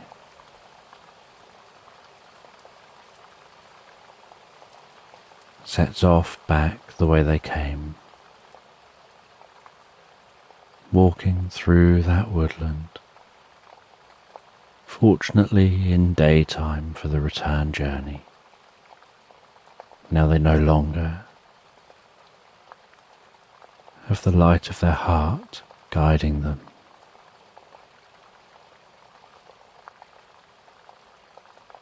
As the day gets later and later, so they stop, relax, drift and float peacefully asleep before continuing their journey the next day, finding their way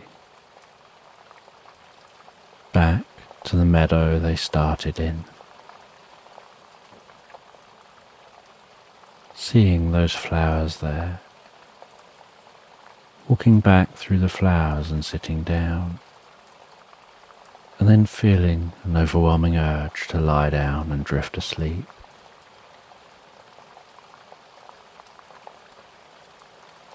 Before awakening near that tree,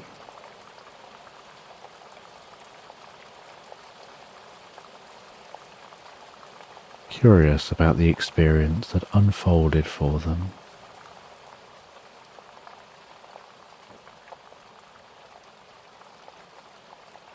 Noticing those flowers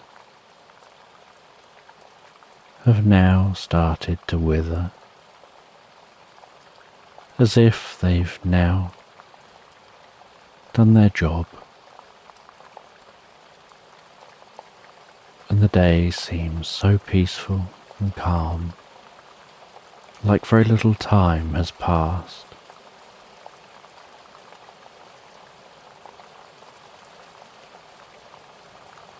And the gnome is curious about those flowers and decides they'll try to find more information about them, try and learn what they were, before heading back into their garden. They sit down in their garden for a while, reading a book, enjoying the evening sun.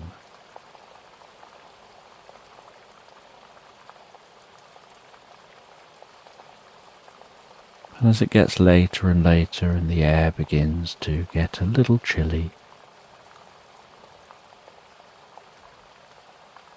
they head into their home. They make themselves some food and drink, sit and enjoy that food and drink.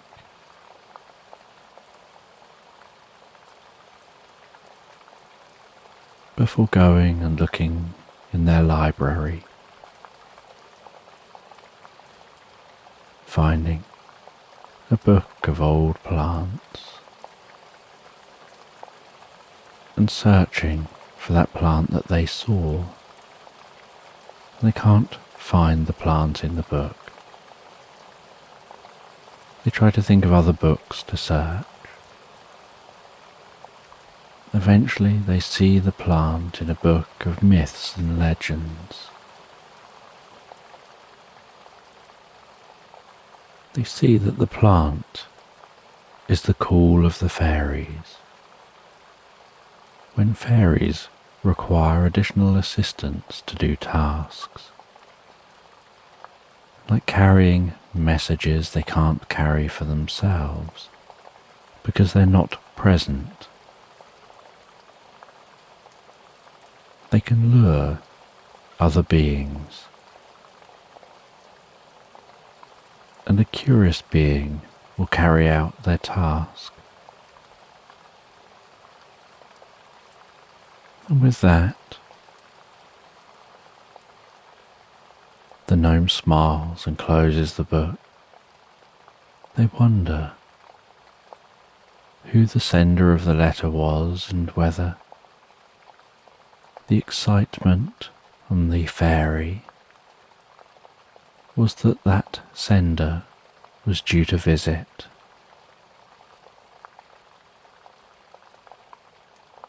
And the gnome heads to bed. And they relax down in bed, feeling so deeply comfortable,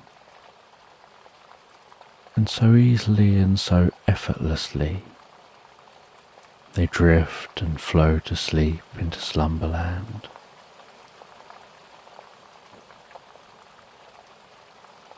So just take a moment to allow your eyes to close and allow yourself to begin to relax.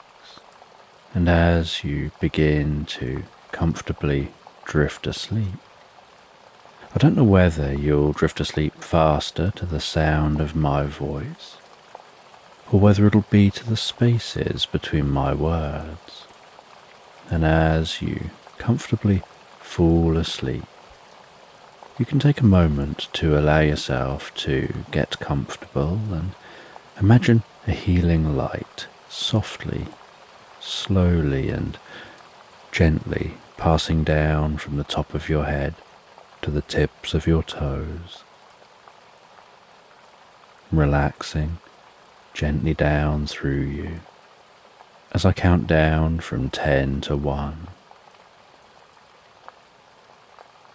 And with each count your mind can quieten and calm as the muscles soften and relax, and you can begin the process of drifting peacefully asleep. From 10, that healing light, relaxing the muscles around the top of the head, around the back of your head, gently, carefully, relaxing the muscles around the side of your head, around your temple, your forehead, and with each out-breath, that relaxation can deepen so peacefully, so comfortably, as it flows down around the eyes and around the ears. 9. That relaxation moving down around the jaw, relaxing that jaw, allowing the tongue to relax, the lips to relax, the nostrils to gently relax. With that relaxation moving carefully, slowly as that healing light passes down the back of the neck, softening and calming those muscles around the side of the neck, front of the neck, down from the head, gradually moving that calming, healing light out across the shoulders, shoulder blades, relaxing those muscles like a deep and comfortable massage passing through your mind and body. 8. As that relaxation begins to move down those arms and I don't know which arm the relaxation will move down fastest, whether it'll be the right arm or the left arm. But you can be aware of that healing light spreading gently down those arms, around the biceps, triceps, down into the forearms.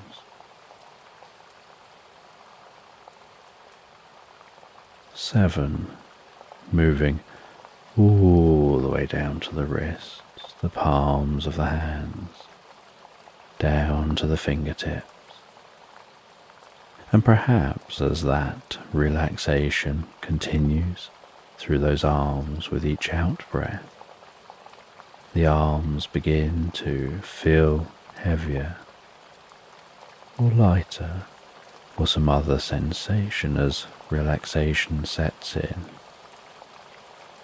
And you know the process for sleep is that the body begins to relax, and while the body becomes physically relaxed, so the mind begins to drift and dream, initially to brief reveries before settling on the first dream of the night. And that healing light can spread down from the shoulders, 6, and down around the chest, the upper back, softening and relaxing those muscles gently, calming the breathing, helping you drift deeper and deeper into the experience. 5. The healing light moving down towards the stomach, the lower back, the sides, relaxing those muscles as it goes, bringing a deep sense of peace and calm to your upper body, releasing any tension. Perhaps occasionally finding yourself shifting just a little to get a little more comfortable. 4. With that relaxation spreading down around your buttocks, down into the upper parts of your legs. 3. Passing that relaxation down towards the lower part of your legs, perhaps those legs feeling heavier and heavier, maybe as the body becomes deeply relaxed and you focus and allow your mind to drift inside onto what's going on in your mind. Perhaps you lose some awareness of the body as it becomes incredibly still. 2. The relaxation spreading down to your feet, calming, softly relaxing all the way down to the tips of your toes. 1.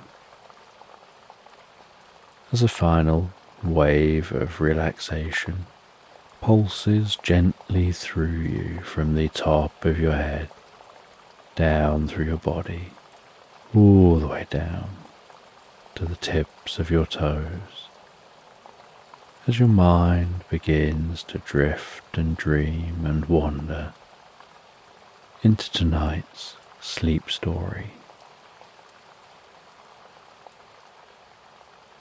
And as you sleep, so a fairy is in their home, and they're cooking a meal. You can notice the food hissing and popping and bubbling away as they cook. The fragrances of the herbs used, the other ingredients, the scent of the cooking wafting through their home. And that scent is wafting through the home and then infusing itself within the walls of the mushroom in which they live.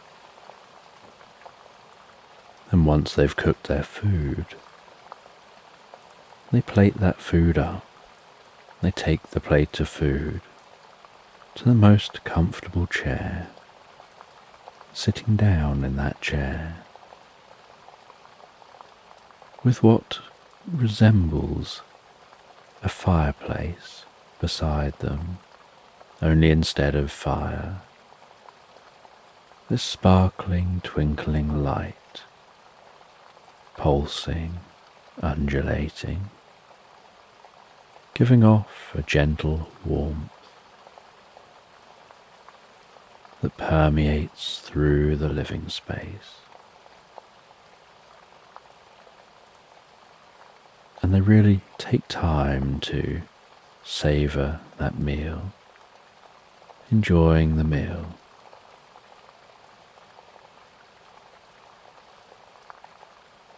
And after finishing their meal, they head through their home into their library. And the library is down a spiral staircase to a basement level of their home, and the curved walls of this space, floor to ceiling with books.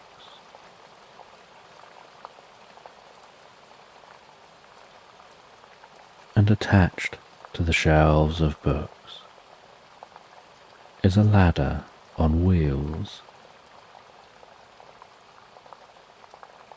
And so the fairy moves that ladder 3/4 of the way round the room, sound of the ladder rolling along the runners, the wheels rolling along the floor, with a gentle squeak with each revolution. Getting the ladder to where they need it, before ascending that ladder and taking a large book from one of the shelves. And it's a bit of a struggle, the weight of the book, but they carry that book down the ladder. And within this library space is the most comfortable sofa, and they lounge back on that sofa, open the book on their lap and begin to read. And each page that they turn gently glistens and sparkles, as if this book is infused with magic.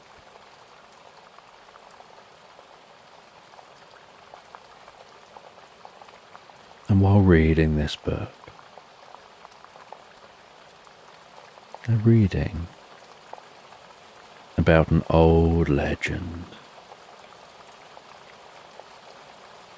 A legend set on a distant planet. A planet which can only be accessed by magic. And on this planet was a young rabbit. And the rabbit was out in the fields on the planet, collecting strawberries. Occasionally they'd eat one of those strawberries, mouth watering, the sweet taste gently infusing with their taste buds and tingling through them to the tips of their fingers and the end of their nose.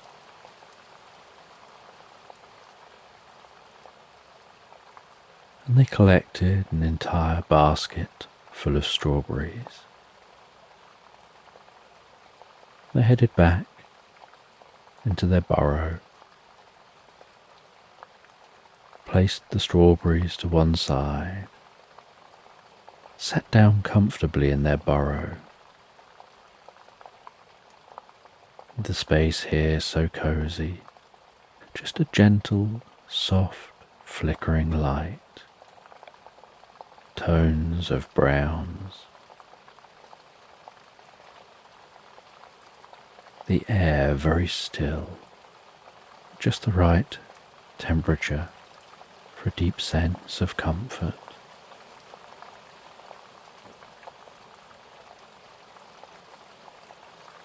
And the rabbit sat there carving a small palm-sized sculpture out of wood,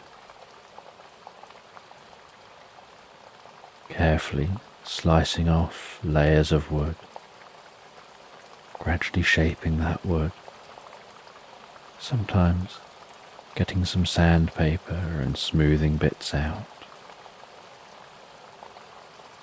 having an idea in their mind of what this little sculpture should look like, and removing what isn't necessary.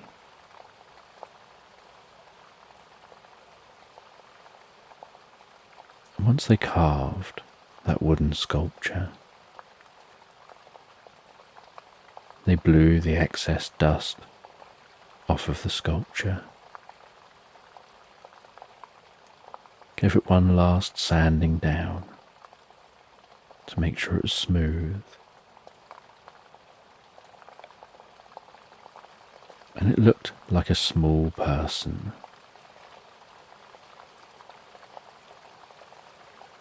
They cut some material up to make a small cloak, a flowing purple cloak. They pasted that cloak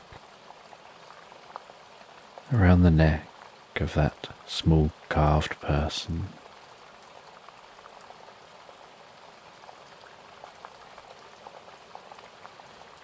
They then poured a small amount of oil onto that carving, and it carefully infused with the sculpture, darkening the wood. They then placed that in a corner and settled down and fell asleep. And the next morning, they woke up, they ate a few strawberries, and they saw that the small sculpture had come alive.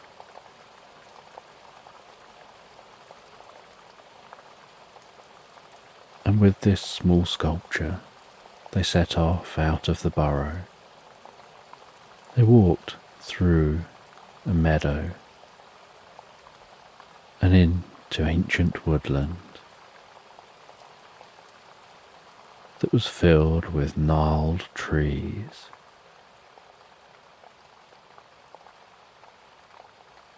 with lichen, mosses, and ivy hanging off of branches, mushrooms growing out of fallen down trunks of trees,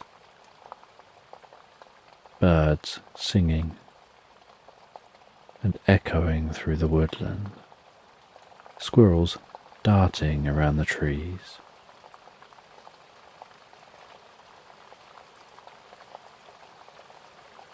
And the small man followed the rabbit as the rabbit guided them deeper and deeper into the woodland.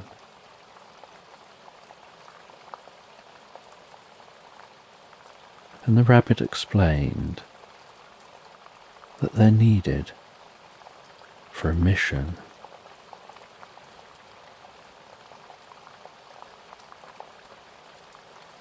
And took them through this woodland until eventually they arrived at a cabin.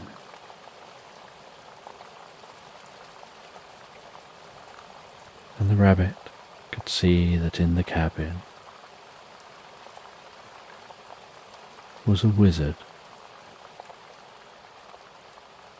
and the rabbit was very quiet and told the small man to be very quiet too. They watched, seeing the wizard through the window pottering around inside their cabin.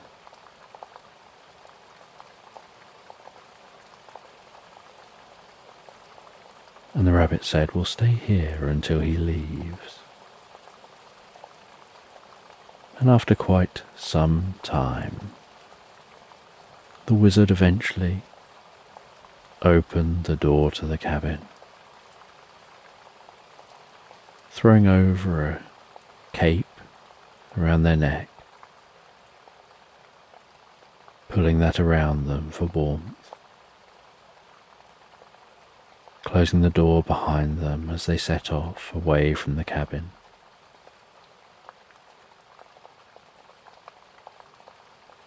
And the rabbit said, "Now's our time."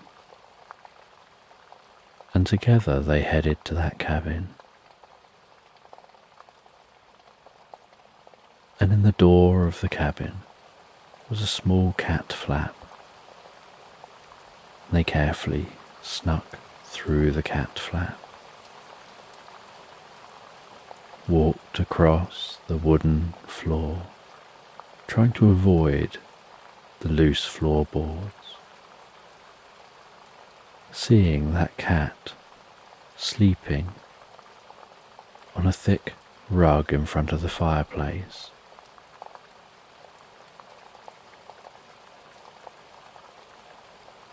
They crept across the floor, all the way to the back of the cabin, found their way into a room at the back of the cabin,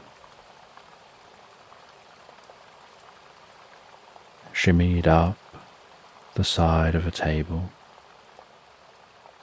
and on the table was an ornate music box.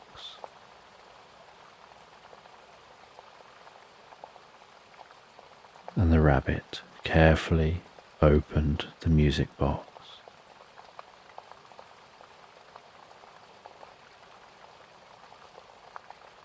And then turned the handle on the side of the music box.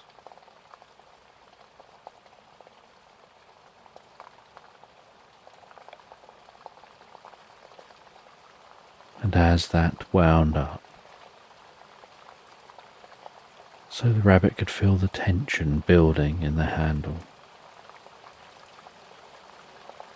they then took a pebble from a bag. They handed it to the small person. They said, "Place this pebble on that lever over there," gesturing to a lever at the back of the music box. And as the pebble was placed on the lever pushed down.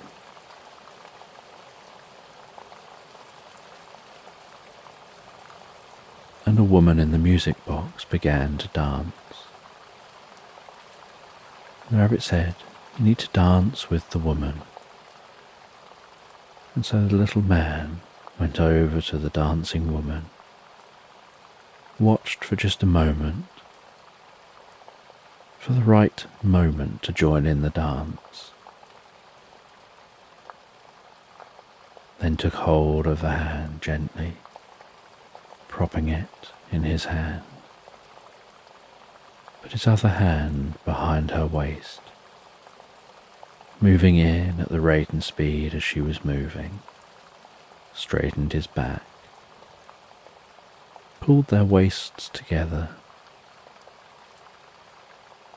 watched her feet, and in time with the music, danced with the woman, losing himself in the moment,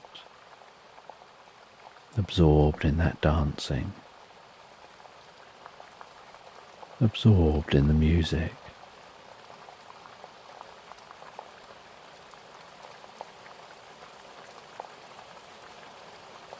And the man danced with the woman all the way through to the end of the dance. which ended with the two of them on a certain point within the music box. And something about their combined weight, the fact that they had both done this dance together, made the music box sound like a lock just unlocked. Some mechanism shifted, and a drawer on the front of the music box opened up.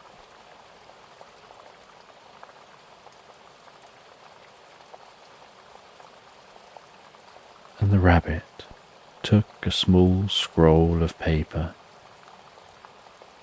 from that music box, read that scroll of paper before rolling it back up again, putting it back in the drawer, closing the drawer, asking the small man to come with them to climb off the music box, closing the music box and removing the pebble, and together sneaking back out of this cabin. And once back outside the cabin, the rabbit explains that contained, locked inside the music box,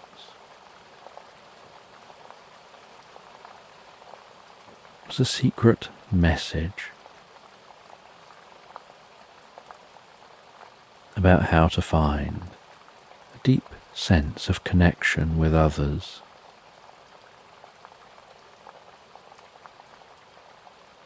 And they've been looking for love, and they hoped that that connection spell, that scroll teaching about connection, might help them to be able to find someone to share their life with. But to access the scroll, they needed to access the music box. And that could only be done if the lady in the box experienced connection.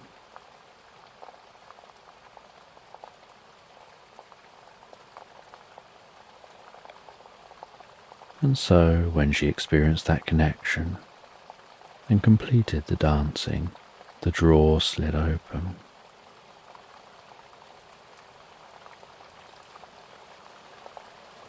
And the rabbit had memorized what was on the scroll and said they have to get some specific ingredients. And so they head away from that cabin, going deeper and deeper into the woods.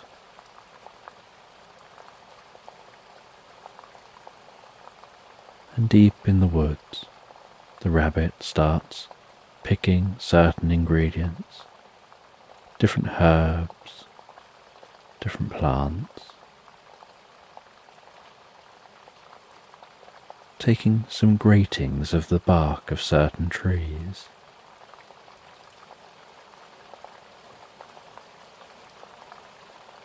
before heading off back to their home, back into their burrow.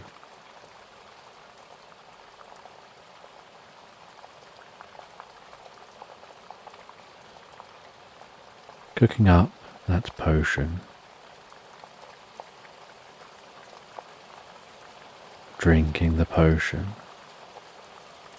and then falling asleep. And when they awaken the next day, so the oil infused in the wooden man has dried out,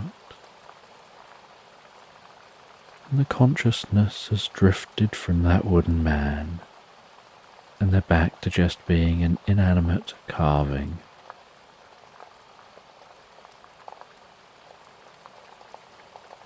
And and the rabbit doesn't know if they feel any different.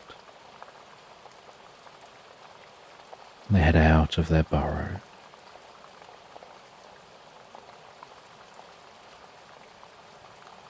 They head off into the fields to see the other rabbits.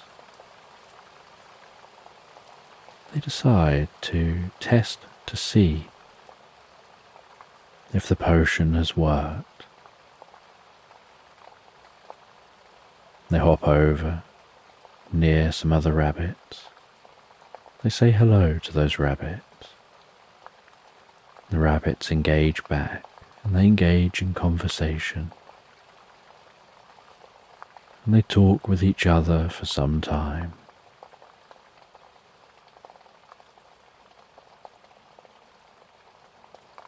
And after talking with each other,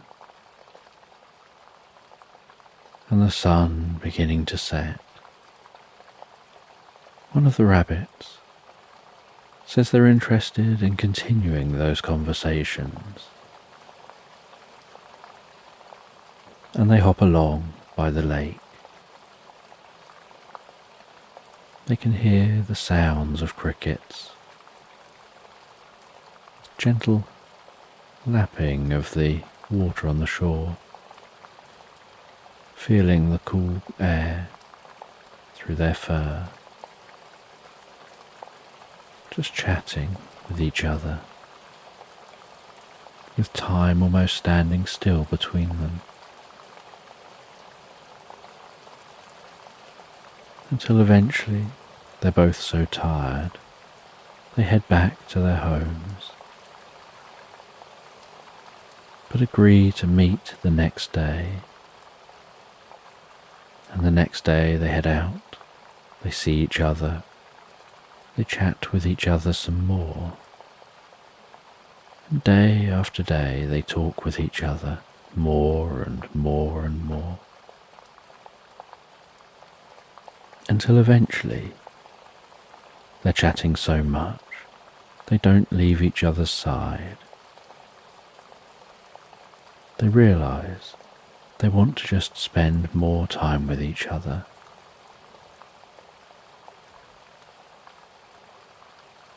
Until they end up living together.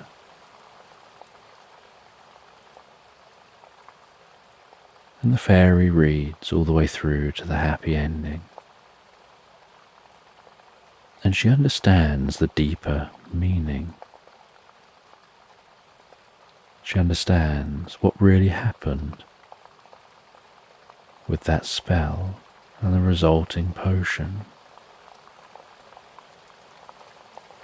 And she understands how that applies to a situation in her life that's led her to getting that book and reading that book.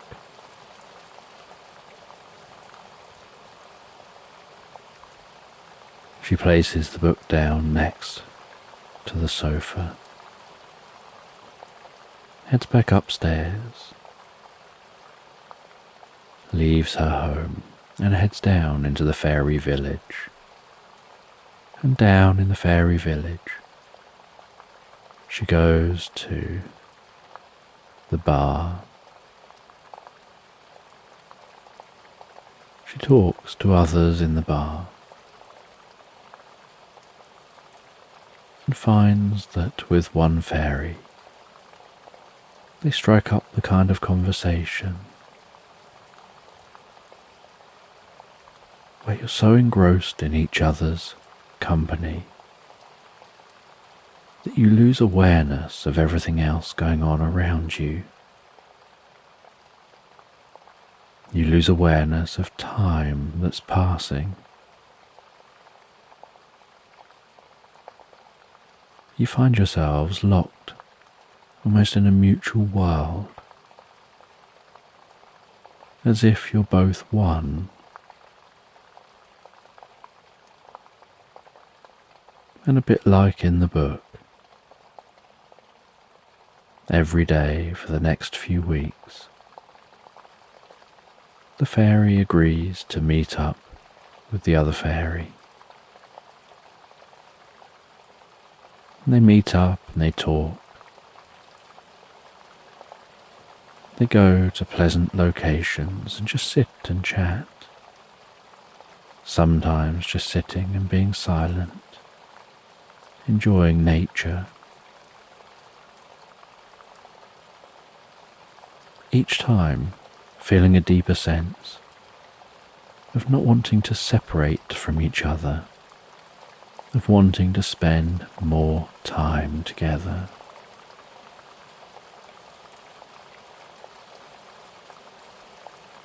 Until eventually the fairy invites the other fairy back to theirs and cooks them a meal. And a few days later, the other fairy reciprocates.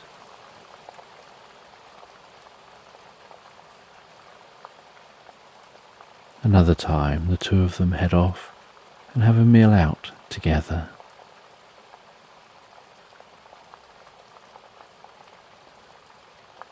And then a time happens where the other fairy stays overnight, where they just talk all night long without realizing where time has gone. And over the course of a few months, the fairies just find they spend more time with each other than without. And the fairy deeply understands what was taught within that book, how that was applied, what it all really means, and how that's played out just the same within their life,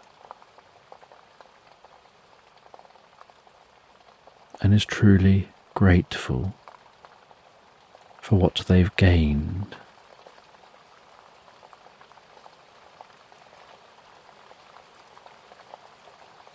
And as time goes on, they become so comfortable with each other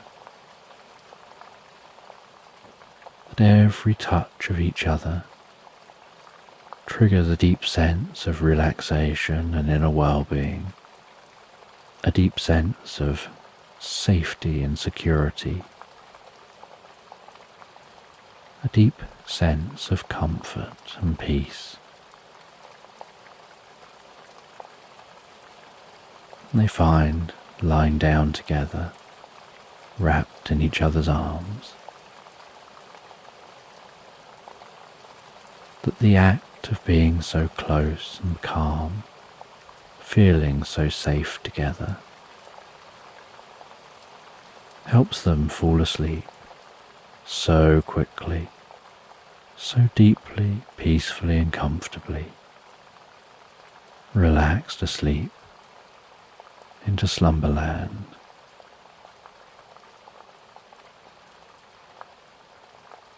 So just take a moment to allow your eyes to close and allow yourself to begin to relax.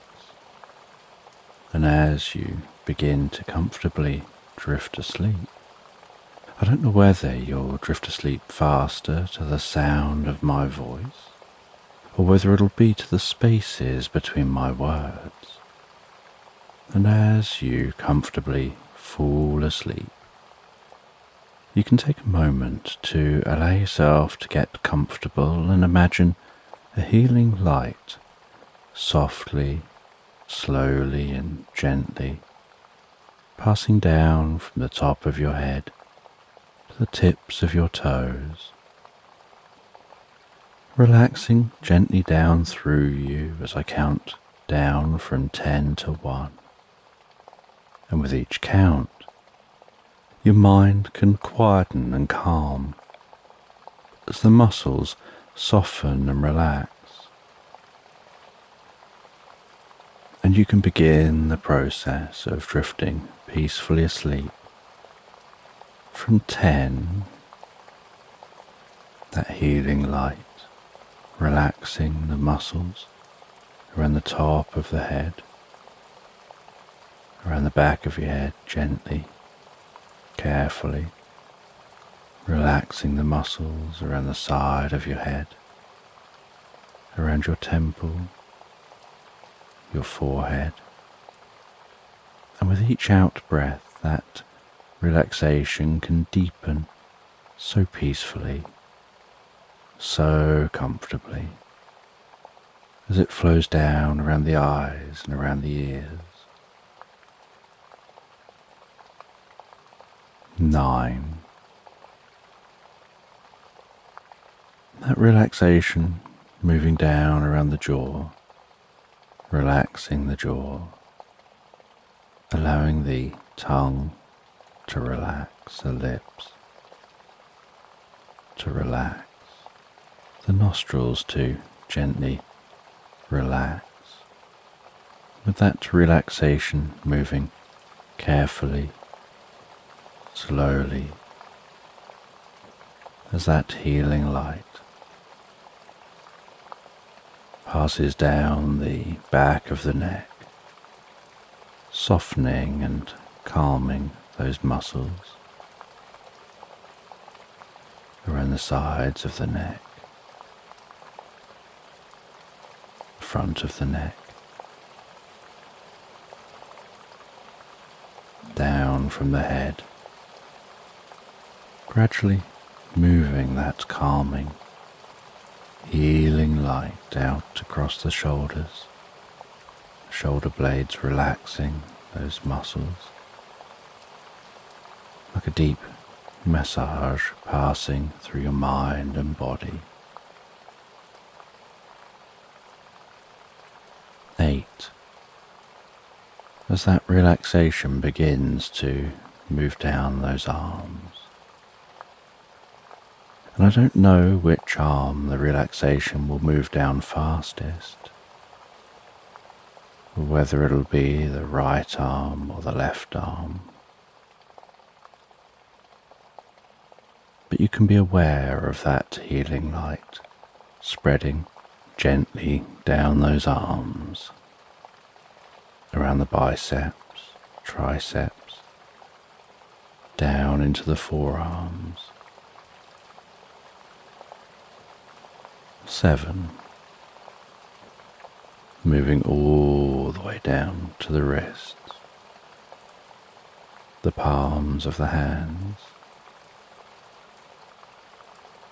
down to the fingertips,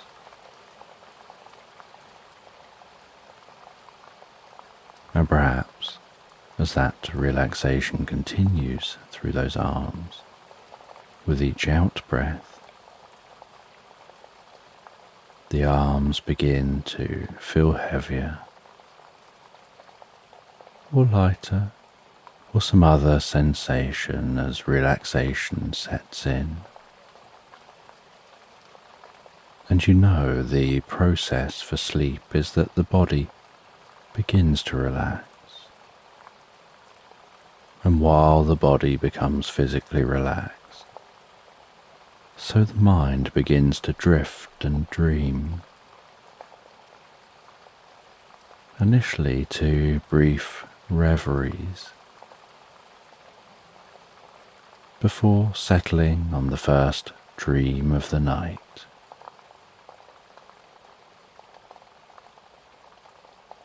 6. And that healing light can spread down from the shoulders and down around the chest, the upper back, softening and relaxing those muscles so gently, calming the breathing, helping you drift deeper and deeper into the experience. 5. The healing light moving down towards the stomach, the lower back, the sides,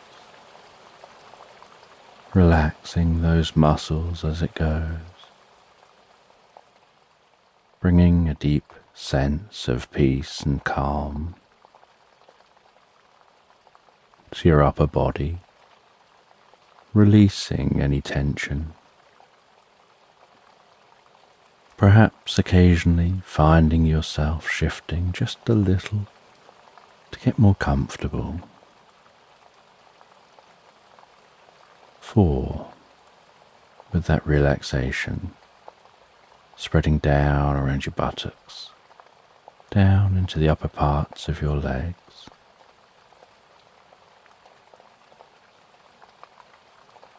Three, passing that relaxation down towards the lower parts of your legs.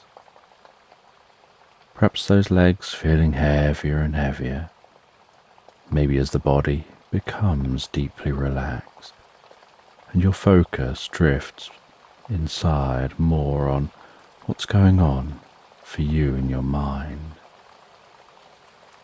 You lose some awareness of the body as it becomes incredibly still. 2.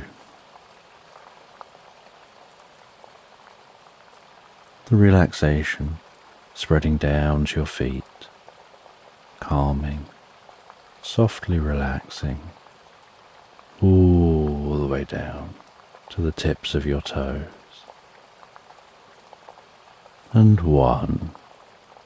As a final wave of relaxation pulses gently through you, from the top of your head down through your body, all the way down to the tips of your toes, as your mind begins to drift and dream and wander into tonight's sleep story.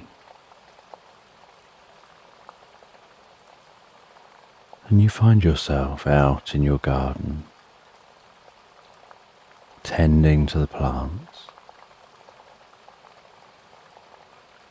clearing away any old plants, trimming things that need trimming.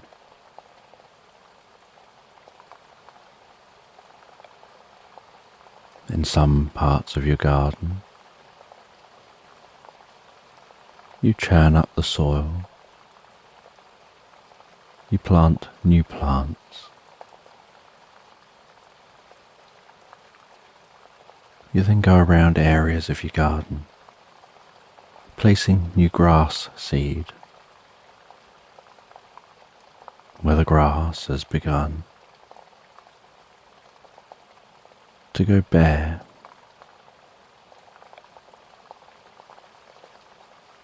At areas where you walk a lot across those bits of the garden,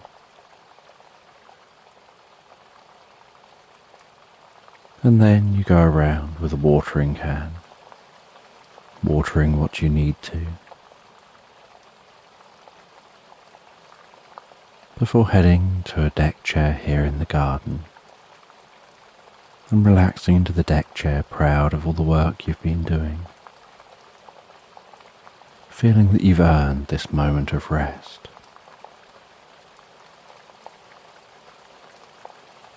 And you rest back in the deck chair, feeling the warmth of the sun on your face, feeling the occasional coolness of the breeze, smelling the scent of the flowers, hearing birds singing within the hedgerows and in the trees, and the rustling of the leaves.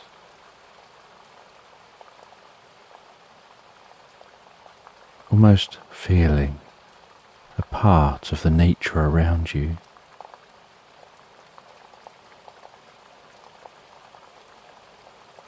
And as you rest and deeply relax,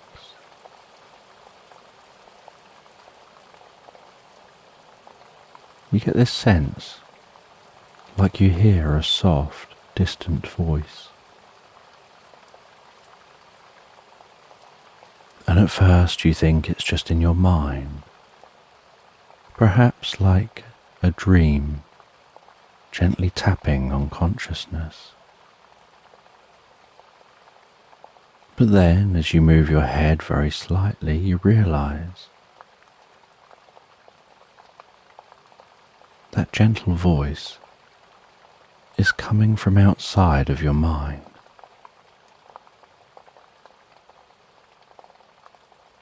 And so you open your eyes and look around your garden. You can hear that voice. You look in the direction you hear it coming from.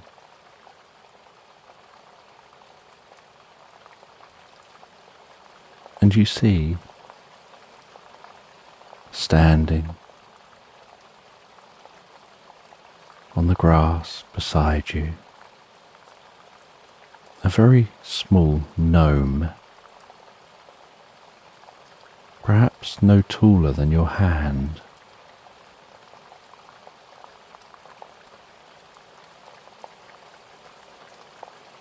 And that small gnome has a delicate voice. You swing your legs around off of the deck chair. You lean down to get closer to that gnome.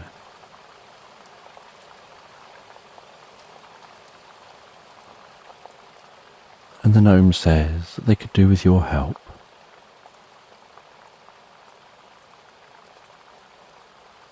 And they start to explain how they need you to follow them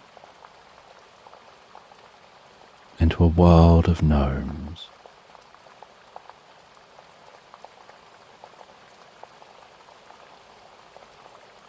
And you stand up, agreeing to follow. And they walk you across your garden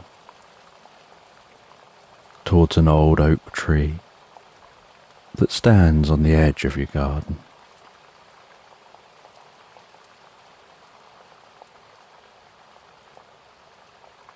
And then they walk up to the trunk of the tree. They wave their hands in a specific pattern in front of the tree. And glowing, pulsing, sparkling light forms before them. And a small entrance seems to open up in the base of that tree.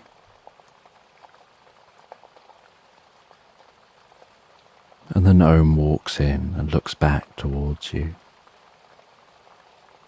And you tell them that you can't fit in that hole.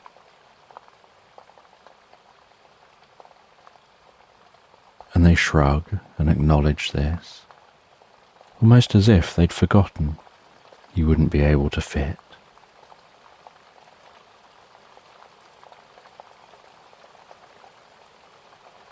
And they pull their bag around the side of their body, opening the pouch. They take out a small mushroom, no larger than a pea. They hand you that mushroom and tell you to eat it. You eat that pea-sized mushroom. You feel a tingling through your mind and body, right down to the tips of your fingers.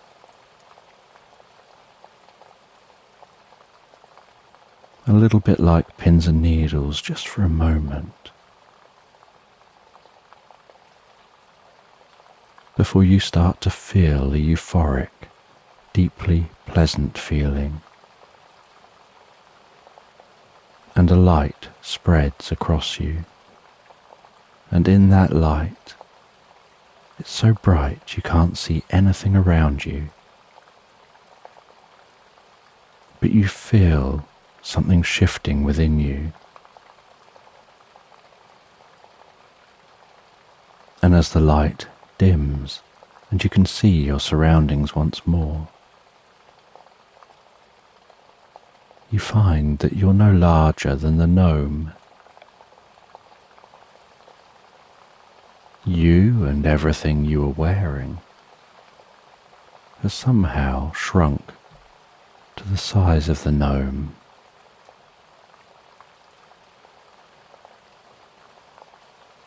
And the gnome explains that there's another type of mushroom that you can take that will reverse the effects of the first mushroom.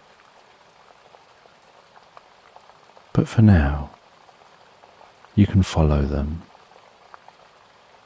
And so you follow them through that portal into the tree. And instead of walking into the tree, you find walking through the portal that you come out in a whole different landscape. As you look back, it's almost like you can see the same oak tree with the same portal-like entrance,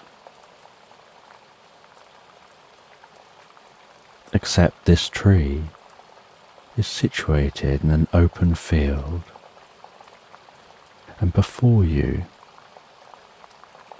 is a hustling, bustling town of gnomes.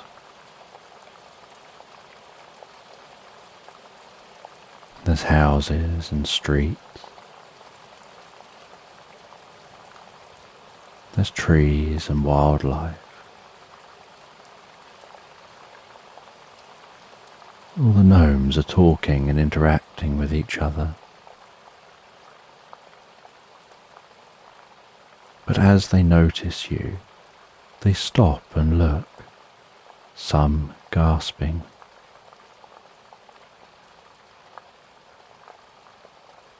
And the gnome guides you down through the street,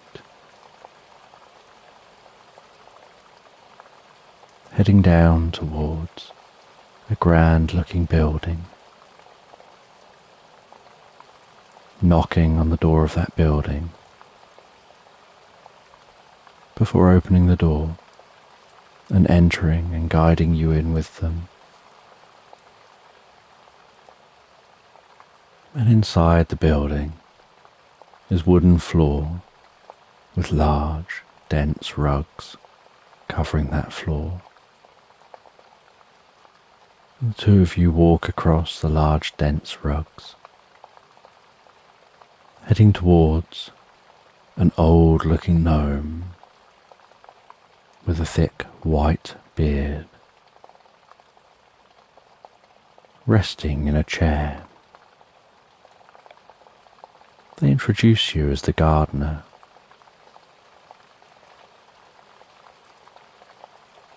And the old gnome talks to you and says that they need your help. They've been watching you across the years as you've tended to your garden and looked after it so well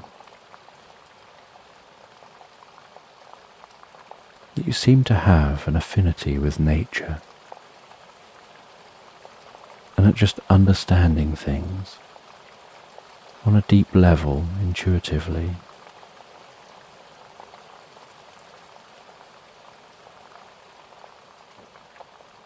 And they tell you about a tree in their land.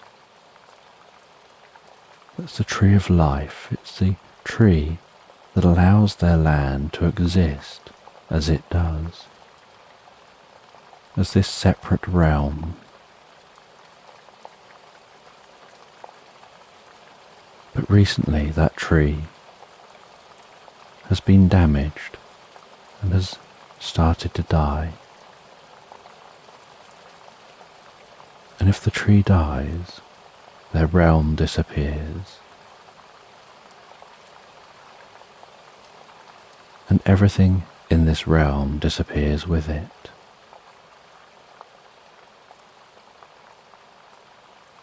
And they need your help to look at that tree and see if there's anything that can be done. And you agree to help. And you set off with the gnome that came here with you. They show you through the landscape, down towards that tree.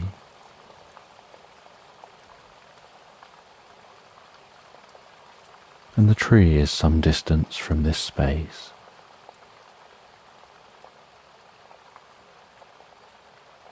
And so you ride mice towards that tree, riding through the landscape. You asking the gnome about this place, where it is, how it formed,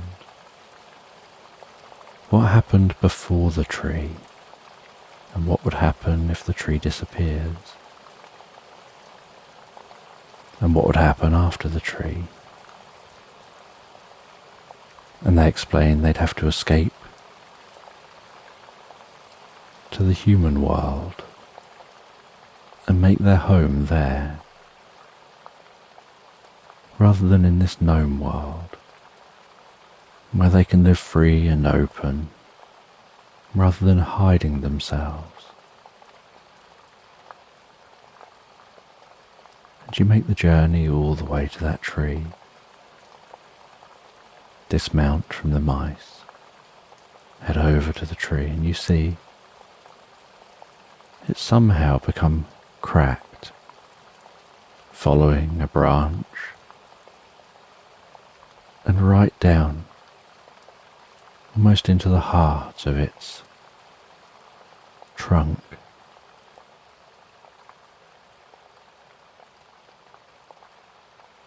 And to these gnomes, this is a large tree, but to you, you know it's probably a bonsai tree.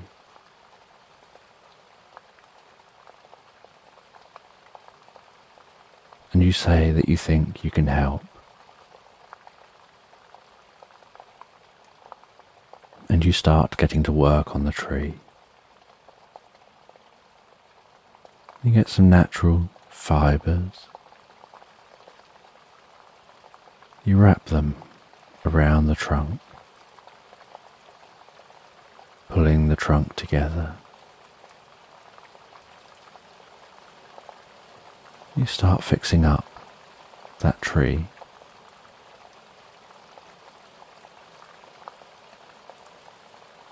And as you do, you begin to form an idea that might help.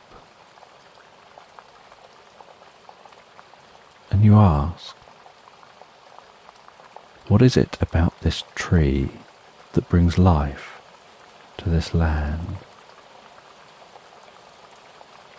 And the gnome explains that this tree is intimately connected through its roots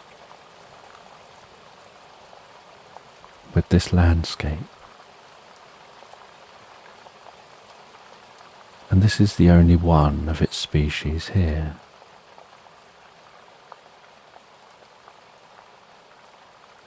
And they say that you can see that this is a magical tree and it's intimately connected, because under low light you can notice the roots glowing a soft blue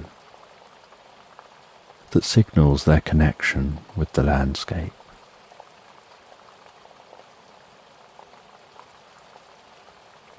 And you say you've got an idea, and so you want to test that idea.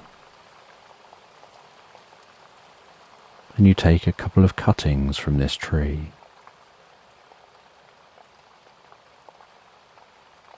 And you head to different locations away from the tree. You plant those cuttings. You water them.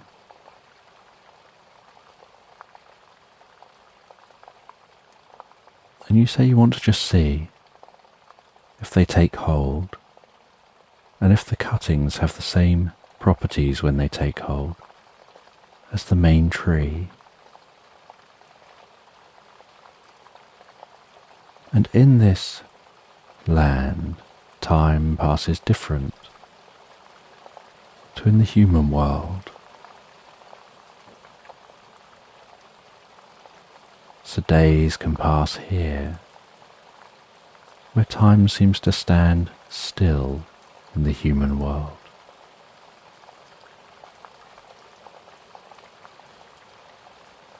As if the portal itself is just a point in time.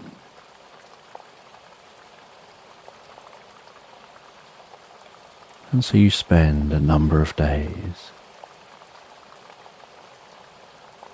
staying with this gnome, every day heading out to those cuttings,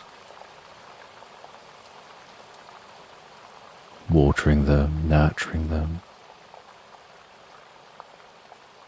and checking in on the main tree.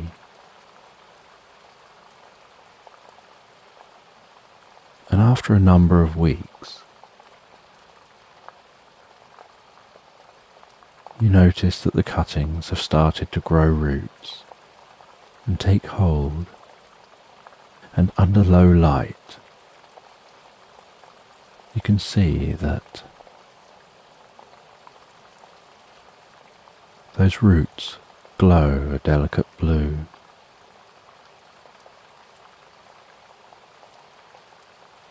And seem to be equally as connected to the landscape as the main tree.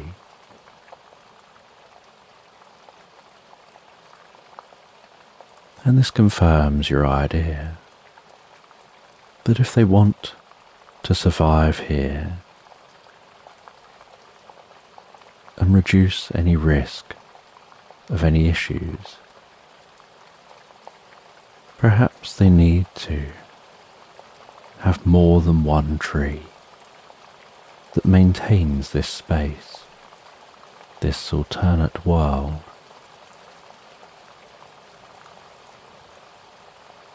And so you feed back to the elder about your findings.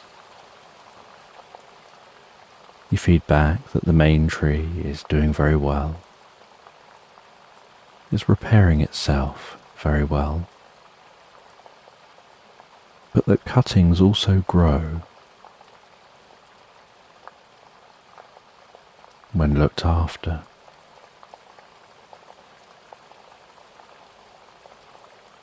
And that if more cuttings can be grown, and then take cuttings from the cuttings as they grow up,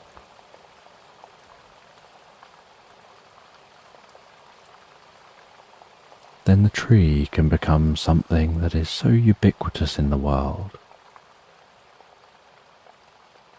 Hopefully, if anything happened to just one of the trees, nothing would happen to the world itself.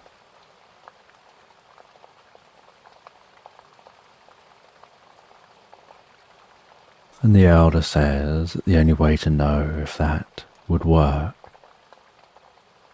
is to consult the oracle. And they ask you to go with the other gnome to talk with the oracle. And so the two of you set off on your mice, riding through the landscape. You ride all day until it's night time. You settle down by a fire, camp for the night, enjoying each other's company, you being told all about gnome lore and legends.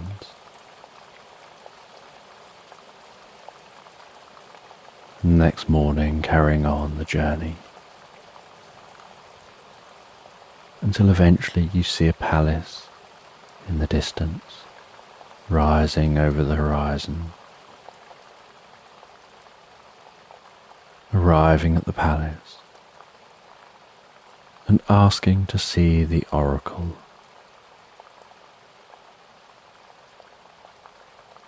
And you're shown through the palace and up a tall tower.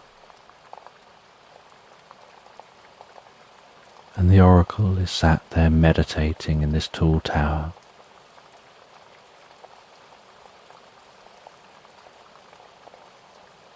And without coming out of their meditation, they seem to psychically project communication into your mind,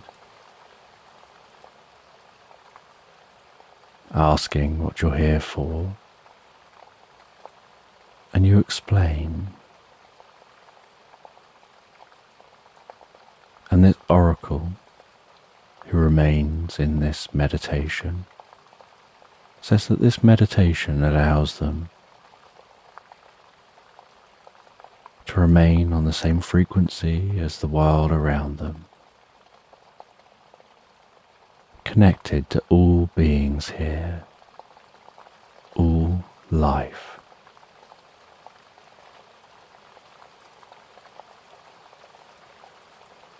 And they focus in on their connection with the tree and with the new trees.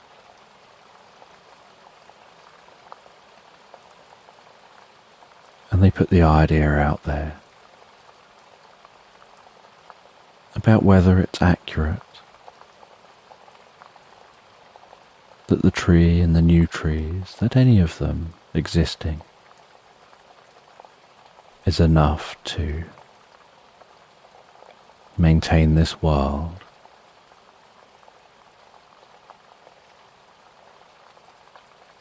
And they say that the tree communicating with them is telling them that that's true, that these trees are intimately connected with the fabric of the world when their roots grow. And so having more of the trees means less chance if any one tree gets damaged, of something going wrong and this world disappearing.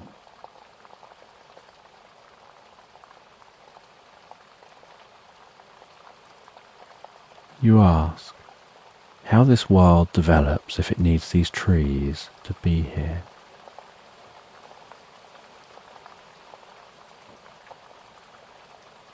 And after a short pause, where the oracle listens to the tree,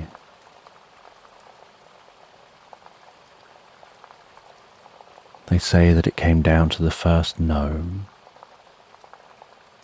The first gnome used magic to create a portal as the world of humans stopped believing in magic and started being fearful of the unknown. They wondered whether they could create a land elsewhere where they could live openly in communities, being themselves. And they opened a portal, and they infused a tree with magic, which they brought through the portal with them, and into the void through that portal. They passed that tree.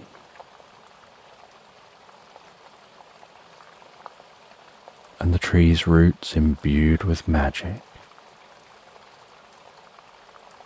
began to fill the void with a landscape.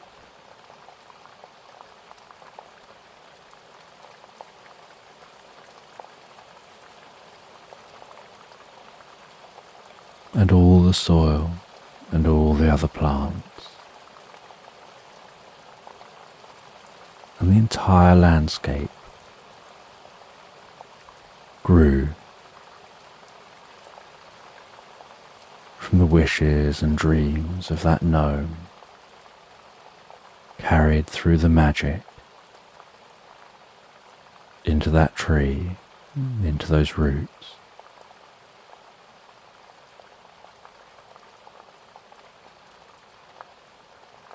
Mirroring the world the tree had come from.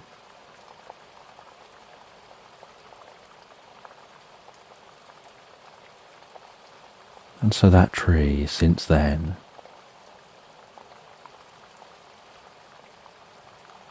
had been the sole provider of maintaining this landscape.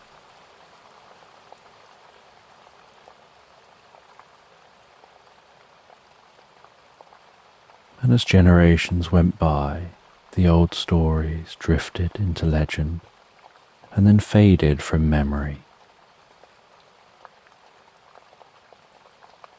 But that tree still stood tall, and the message that the tree brings life to the land remained. And generation after generation, that was communicated so strong as to make sure that the tree was looked after.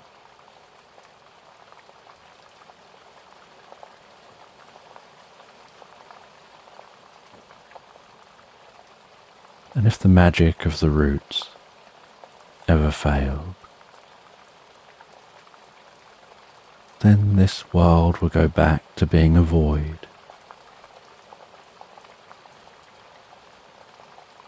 But it doesn't have to be just carried in the roots of the one tree. If a cutting is taken from the tree, then the roots of any cuttings are the roots of that tree, maintaining this land.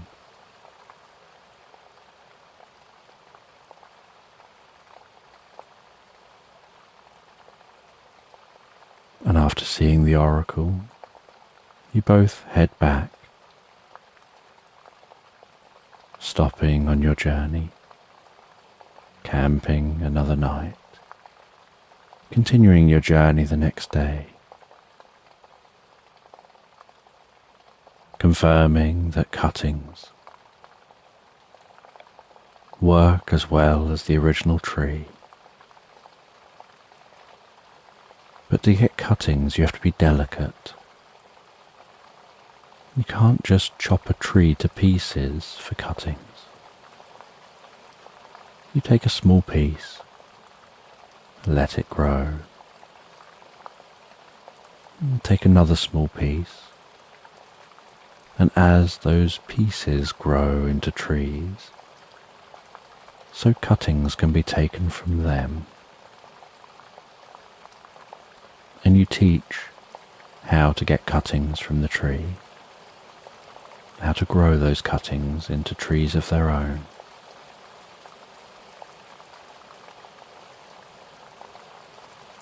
And some of the cuttings are grown as trees outside of the main landscape, so that if anything ever happened to the trees in the landscape, more trees can be planted, and everyone was encouraged to grow their own tree.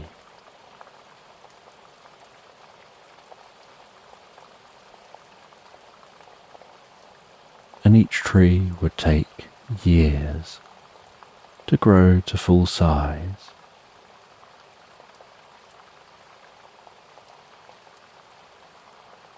But now the land was going to be filled with these trees.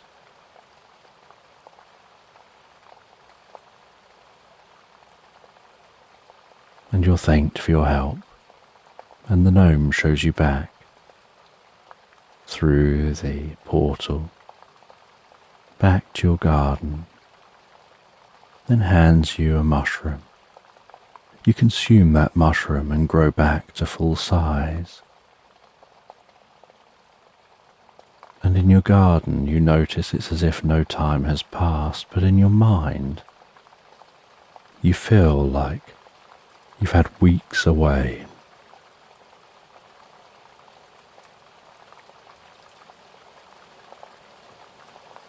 And it creates a little confusion. Do you sit back down, continue resting in your garden,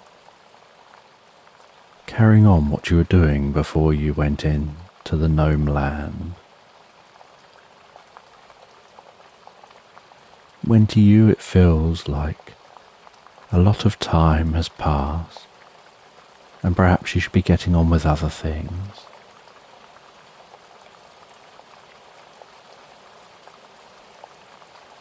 but you decide to sit in the garden for a while. You ponder the experience in that gnome land. You wonder how often gnomes visit this land. You don't really hear of gnomes visiting nowadays.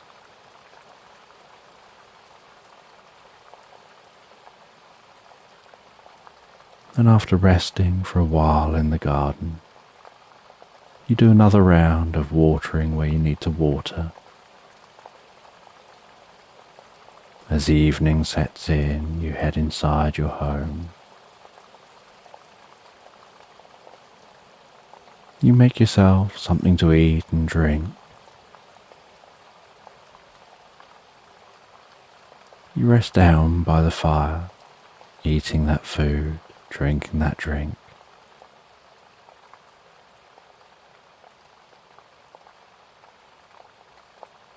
You decide you'd love to learn more about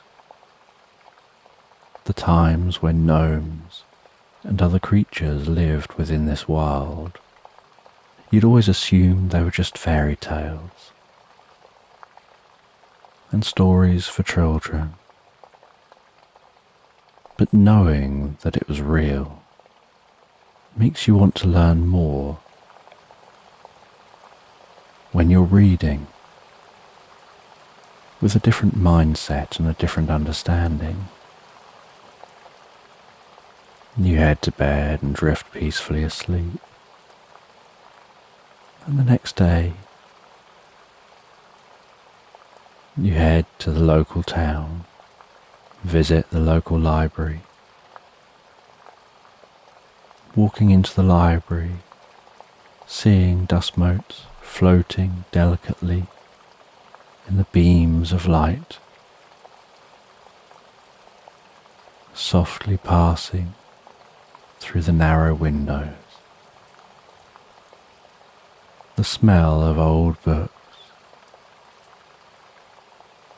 the dull sound within the library as all sound and reverberations seem to be absorbed by the carpeted floor and the books. You find your way round to the myths and legends section, and you find an old book about gnomes.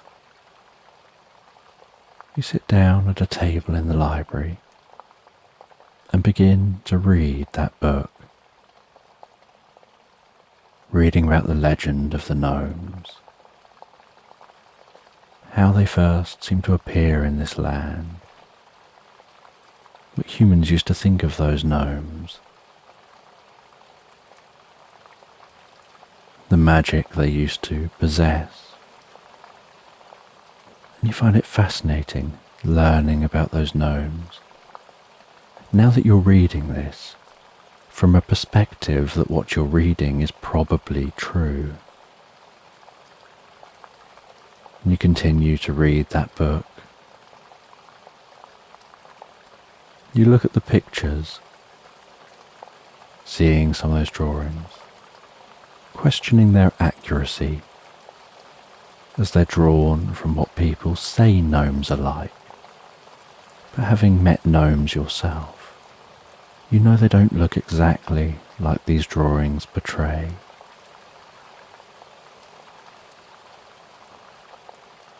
You learn about the gnomes disappearing one day, how it was almost as if they entered rings around trees and were never seen again. And since then, occasionally children would tell stories of how they saw gnomes at the end of the garden. And it looked like gnomes occasionally chose to visit the human realm. But they really just came to visit. They weren't actually living here.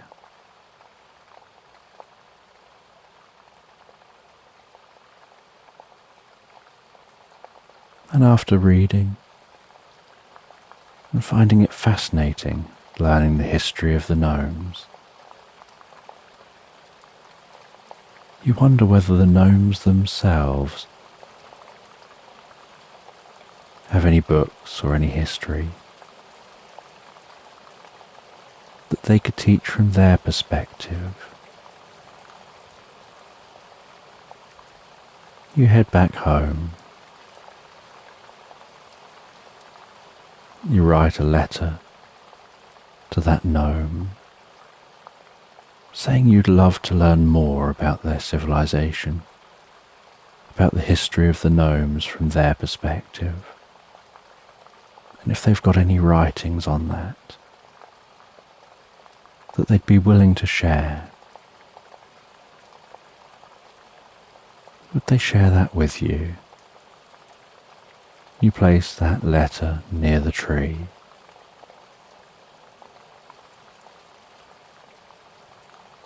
You head into your home and head to bed. The next day you see the letter has gone. And a few days later, next to the tree, you see a tiny, wrapped up gift. A small gift, the size of the tip of your thumb, wrapped in brown paper, string tied around that, and the most perfect bow. And next to that is a small wicker basket with a tiny bit of red material draped over the basket. You take the two items into your home, place them down on your dining room table, carefully unwrap the gift, and you see an old book, incredibly tiny old book, too small to be able to open and handle.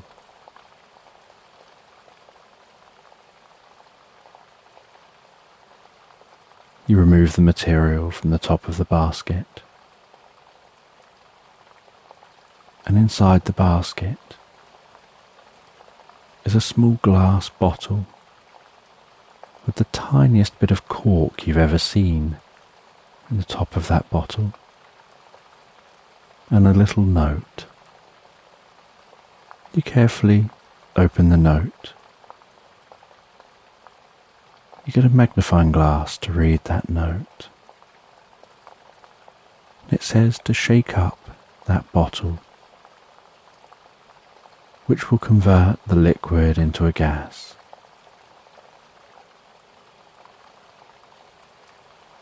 And that gas is heavier than air and will sink down. And pour that gas over the book. And it'll spread around the book and enlarge the book to human proportions. So you carefully shake that bottle until the liquid turns to a gas. Using your fingernails, with your thumb and your forefinger, you pop the cork out of that bottle. You tip the bottle upside down and the gas falls down onto the book, enveloping the book. Begins to sparkle and twinkle and fizz gently. And the book then expands, getting larger and larger on the table, until it's the size of a large, hard-covered book.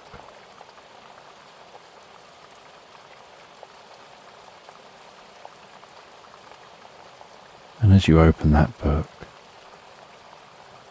so you notice you can understand the language inside.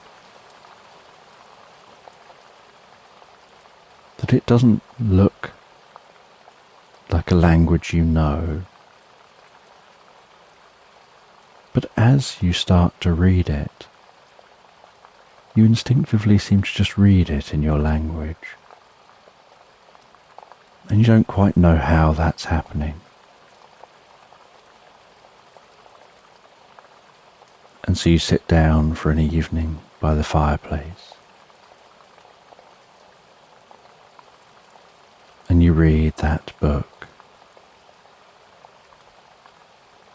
absorbing yourself in reading the stories of the history of the gnomes.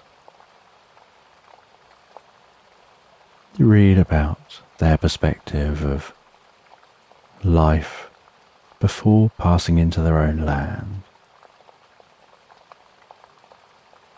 You read about how they were all informed that there is this new land to inhabit, and what it was like in those early years of that land forming.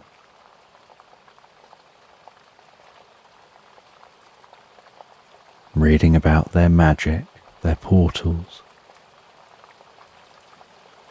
and how this land has a very different concept of time to the human world. How portals to the human world are always a fixed point in time, with the other side of the portal being to a time that's constantly moving, and so they may have portals which they can pass through, which were situated centuries earlier. And so one side of the portal is centuries in the past, yet the other side of the portal in the gnome land, centuries have moved on.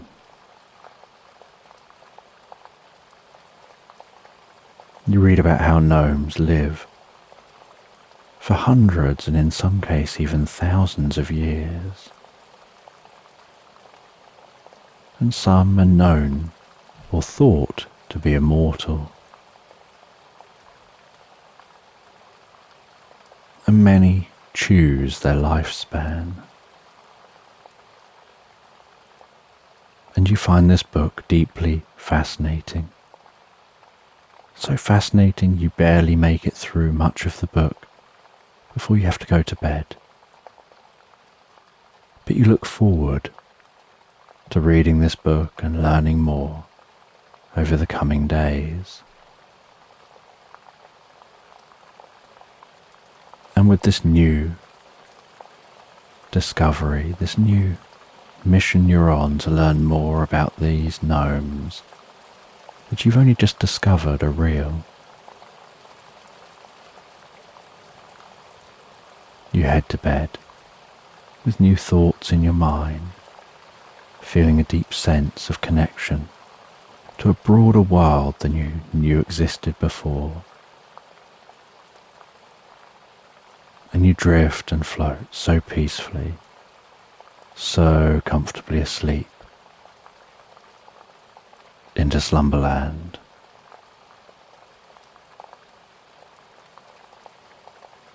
So just take a moment to allow your eyes to close and allow yourself to begin to relax. And as you begin to comfortably drift asleep, I don't know whether you'll drift asleep faster to the sound of my voice, or whether it'll be to the spaces between my words. And as you comfortably fall asleep, you can take a moment to allow yourself to get comfortable and imagine a healing light softly, slowly and gently passing down from the top of your head to the tips of your toes, relaxing gently down through you as I count down from 10 to 1. And with each count, your mind can quieten and calm as the muscles soften and relax. And you can begin the process of drifting peacefully asleep. From 10, that healing light, relaxing the muscles around the top of the head, around the back of your head, gently, carefully, relaxing the muscles around the side of your head, around your temple, your forehead. And with each out breath, that relaxation can deepen so peacefully, so comfortably, as it flows down around the eyes and around the ears. 9. That relaxation moving down around the jaw, relaxing the jaw, allowing the tongue to relax, the lips to relax, the nostrils to gently relax, with that relaxation moving carefully, slowly, as that healing light passes down the back of the neck, softening and calming those muscles around the sides of the neck, front of the neck, down from the head, gradually moving that calming, healing light out across the shoulders, the shoulder blades relaxing those muscles, like a deep massage passing through your mind and body. 8. As that relaxation begins to move down those arms, and I don't know which arm the relaxation will move down fastest, or whether it'll be the right arm or the left arm. But you can be aware of that healing light spreading gently down those arms, around the biceps, triceps, down into the forearms. 7. Moving all the way down to the wrists, the palms of the hands, down to the fingertips,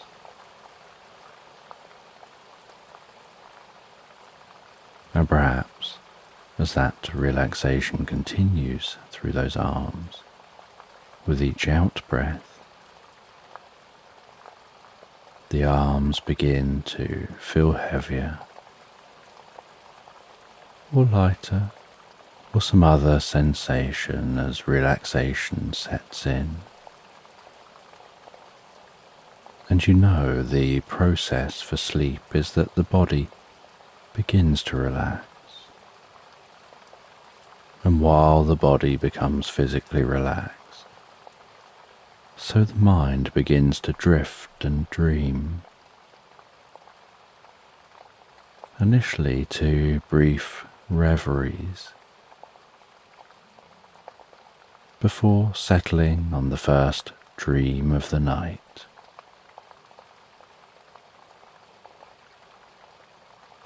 6. And that healing light can spread down from the shoulders and down around the chest, the upper back, softening and relaxing those muscles so gently, calming the breathing, helping you drift deeper and deeper into the experience.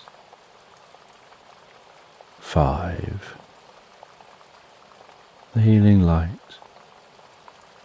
moving down towards the stomach, the lower back, the sides,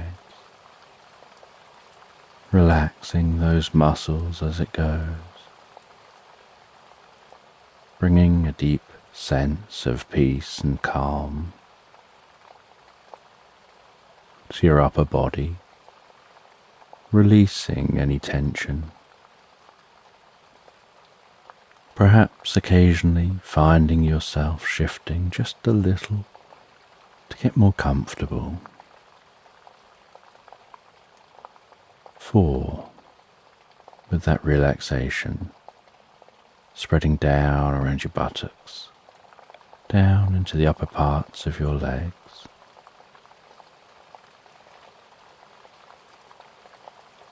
3. Passing that relaxation down towards the lower parts of your legs. Perhaps those legs feeling heavier and heavier, maybe as the body becomes deeply relaxed and your focus drifts inside more on what's going on for you in your mind. You lose some awareness of the body as it becomes incredibly still. 2.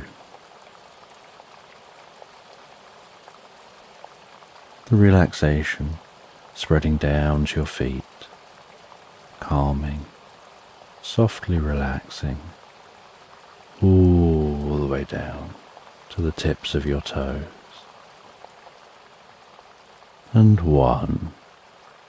As a final wave of relaxation pulses gently through you, from the top of your head, down through your body, all the way down to the tips of your toes, as your mind begins to drift and dream and wander into tonight's sleep story.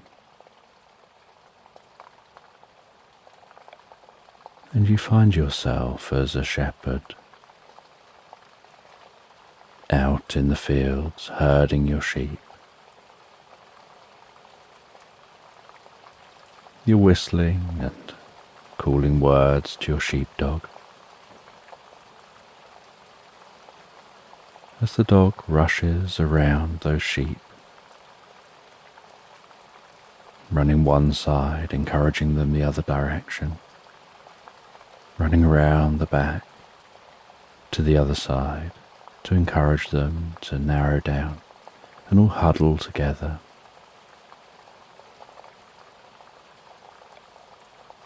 And you can see in the distance a thunderstorm gently approaching. And so you're just calmly encouraging your sheepdog to help you to herd these sheep.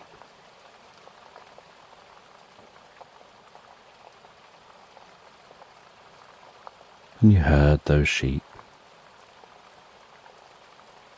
You get them in to where they need to be, closing the gate.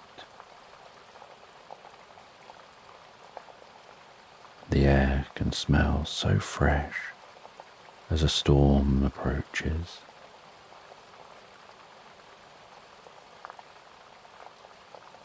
The dark sky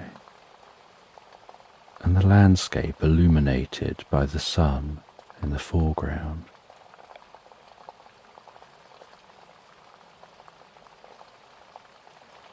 Can create such a striking contrast.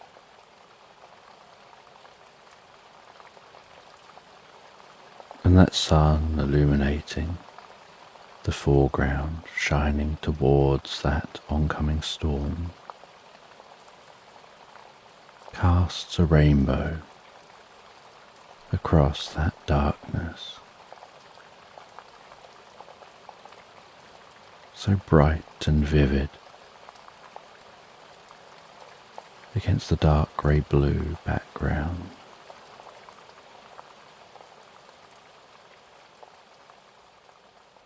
And the moisture in the air seems to freshen the air.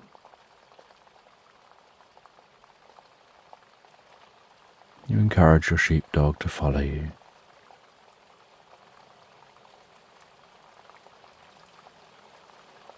As you head back towards the farmhouse,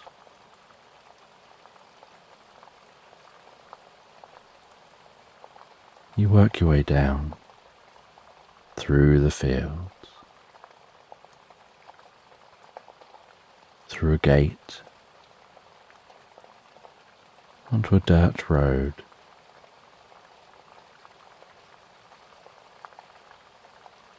Each footstep crunching gently underfoot as you walk, the sheepdog walking alongside you. As you follow this road, hedgerows either side of you,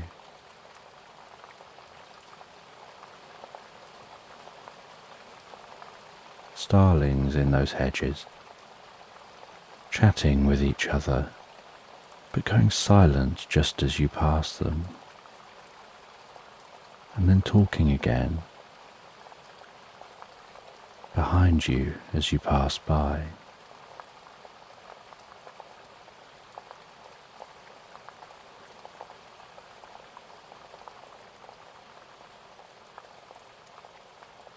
And you can hear the rumble of the thunder. You can begin to notice some of the flashing of the lightning. That storm still quite distant,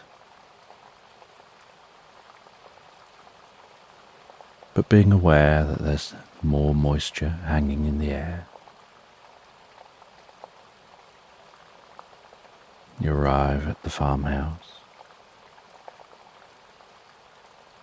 Unlatch the door and walk inside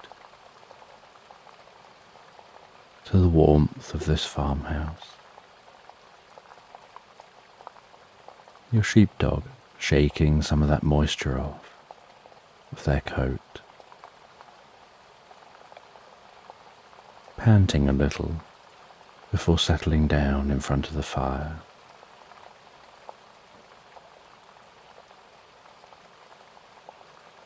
And you head to the kitchen and you make yourself some food and drink. And you grab yourself a bottle of water. Sit down beside the fire. The sheepdog at your feet.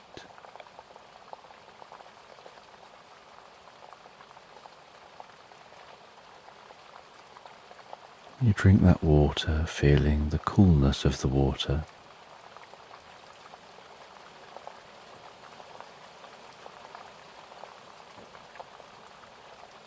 As it passes down through you with each sip.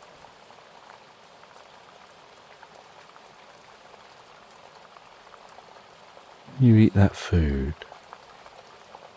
and all the while you can hear the distant rumbling getting closer and closer.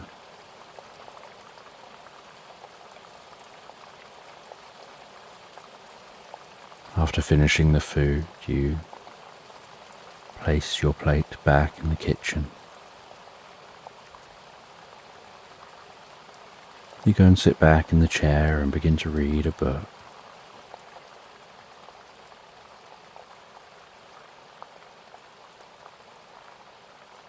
You hear the first large smatterings of the approaching storm, large raindrops striking the windows.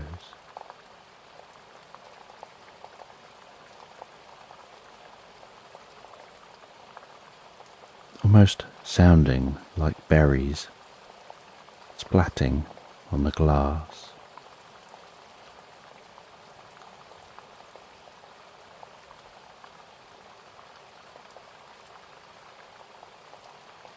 You notice the occasional flash of light come through the windows from the storm outside.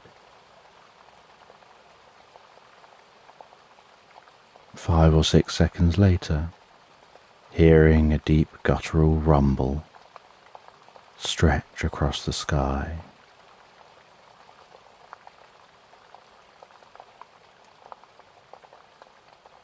Until eventually, that storm getting closer and closer is almost overhead, and the rain is pounding at the windows. The fire is dancing in the fireplace. As wind from outside works its way down the chimney.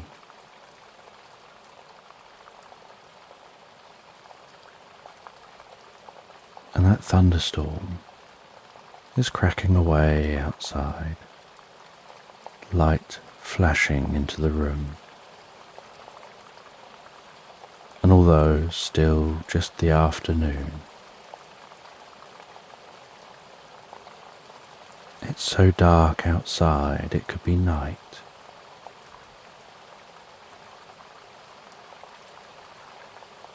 But as you listen to the thunderstorm outside, you just feel more relaxed and so cozy here inside. Just reading that book, relaxing in the chair.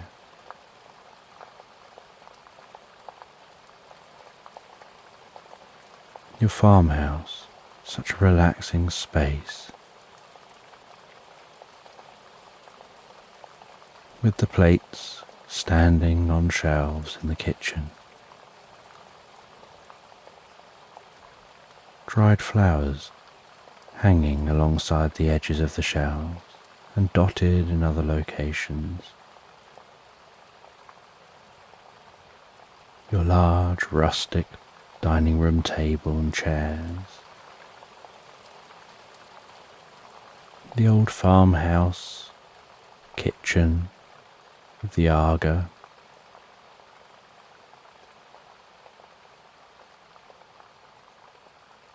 Delicate curtains hanging over the windows in the kitchen. And thicker, more homely curtains hanging up in the living space.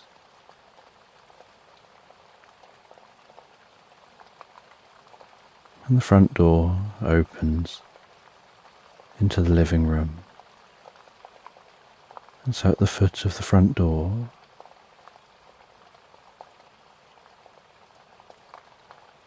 you have what looks like a long dog resting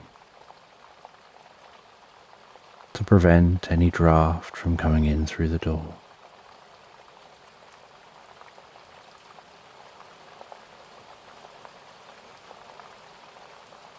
And beside your chair you have a small wooden side table.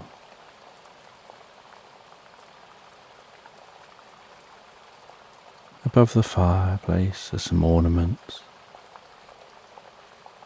An old picture that's been passed down through the generations, a painting of this farmland hanging above that fireplace.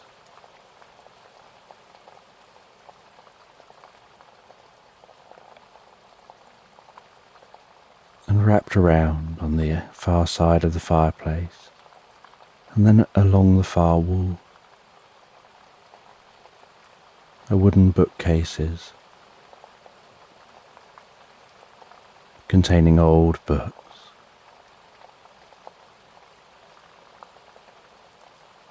And some side tables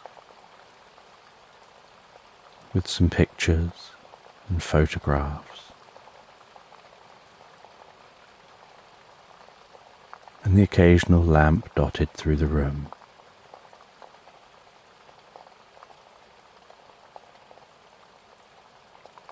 And currently, as it's still daytime and has just temporarily gotten dark, none of those lamps are on. And so the only illumination in the room is the gently crackling fire dancing in the fireplace, its light dancing around the room, shadows flickering and moving, and the sheepdog just continues to relax and sleep on the floor, almost as if it's completely unaware of the storm which has arrived and is passing overhead.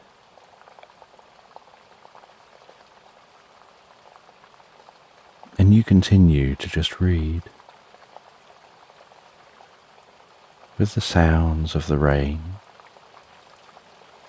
and that thunderstorm helping to just bring a deeper sense of peace and calm to your body, even without you paying it any real attention.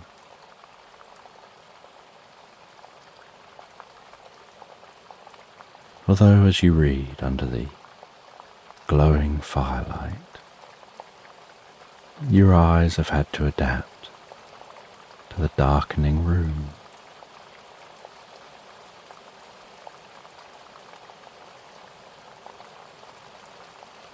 But after about 15 or 20 minutes,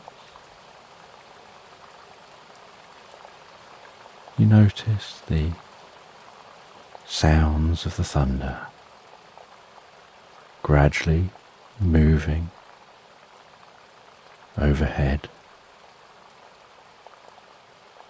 and the rumbling coming from the other side of your property as that storm is passing away.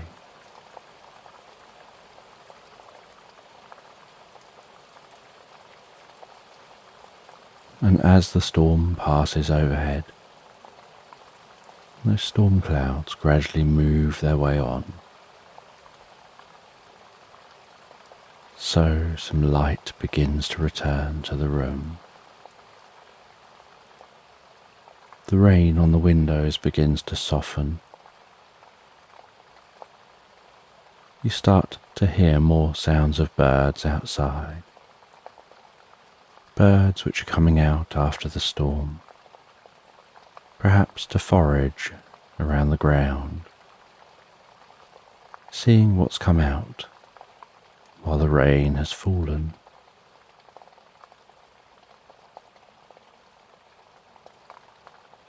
And within an hour, you can barely hear the thunder at all.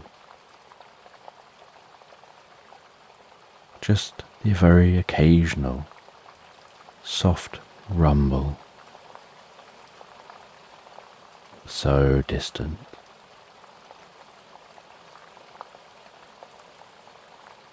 And the light returns to the room.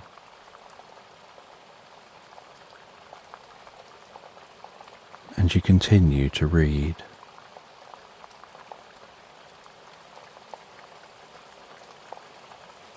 And when you reach a good stopping point in the book,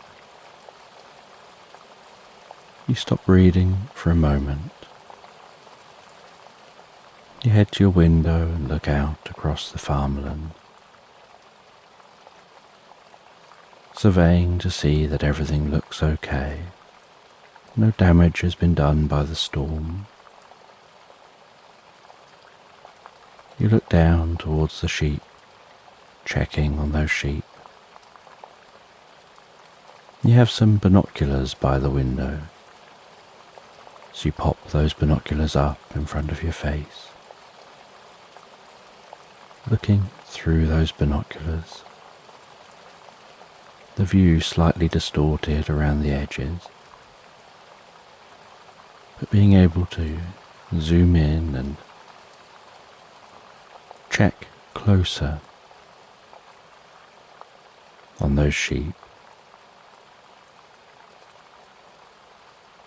and you notice, as you take the binoculars away from your eyes, a bird of prey circling overhead. And so you grab the binoculars up to your eyes again,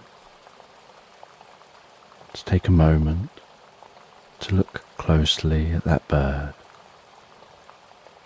admiring its beauty the way it glides so effortlessly through the sky as you watch it fly, watching it circle overhead,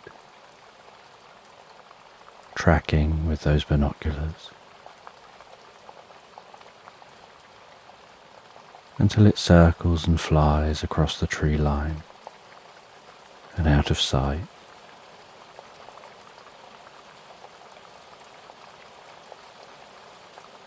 You then place the binoculars back down on the windowsill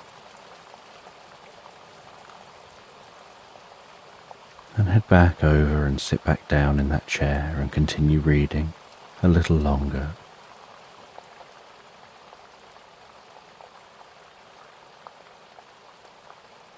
And after a short while,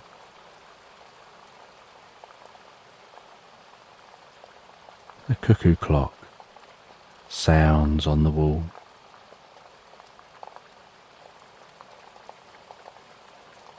You go and grab your coat.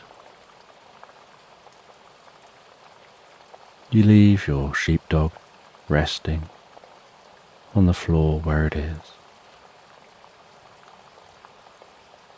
You head out of the farmhouse. You head around the back of the farmhouse. And as you head around the back of the farmhouse, so you can hear the chickens.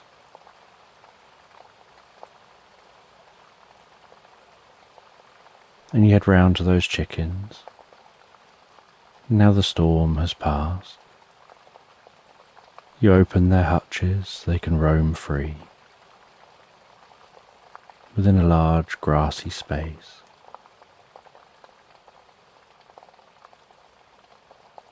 You place food for those chickens throughout that space, placing it within the grass to encourage them to move around and find the food and eat the food.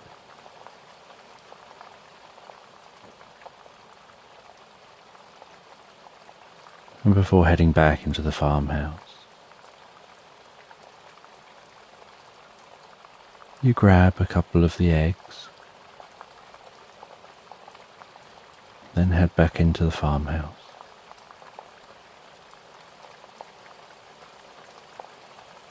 And back in the farmhouse, you head to the kitchen. You get out some baking items.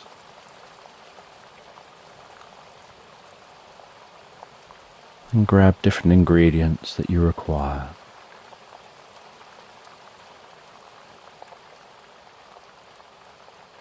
And at the kitchen island, you begin to bake yourself a cake. The eggs and flour, with some butter, hand whisking that cake.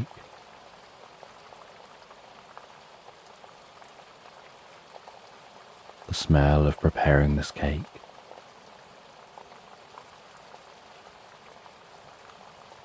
You pour your cake mixture into 2 cake tins,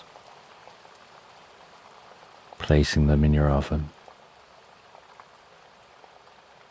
setting a wind-up timer, heading back and sitting in the living space, reading back in that chair. In the background,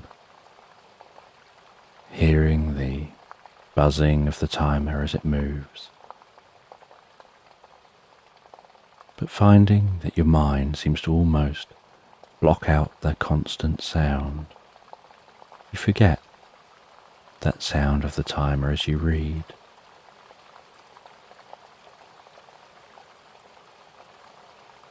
And as the cake continues to cook, so you start to notice the smell of that cooking cake filling the farmhouse.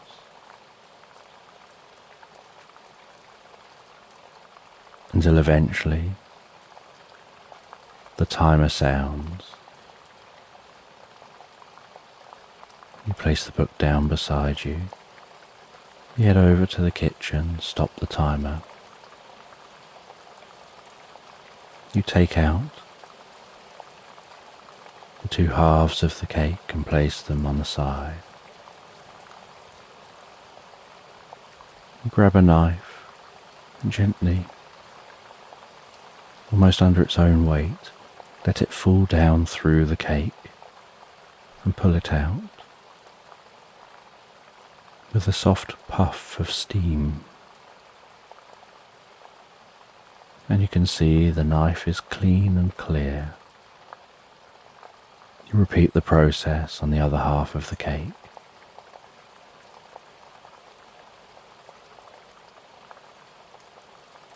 You leave those halves of the cake to cool down a little on the work surface. As you head back and read some more. And when you reach a good stopping point, you mark that page in the book, place the book back down,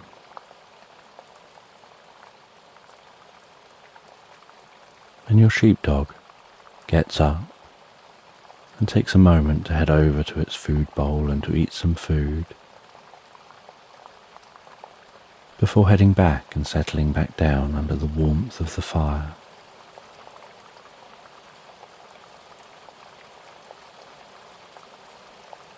And you head into the kitchen area. You pop both halves of the cake out of the tins.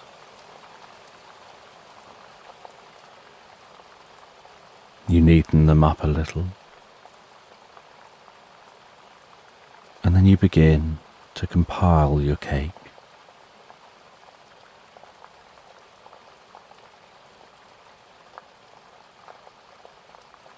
You make some filling,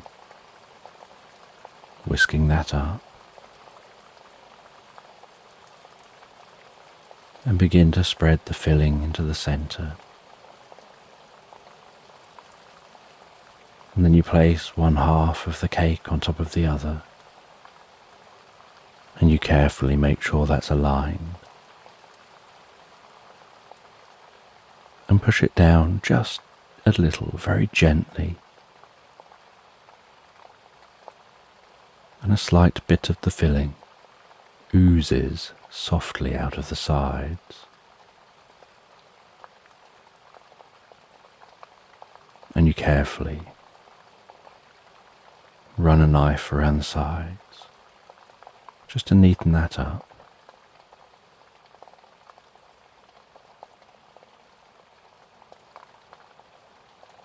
And then you mix up the topping.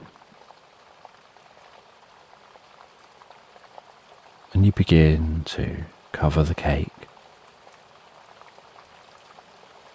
scooping that out and placing it on the top of the cake, smoothing it down, gradually smoothing it from the center down to the edge, and then around the sides.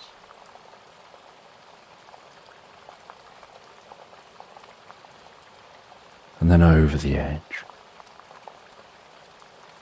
to smooth it around the side of the cake. And you carefully smooth that all the way around, gradually turning the cake as you go. Each time placing a dollop of the outside of the cake on top.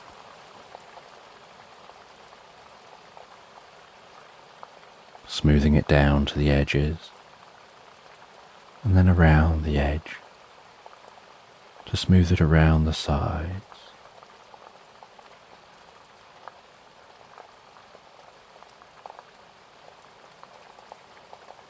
Until the whole cake is covered.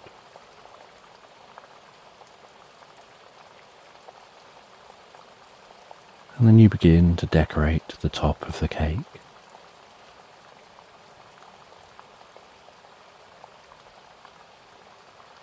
And once the cake is done,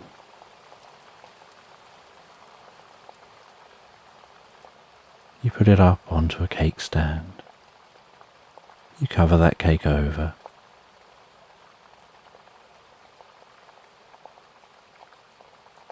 And you know you've made the cake for your nephew's birthday, and hope that they'll enjoy that cake. You then sit at the dining room table.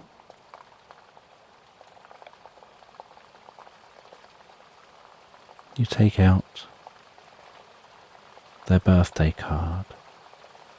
You take a moment to write that birthday card out with a personalised message, really giving some thought to the message, trying to think of something meaningful, yet something light-hearted, perhaps a little humorous.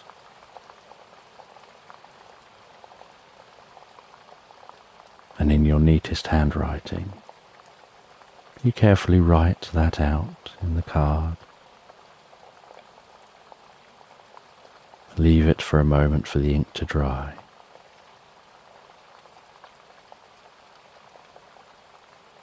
Before closing the card up and placing it into the envelope, making sure that the back of the card is facing the opening of the envelope. And then licking around the envelope to seal that envelope, writing their name on the front,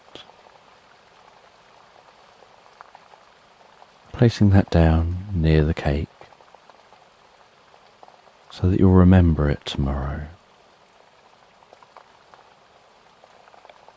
And then you take a gift you've handmade for them,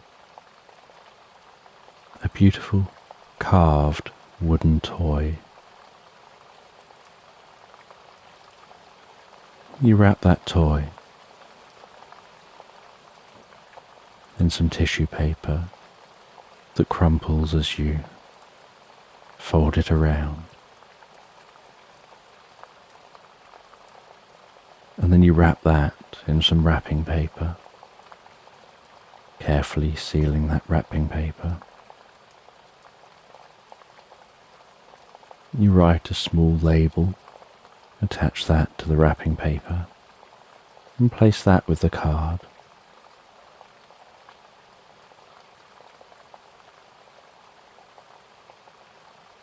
And you have all that put just to one side on the kitchen work surface, ready for you to take with you when you head to visit your nephew in the morning.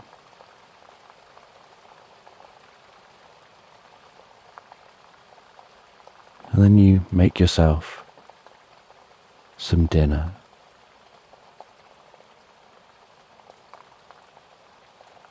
You make a nice hearty roast.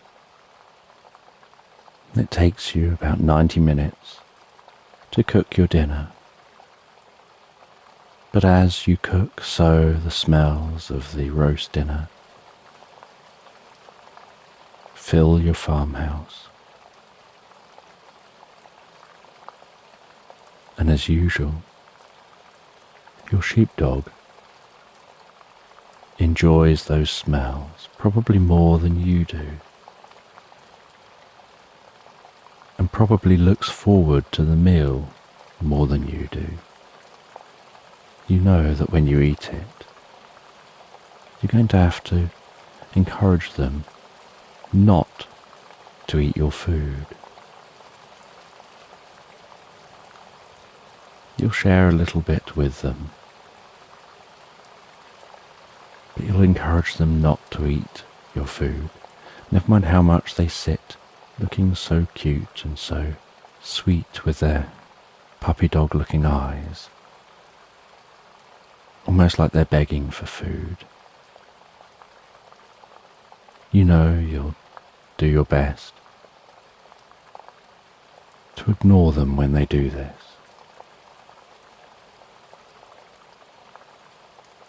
And as the roast finishes cooking, So you take it all out of the oven,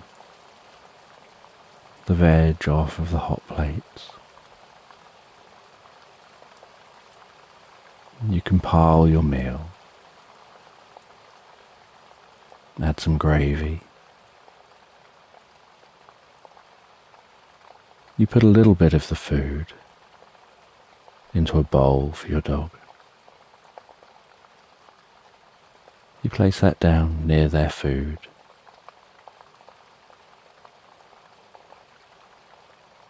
You then sit back down at the dining room table. You eat that meal, and after eating the roast dinner, so you find yourself feeling tired and sleepy,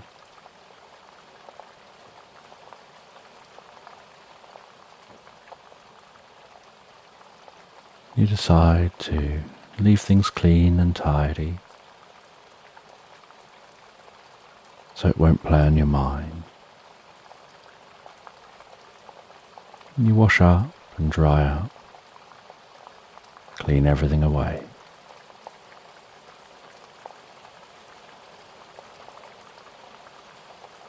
And then head back and sit in that chair and read a little longer, feeling drowsy as you do, knowing you're going to sleep so well tonight.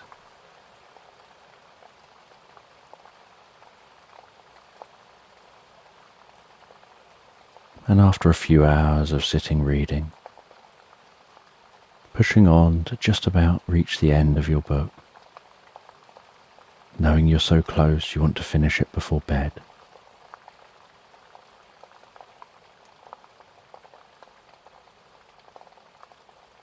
you read to the end of the book,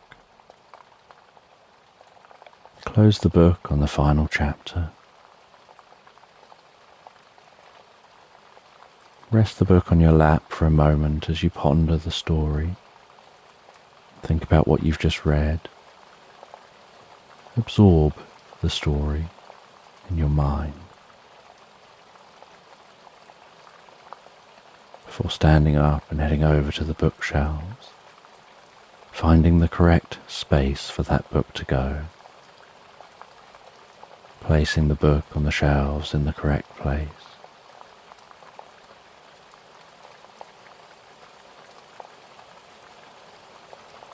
And it's now dark outside. You head outside for a bit with your sheepdog, standing out in the cool air. The sky now cloudless. You can see all those stars twinkling overhead, the moon lighting up the landscape. You encourage your sheepdog to run around, to take this opportunity to go to the toilet if needed.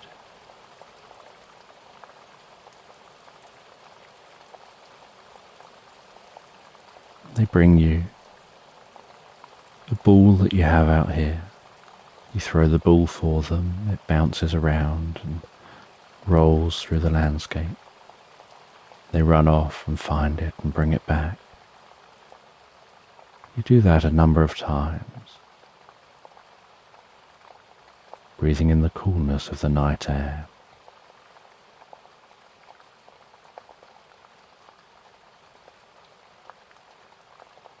And after some time playing out here, and the sheepdog doing whatever it needs to do, you head back in to the farmhouse.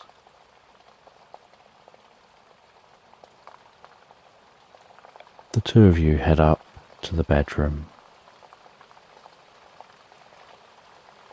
You encourage the sheepdog to go over to its bed, a really nice cozy space on the floor.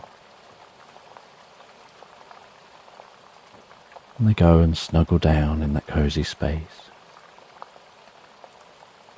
and feeling really tired, from that hearty dinner.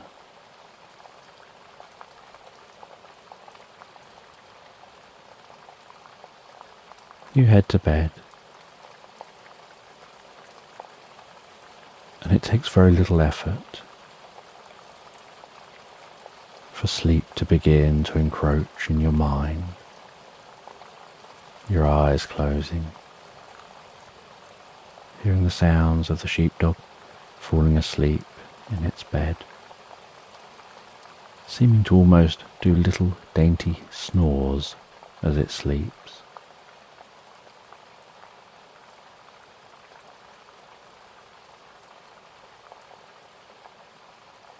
As you rest your head on the pillow, feeling its softness under your cheek,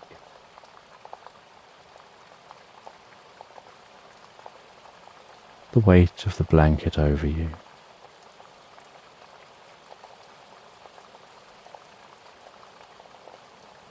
the temperature of the room being just right, as you feel consciousness slipping away and dreams encroaching.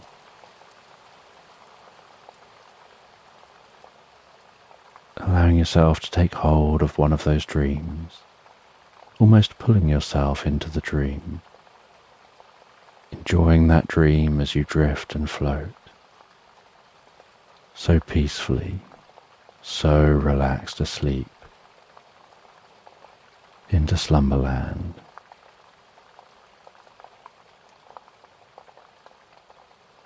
Tonight, as you drift asleep, you find yourself as a writer relaxing on a sleeper train, heading through beautiful countryside towards a town on the edge of woodland, said to hide the secrets of a magical feline temple.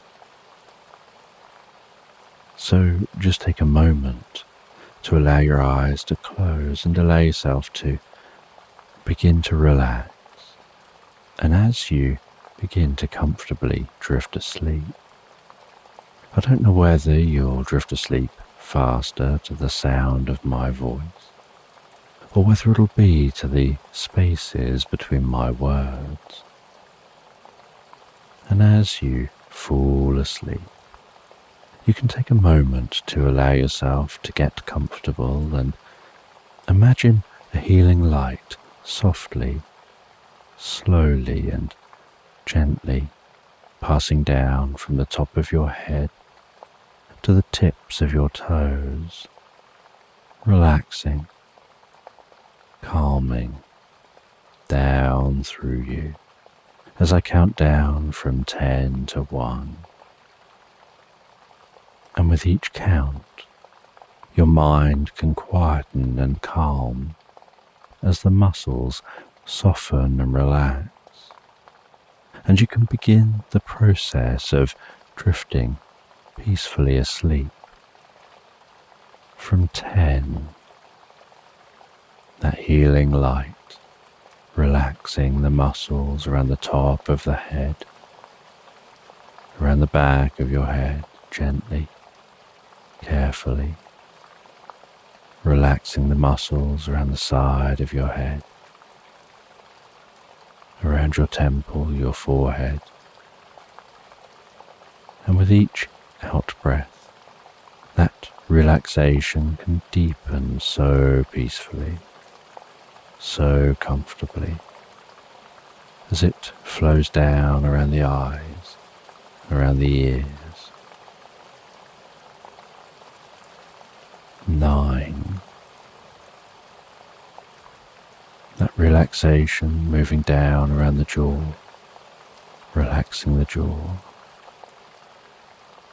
allowing the tongue to relax the lips, to relax the nostrils, to gently relax, with that relaxation moving carefully, slowly, as that healing light passes down the back of the neck, softening and calming those muscles around the sides of the neck, the front of the neck, down from the head,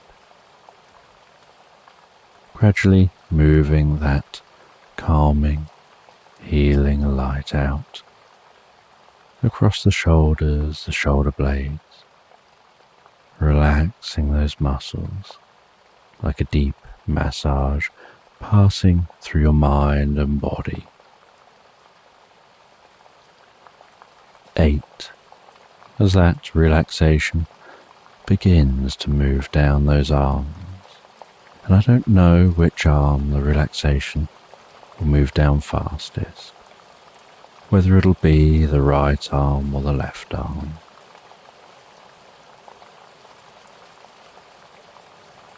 But you can be aware of that healing light spreading gently down those arms, around the biceps, the triceps, down into the forearms. 7.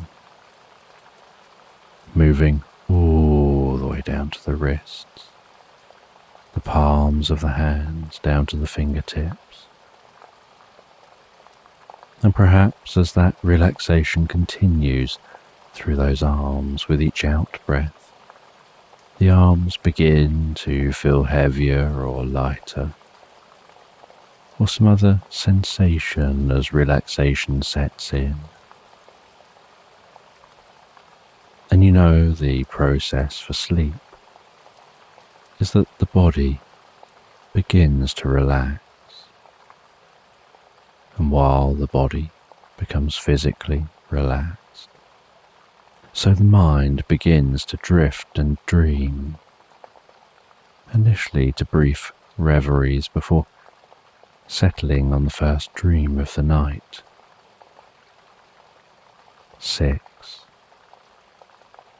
And that healing light can spread down from the shoulders and down around the chest, the upper back, softening and relaxing those muscles gently, calming the breathing, helping you drift deeper and deeper into the experience.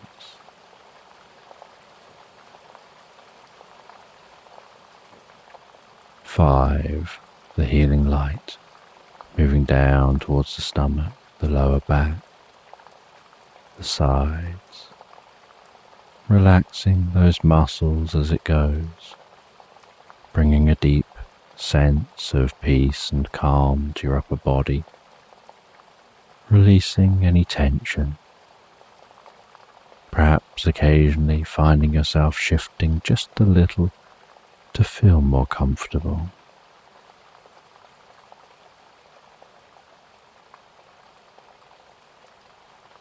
4. With that relaxation spreading down around your buttocks, down into the upper parts of your legs. 3. That relaxation passing down towards the lower parts of your legs, perhaps those legs feeling heavier and heavier as the body becomes deeply relaxed and your focus drifts inside to what's going on for you in your mind. And perhaps you lose some awareness of the body as it becomes incredibly still. 2. The relaxation spreading down to your feet, calming, softly relaxing all the way down to the tips of your toes. 1. As the final wave of relaxation pulses gently through you, from the top of your head, down through your body, all the way down to the tips of your toes, as your mind begins to drift and dream and wander into tonight's sleep story. And you're travelling on a train through wide, open countryside, meadows surrounding the train, the afternoon sun passing gently across the sky, the clickety-clack and the rattling of the train on the tracks, the gentle mumble of other voices in the carriage, the occasional announcement from the conductor, the train rocking and vibrating gently as it travels comfortably along the track. And you're sitting at a table on this train, curtains hanging in the window.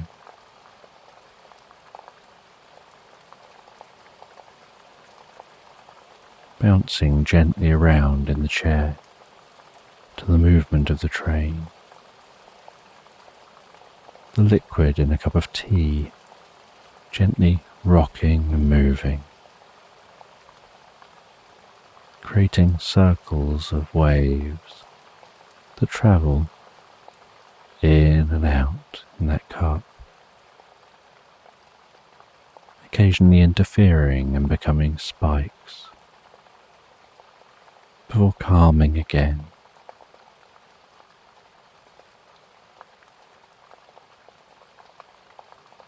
Gazing out across the scenery, watching trees flash by the window, looking off to distant woodland and mountains, across meadows,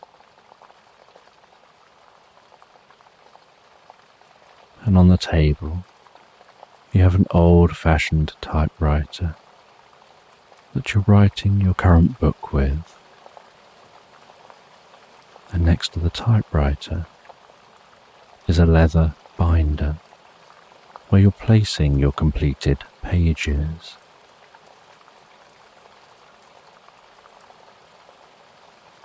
And while your mind is absorbed gazing out the window at the passing scenery, so you let your fingers start typing out the experience on the typewriter, the sensation of pushing those keys down and the letters springing up at the ink band in front of the paper. As the paper slowly moves across, as each letter stamps itself onto the page.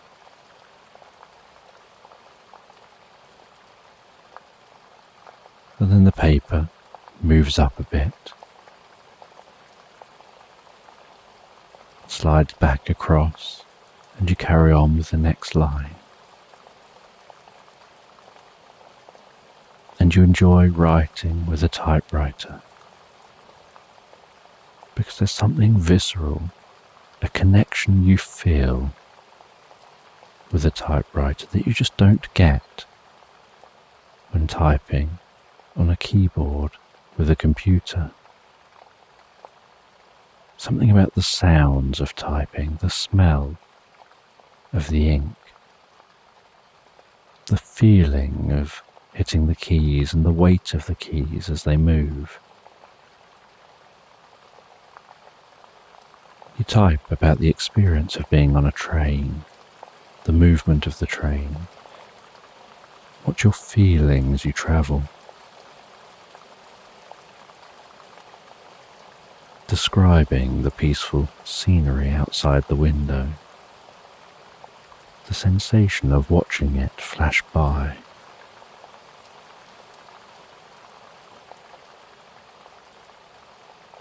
And you're in search of a legendary lost feline temple.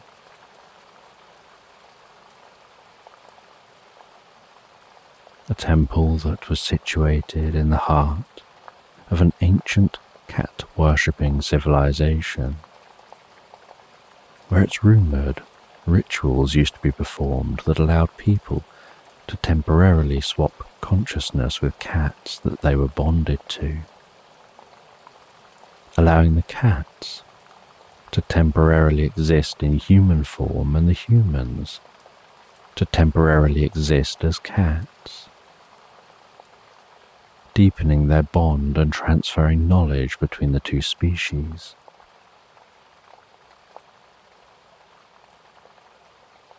And as night falls, you set up your bed in the sleeper train. You settle down for the night,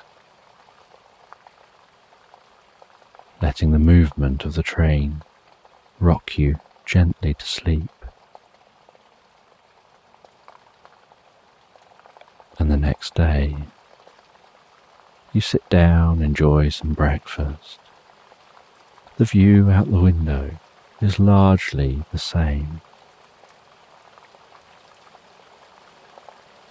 It's such a vast, open landscape.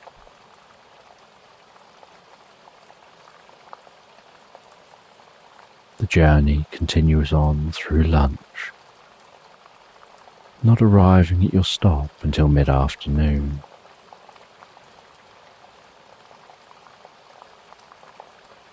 You set off on foot from the train, heading towards a nearby town on the edge of woodland. Just a single bag on your back, and your typewriter carried in your hand. Inside a wooden box.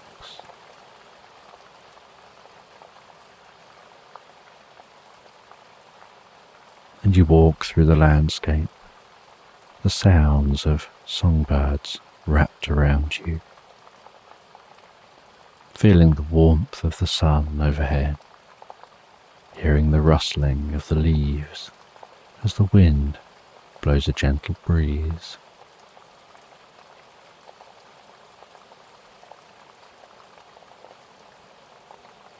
And after some time, you eventually arrive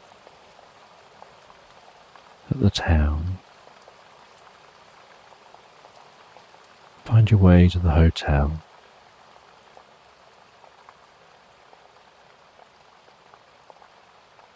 You check into the hotel and head back downstairs after putting all your belongings in your room. You eat dinner in the restaurant area, chatting briefly with the locals, before heading back up to bed. And the next morning, you decide to get an early start. You head down for breakfast, and then head out towards the woodland in search of the temple ruins. You walk into the woodland, noticing the way the sounds change. Some sounds seem more muted, other sounds seem to almost echo through the woodland.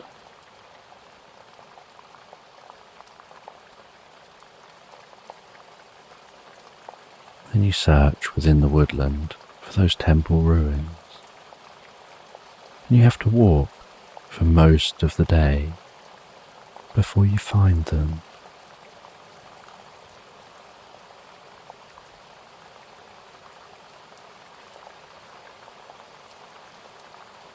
And you find the ruins in a slight clearing within this woodland. And some areas of the ruins are intact, other areas have entirely collapsed. You head into the intact part of the ruins, discovering carvings on the walls which seem to depict the stages of the ritual.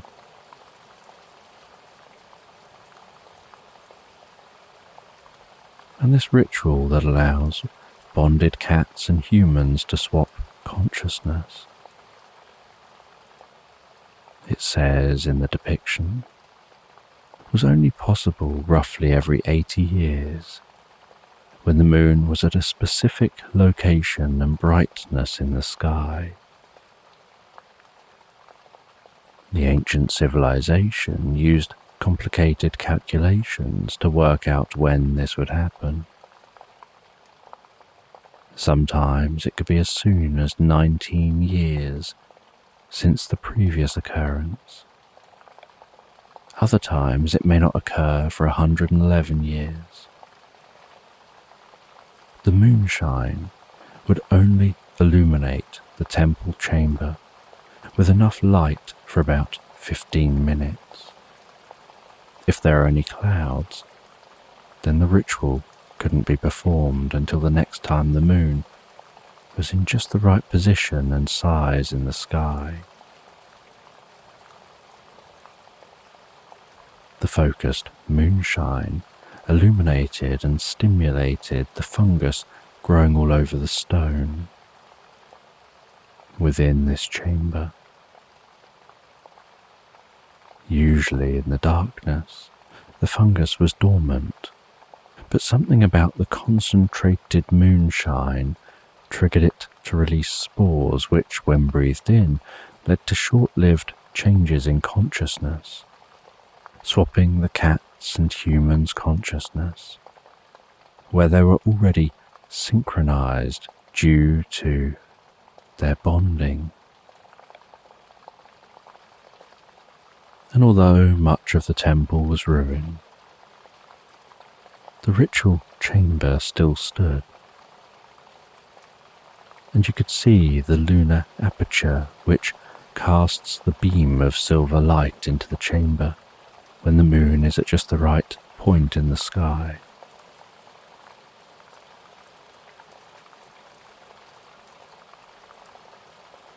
After exploring the temple ruins and taking a sample of the fungus, you head back to the town. You meet with a local elder who tells you the stories of the ancient civilization and how, as the town became modernized and people left and gave other things their priority, they stopped bonding with their cats, and with the practice being so rare, it drifted from their lives. People stopped heading to the temple and maintaining it, and any belief drifted into legend.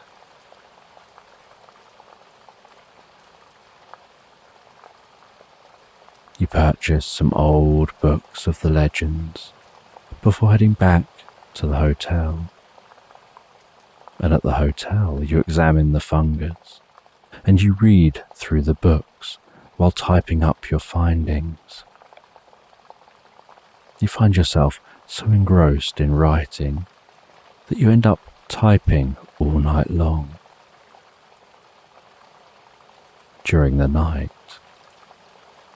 a cat wanders in, comes up to your room. You hear it purring at your door, gently meowing, so you let it in.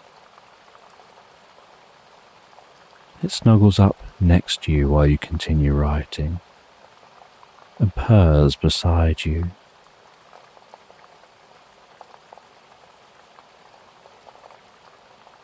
You look over towards the cat and you make the vow to tell its story.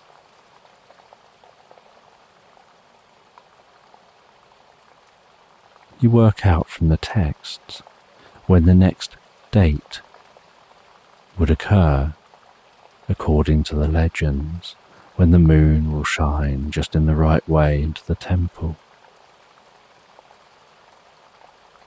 You discover that it'll be in 12 years' time, so you note this down.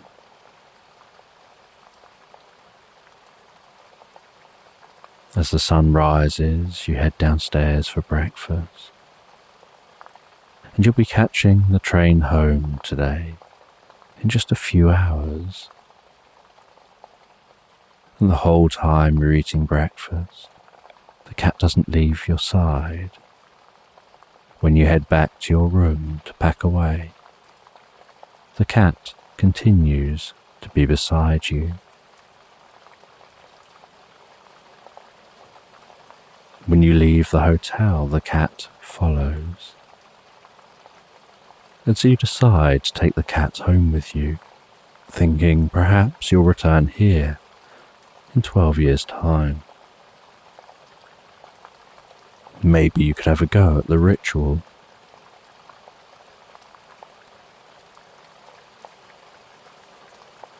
and you wait for a while at the stop for the train to arrive. You board that train, and you make the journey on that train all the way home.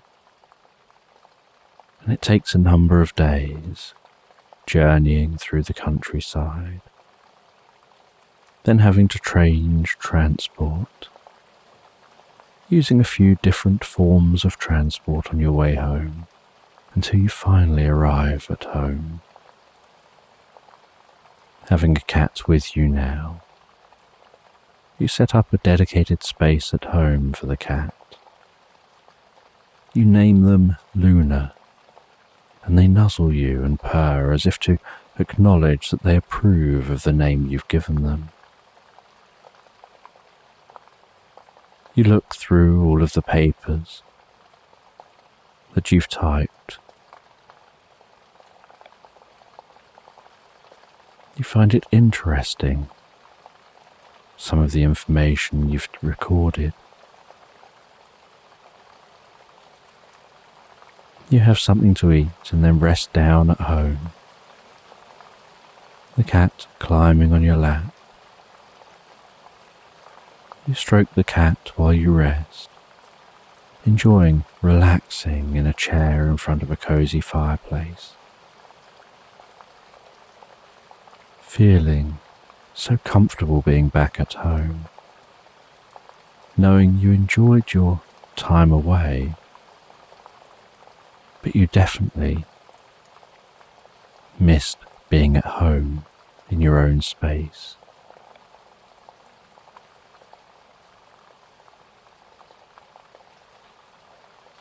And as you begin to feel tired, you set up a space specifically for Luna to rest. They relax down in that space, and you head to bed.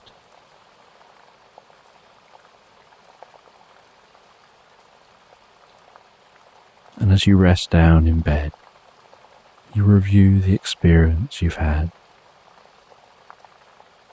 what you've learned, what you may learn in the future,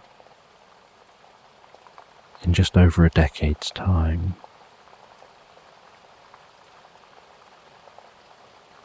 And you find yourself drifting and floating so peacefully, so comfortably relaxed asleep into Slumberland.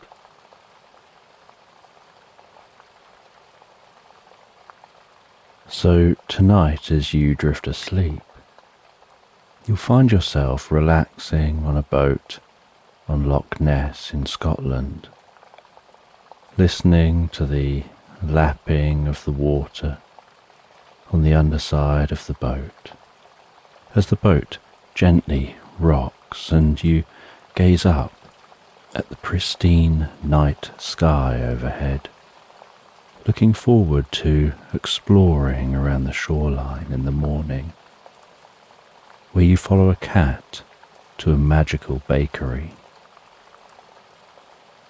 So just take a moment to allow your eyes to close and allow yourself to begin to relax. And as you begin to comfortably drift asleep, I don't know whether you'll drift asleep faster to the sound of my voice, or whether it'll be to the spaces between my words.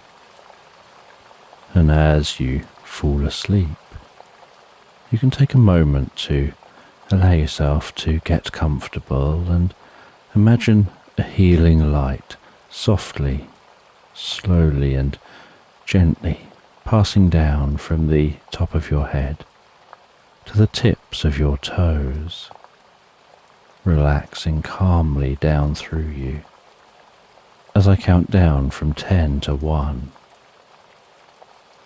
And with each count, your mind can quieten and calm as the muscles soften and relax, and you can begin the process of drifting peacefully asleep. from 10, that healing light relaxing the muscles around the top of the head, around the back of your head, gently, carefully, relaxing the muscles around the side of your head, around your temple, your forehead. And with each out-breath, that relaxation can deepen so peacefully, so comfortably, as it flows down around the eyes and around the ears. 9. That relaxation moving down around the jaw, relaxing that jaw, allowing the tongue to relax, the lips to relax, the nostrils to gently relax. With that relaxation moving carefully, slowly, as that healing light passes down the back of the neck, softening and calming those muscles.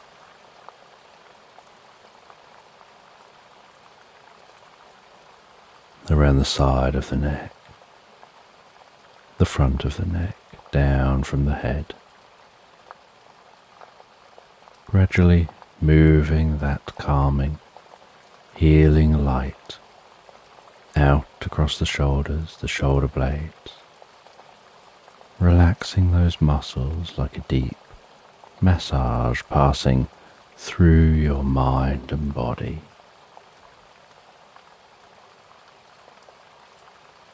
8. As that relaxation begins to move down those arms. And I don't know which arm the relaxation will move down fastest, whether it'll be the right arm or the left arm. But you can be aware of that healing light spreading gently down those arms, around the biceps, the triceps, down into the forearms.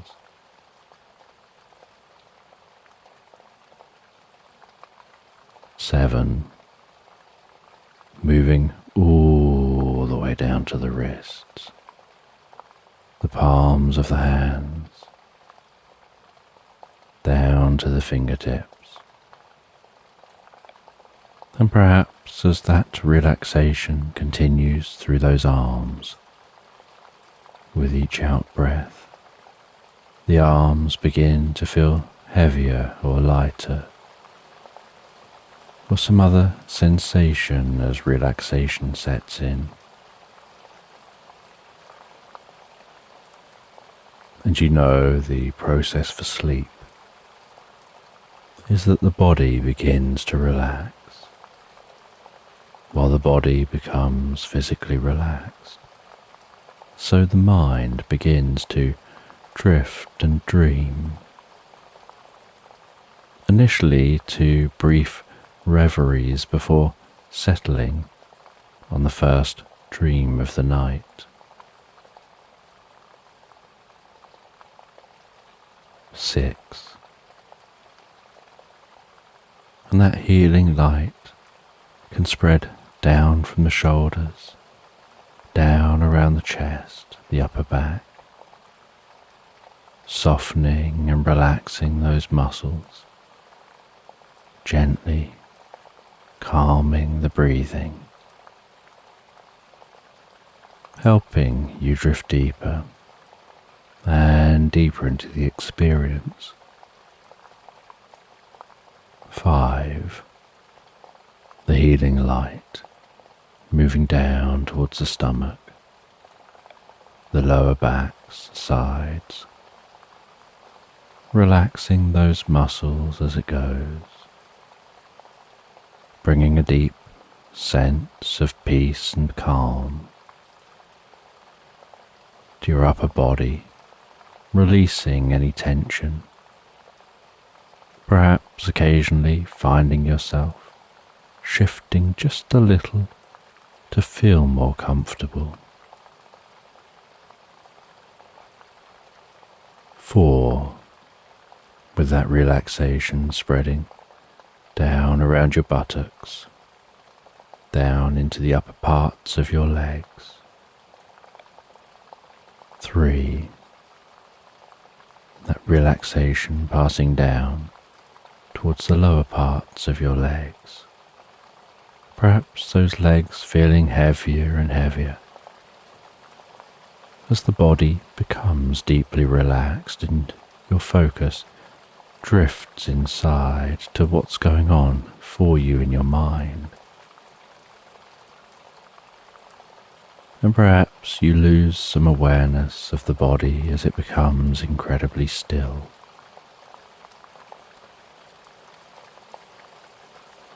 2. The relaxation spreading down to your feet, calming, softly relaxing all the way down to the tips of your toes. 1. As a final wave of relaxation pulses gently through you from the top of your head, down through your body, all the way down to the tips of your toes, as your mind begins to drift and dream and wander into tonight's sleep story.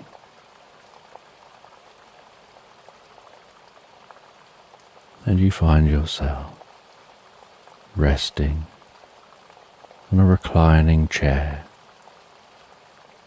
on a boat on Loch Ness. The sounds of water lapping gently against the underside of the boat as it's moored at the shore.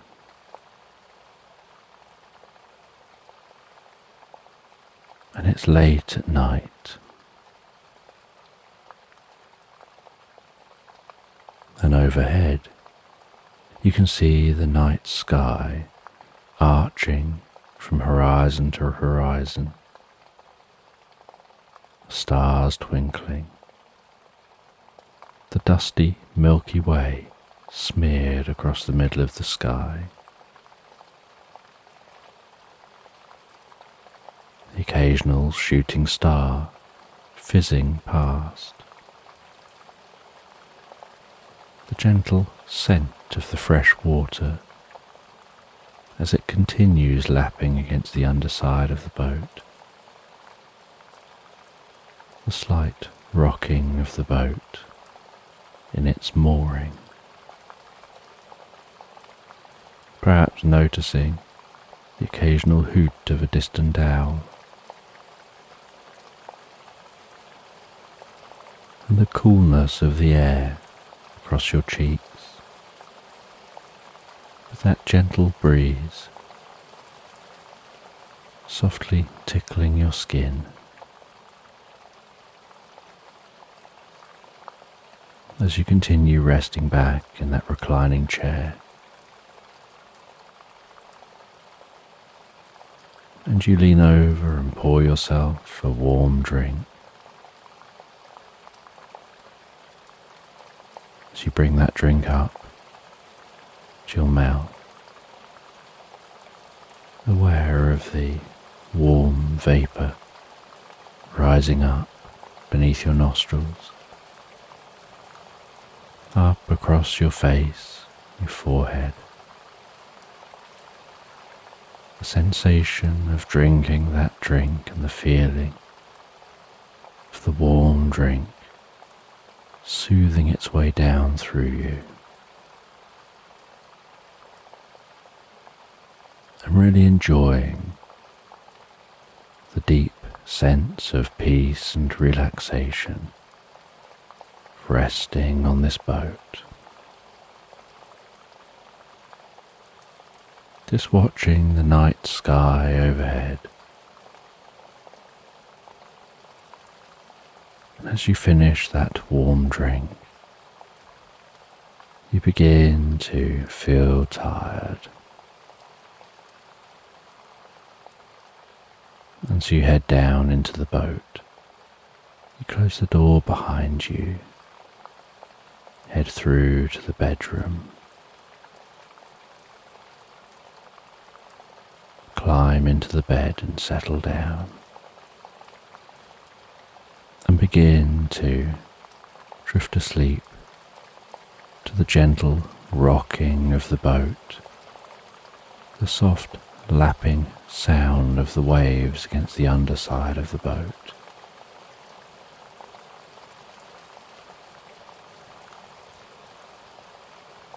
Drifting into the most pleasant sleep and dreams.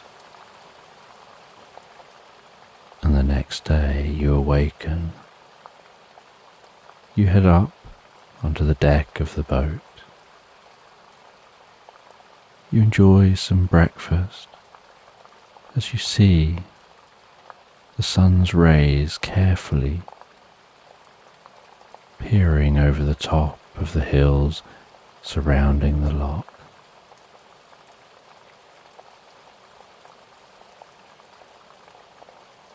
Seeing the way the light dances on the surface of the dark blue water.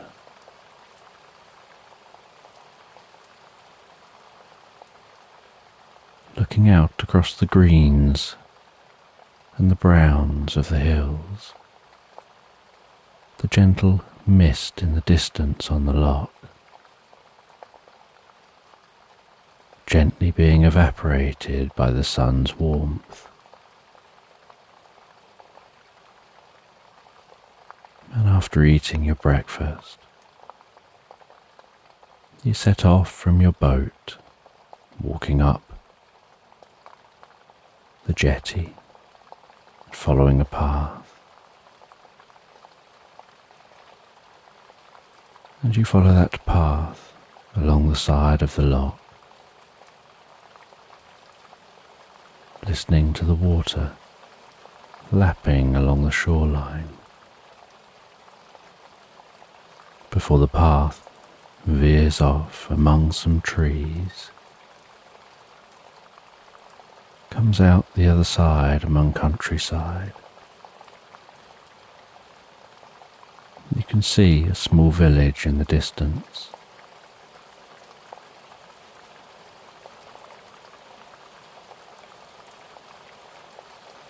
And as you're walking towards that village, you encounter a cat sitting on an old stone wall, and it meows at you as you pass. And so you slow down and stop, and the cat stands, makes eye contact with you, before lowering its two front legs down partway down the wall, wriggles its bum a little before leaping, scurrying down the wall, onto the ground and over to you, weaving its way around your legs, purring, and you reach down and stroke that cat, feeling the warmth of its fur.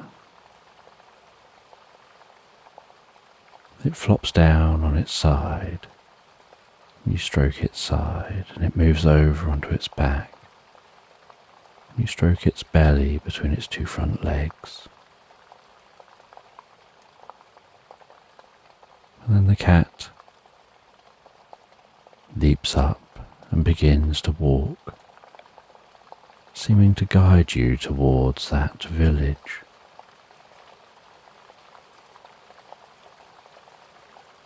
And so you follow the cat, chatting with your companion as you walk along through the countryside, seeing a large bird of prey circling overhead, hearing the rustling of the leaves of the trees, feeling the wind as it blows a breeze, watching the clouds pass by in the sky, ambling along, slowly, peacefully, until you eventually arrive at the village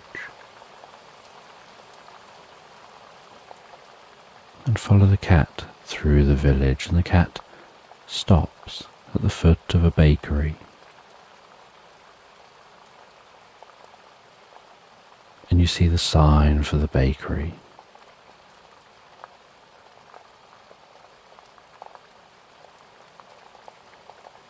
And you head into that bakery. The door trings as it opens. The bell rattles as it closes.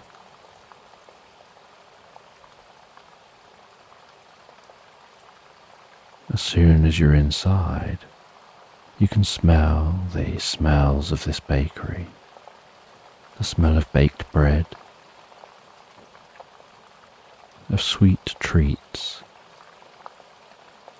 different jams, and other baked goods.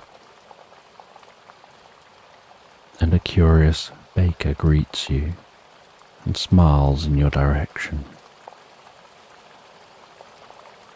They introduce themselves as Dougal Sconson. They tell the story about how they come from a long line of bakers. They tell you that this is the only place where you can buy dreams on toast, and then start to explain about how 8 generations ago his relative was exploring some caves around Loch Ness when they stumbled upon a secret. They found themselves in a strange landscape with pulsating purple trees containing golden dreamberries that glistened and sparkled, and slumbering gleaner birds which eat the berries. And these birds eat one of the berries and then fall asleep beneath the tree, having the most pleasant dreams. And this relative found this fascinating, took one of the berries, tried the berry and found it the sweetest, most pleasant taste. But they also found that they became incredibly drowsy, and they fell asleep beneath the tree and had the most pleasant dreams. So they took some of those berries away with them, and they made some jam from the berries. And this jam proved to be incredibly popular, bringing dreams to all who ate it. And so they tried to grow dreamberry trees in their orchard. But the trees just never grew, and they realized that the trees only seemed to grow in this strange landscape. And so each generation they've passed down the knowledge of where the landscape is and how to access it, keeping the location secret to anyone else so as not to disrupt the landscape, and to work in harmony with the landscape. The baker offers you some of this jam on toast. You take the jam on toast over to a table by a crackling log fire in this bakery, You have just a single bite of that jam on toast. Find yourself falling asleep in the chair, having the most pleasant nap, with the most wonderful dreams.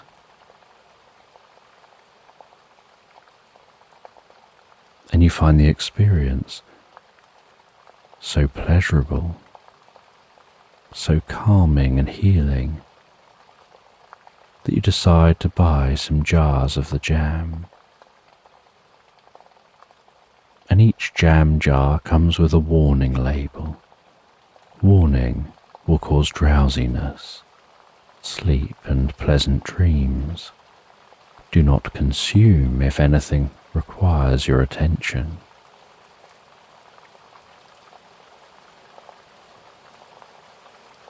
The cat curls itself up on the rug in front of the fireplace in this bakery. You pet it for a moment, saying your goodbyes, before heading back to your boat. And back on your boat you make yourself dreamberry jam on toast, and you eat that toast before having the most pleasant dreams, drifting into the deepest sleep.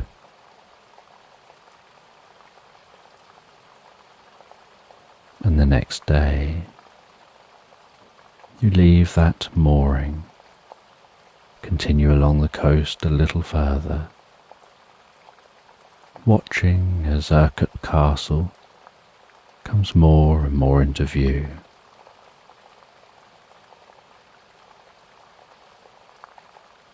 Mooring up near Urquhart Castle, leaving the boat and exploring the castle, taking some photos of the castle and the lock.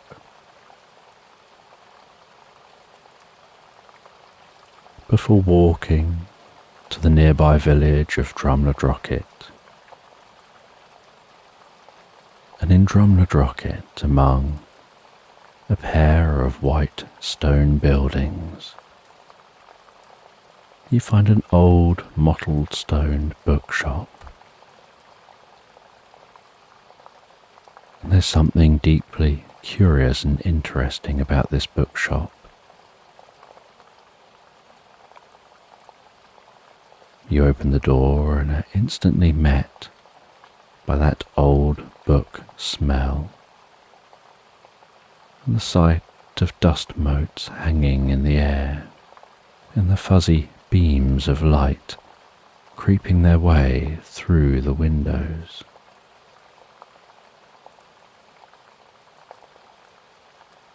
You speak with the bookshop owner, who's an old man with the most striking green eyes.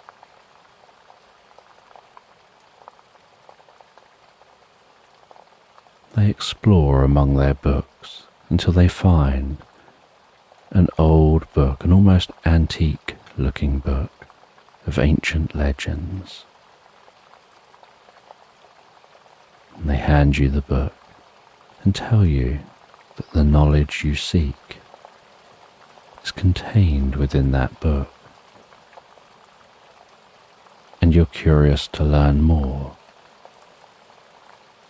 about where those dreamberries come from, and so you explore through the book until you find a story with some pictures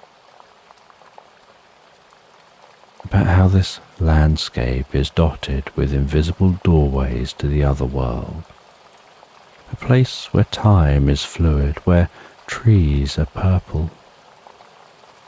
Purple hazel trees drop nuts which contain wisdom, and the purple dreamberry trees drop berries which contain dreams.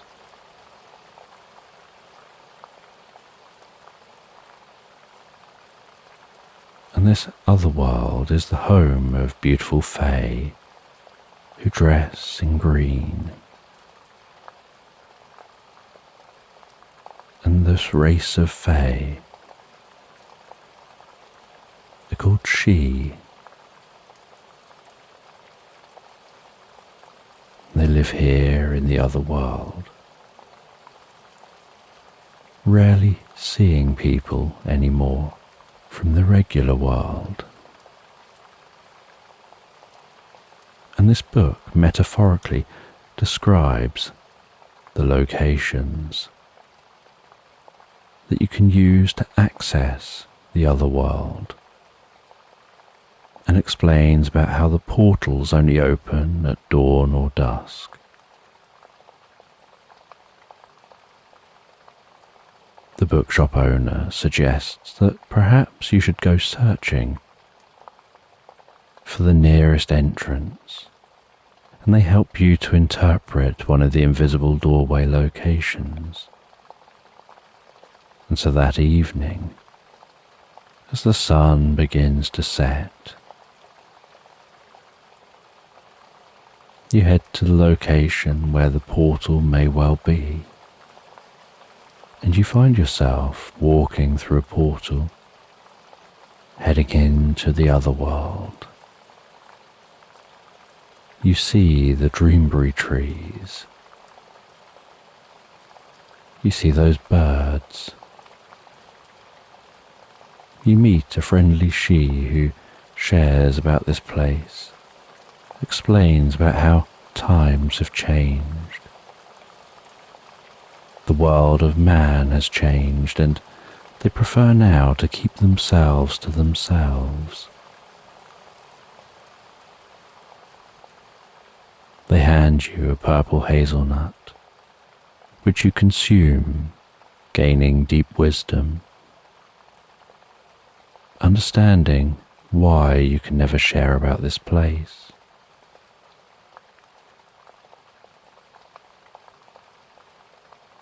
The she show you around this location.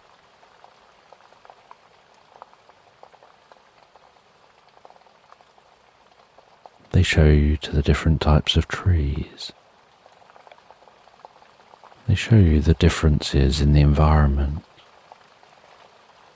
how the colours here are very different in the other world. And after you've looked around for a while, you head back to the portal, pass through the portal, knowing you'll never tell anyone where this place is, how to enter it, being aware of the importance of that.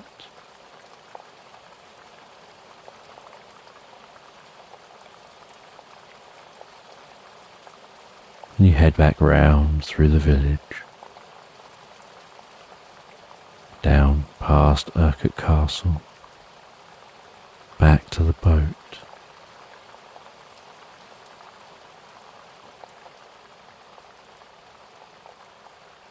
And you arrive back at the boat just as rain begins to trickle its way across the loch.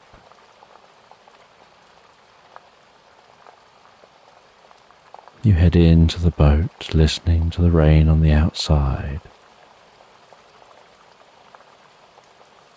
You make yourself something to eat and drink.